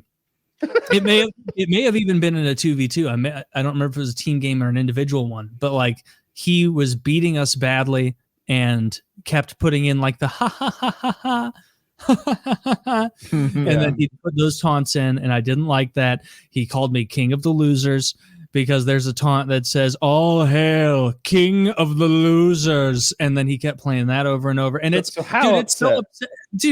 upset enough that like afterward I closed out of the game and then like paced around for a while, like that's thinking what I wanted to know. Where I was like, I'm not bad at that game. It's just that guy's fucking gay and he's way too into it. People who are worse than me are noobs, and people who are better than me are gay for caring too much. And like that level of shit. I was, dude, when you build up, when your build order is perfect, and I'm like, that was a perfect boar lure. That was I have a good map, because it's a RG, like random number generator map. I have 3 wood lines I can easily wall, and you're like banging on all cylinders, and you think in your head you're way ahead, and then you get steamrolled. It's really upsetting. I ask because I've been watching Pastilli play Tarkov, so you probably don't know this, Taylor, but he does his regular account where he just plays Tarkov the way everybody else does. But then he owns 6 accounts, but then he does another account where he does hardcore mode, and hardcore mode is the same game, but it's full of self-imposed limitations. Okay. So, and it creates a game that is so punishing, Taylor. I'm not going to go into the nerdy details, but just know that when I play, everything that I get out of the raid, I can sell for vast amounts of money. He cannot. And when I'm playing, I have that secure container that we joke about as our asshole. It's our gamma container, because we paid for the good version of the game. And it's like 3 squares by 3 squares, I think. It might be 4 by 4. It's big. And I think it's 3 by 3. It's weird. I don't know. But that's enough room to keep all your medicine in, and all your keys, and all your ultra valuables. And if you find like, oh, this thing's worth $500,000, Yeah. You move your meds out of your ass. You put that in there. And you can't lose that. Die. Now, when you die, you go and sell that, and you're like, who cares that I died? This thing's worth $560,000. My whole kit was worth way less than that. I won, even though I lost. He can't do that. He's got to keep everything out in the open except for keys. Dude, I watch his streams, the VODs, after the fact, so I can fast forward through the loading screens and stuff. He's legitimately upset. Like he's having. I know he's not going to cry, but I feel like I have felt the way that he feels, and that's when I could cry if I wanted to, He's to that level. And he admitted it today in today's VOD. He's like, yesterday was so awful. It was so awful. I just loss after loss. And just, I'd win one and then 3 losses in a row. And you're just right back down in the gutter, no meds. And he's like completely broke. He's running into the raids with like no armor, no chest stuff, like not even a backpack sometimes. He's like, gotta find a backpack. Like sometimes he's got just a pistol with 6 bullets because that's all he's got left. He's doing and when he dies, sounds miserable. He'll find a big pile of money and he'll be like basically collecting the money off the floor. All right, we gotta come up here, and you'll hear some asshole in the darkness with a silenced machine gun just instantly kills him, and he goes, "Fuck, no." No. Like a father just watching a kid get hit by a fucking semi truck for a moment. He's just like, he'll get up and storm off camera and like compose himself. And I'm watching, feeling so sorry for him. Good content, though. It's good content, but his, you'll see the chats in the VOD, so you can see them, and they'll just be like, "No, so sorry, Pest. Keep your chin up." What? Like, the chat is nice. Yeah, of course, it's Pestilly's chat. They can. That's true. Don't imagine that he's failed 3 times in a row, or he's been failing for an hour. He's been failing for 8 hours today. They've been here with him. They want him to get a win. It's like, I think Landmark's chat would not be so sweet. That's because he wins 90% of the time. Yeah, more accepting of Pastilli. Landmark's on top. When you see him fall every now and then, you don't feel bad about how much further ahead in the game he's always going to be than you with his $2,200 in-ear phones. I did get, dude, you talking about getting fucked up in games is reminding me of an AoE 2 game I played like 1 week ago, online 1v1, and a strategy in the game is to get to Castle Age, because that's usually the power spike of your civilization. You go Dark Age, Feudal Age, Castle Age, Imperial Age, and you can drop castles in Castle Age. And castles are the most powerful building in the game. They shoot automatically. They're super tanky. They're expensive as shit. And so a strategy is you apply forward pressure, which I did, harassing him. And then I saved up for a castle quickly and then placed a castle on his base, a forward castle, which means it ranges a lot of his stuff. And in my head, I'm like, this game is going so swimmingly. It's going so well. I'm winning. I can see the score in the bottom right. I'm ahead, and I'm dropping a castle right near his main base. I can't believe everything's going so serendipitously. And then, I finish my castle, and I start getting the ding, ding, like you're being attacked alarm. He has, while I was tunnel visioned on the castle on his base, he was building a wildly more effective castle on my base. And so then I'm like, because he didn't just build the castle like I did. He had a ready to go siege workshop right next to it and a town center. And so he's making villagers, and now he's collecting my berries. Now, milkshake. He says, I eat your berries and I eat your cows. And so he came into my base, and now he's eating my resources and shooting at my farms and my town center. And I'm immediately devastated because I've gone from such an artificial high because I've been killing his villagers all game. I feel like I'm the man. And then I see my base, and it's like, oh, this guy's like me at this game, but better. But much, much better at knowing what to do. It was very frustrating. It was a long fought battle, and I ended up losing in the end. I probably could have kept going. The nice thing about Warhammer is when you get buck-fucked like that, you can almost always lie and be like, just a bad matchup. When they pick this, and you've picked that, what are you going to do? Keep picking something different? Like ogres could be vampires, Yeah. I mean, dude, the ogres are not a good civ. I just love them. They have good vibes. It's a group of ogres. It's funny. They've got guns too. It's silly. Yeah. The ogres are great. And actually, I would argue that in the 2v2s we do, the ogres are a good second team to have. They're hard to move off the map. I can bully They have people off resilience. of points. Yeah, my troops can all die, and yours will still be there, like suffering. But I'll be back with reinforcements before they're wiped out. It's a good way to play. But I haven't played the game since you and I were playing. It's been like 2 years almost. It's been over a year. Yeah, we need to get back. Been a while. That'd be fun. I still say that Turin guy would be a good guest. I find him to be interesting and just generally a nice guy. I like his content. He's the only Total War Warhammer content guy I watch. I watch them all. I watch a bunch. Toby got neutered today. I took him in at 7 a.m. and I felt so bad leaving him with those people. We walked in and they have this little statue of a pug by the door, and Toby's staring at the statue. And I start petting the statue to fuck with Toby, and he's and so I got him really keyed up now. And then this brown nurse comes out of nowhere with a "Hello, Toby," and some sort of dirty European accent, and he was just and there was a real Hank Hill moment where like Lady Bird was going after. She's mad because you're trying to fix my AC. Like I was like, don't mind him. He doesn't like colored people. Is that what you said? No, that's not what I said. No, he used a different word, a harsher word. No, I'm joking. So yeah, left him with those fucking people, and they castrated him today. I felt so bad. I was worried about him the whole time I was here. Picked him up, and he's got that goddamn cone on his head and looks confused. If he's getting aggressive at statues, it has to be done. He's getting aggressive at Rocky, another dog. Yeah. Well, yeah, he beat the shit out of Rocky, but like you said, he growled at a statue. He's so maybe that's over good the top. stuff.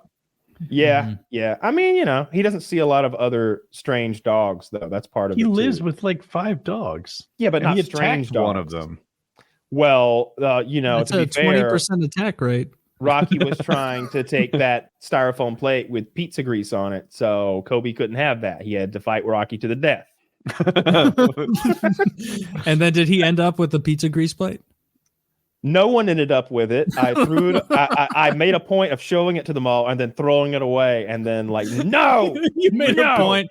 See, I told you the thing I do with the vacuum cleaner, right? They were scared of the vacuum cleaner. So now when I get the vacuum cleaner out, first thing I do is I beat the shit out of the vacuum cleaner. I talk shit to it. I'm like, I get it out and I start walking around in circles like, oh yeah, you gonna come out and clean the floor, huh? Where you been all fucking week, you lazy fucking bitch? And I start slapping the shit. And this is why we follow him.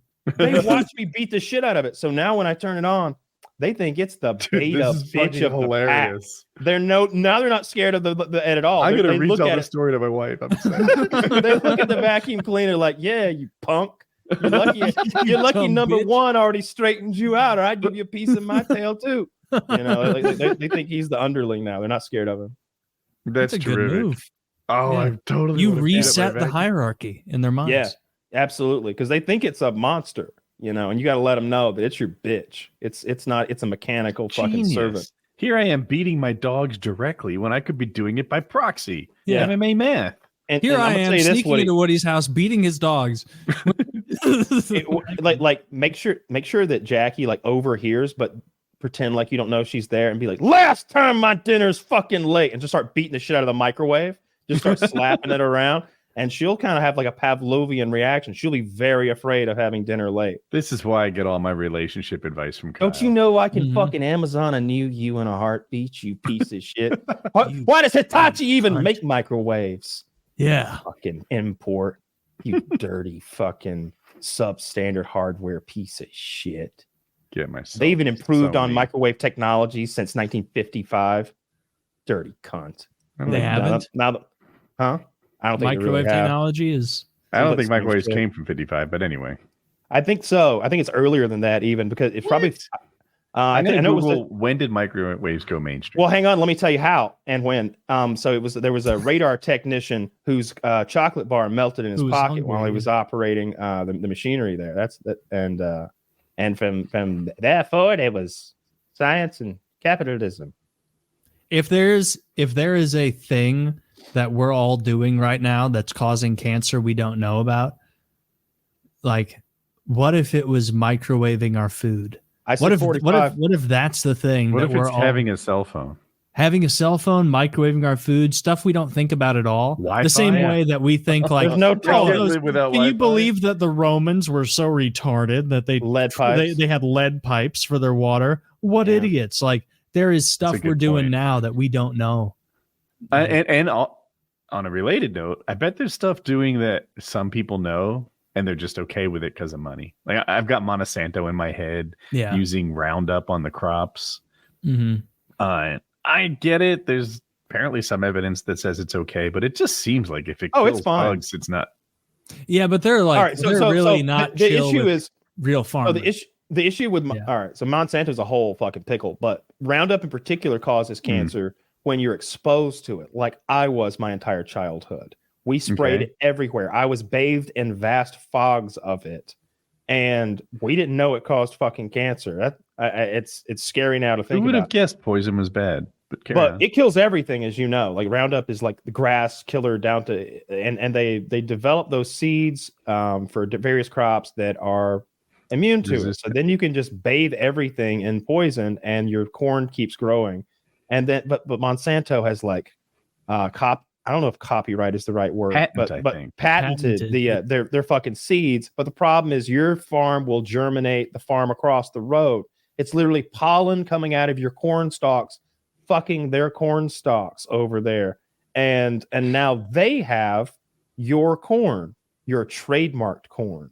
Why are you growing my corn? I don't know. Your corn came over and fucked my corn. It'd be like if your horse got out and fucked their horse and they were hitting you up because for like breeding rights or something. Like it's like, no, your horse kind of raped my horse. My horse didn't ask for that, but that's not how the law works. So they blame the bumblebees. And so what happens is everyone has to use their seed, and then they have a monopoly. So they're evil for lots of reasons. Oh wait, so farmers lose cases where it just happened by pollination? They're growing trademark seed. Yeah, they do.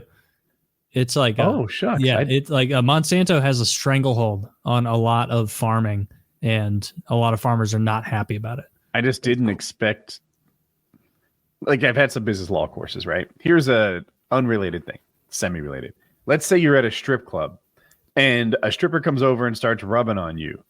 If you didn't ask for that, if you didn't I guess participate and join in, you don't owe her any money. There was no contract there.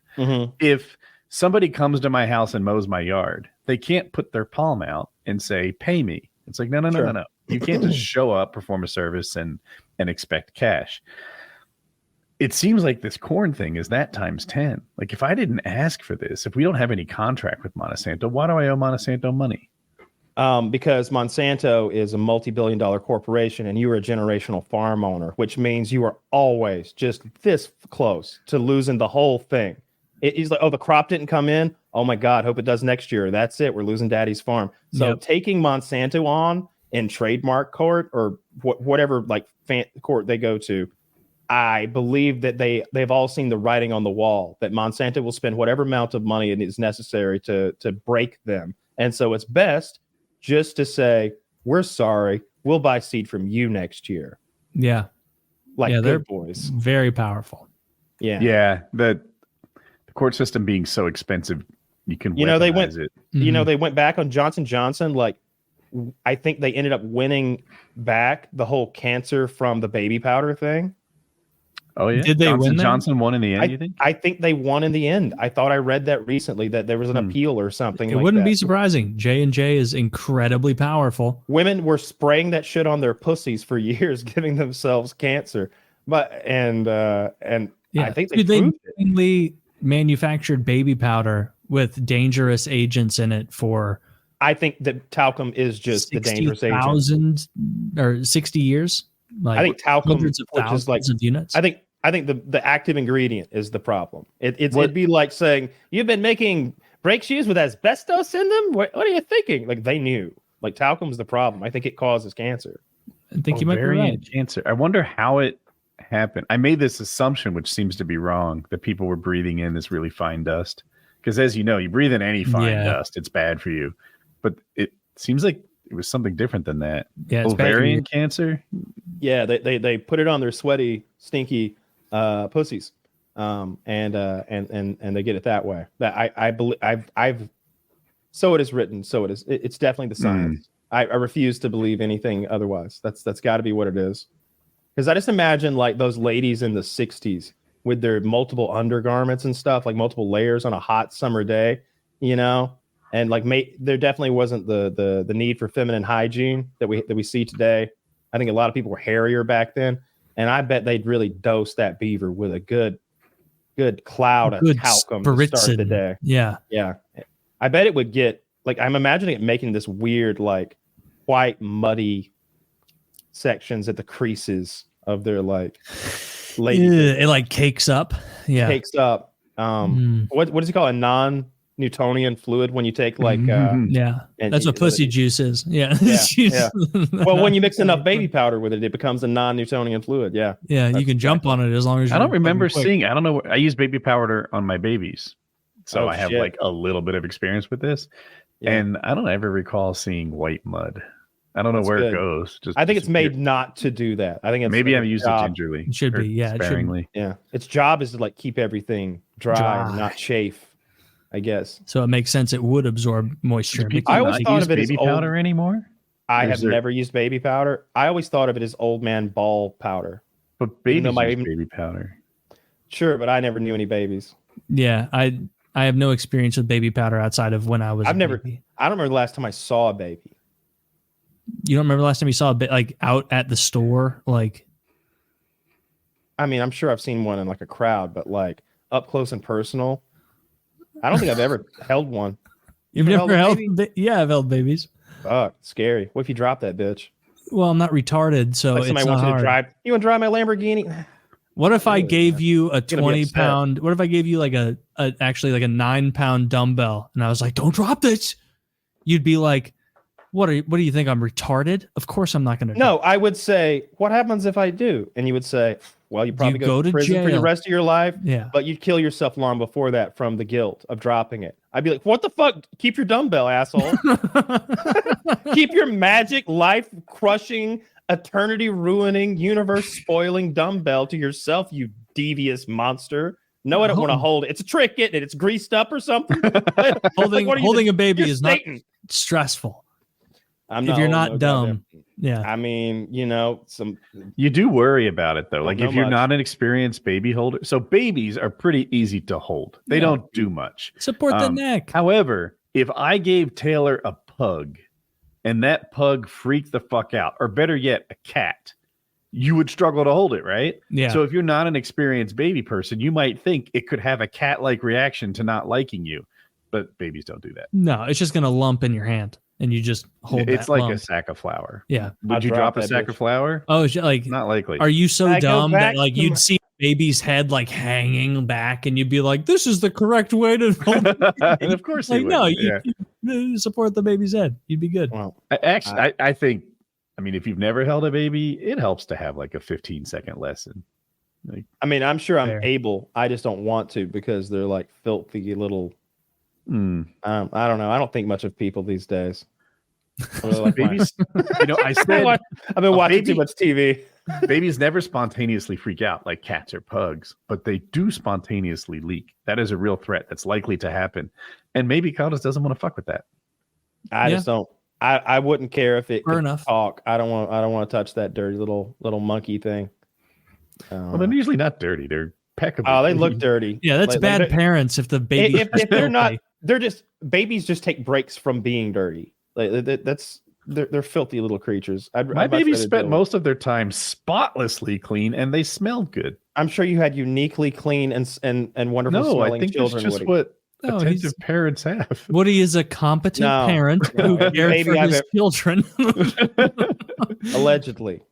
Kyle's like, all these kids fucking smelling like shit, looking terrible. Woody's like, no, like not if you clean them. Baby smells like poop for like 2 minutes tops. We just get that situation handled immediately. One of our friends, Bobby's going around talking about my fiance this. This guy's like 25 years old, right? 24 years old. Yeah. Young man, his whole life ahead of him.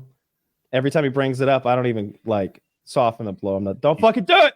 Dude, Bobby should be focusing on getting his fucking build orders right because he sucks dick at Age of Empires. I hope he hears this and gets his act together. Quite frankly, lose the girl, get your fucking actions per minute up. Yeah. Would you just fucking pull up a build order on the other screen, Valvity? Get your Would life you together? just do it? Why should he be my ally? And it gets to mid castle age, and I go, I need units here, and he goes, I'm still farming.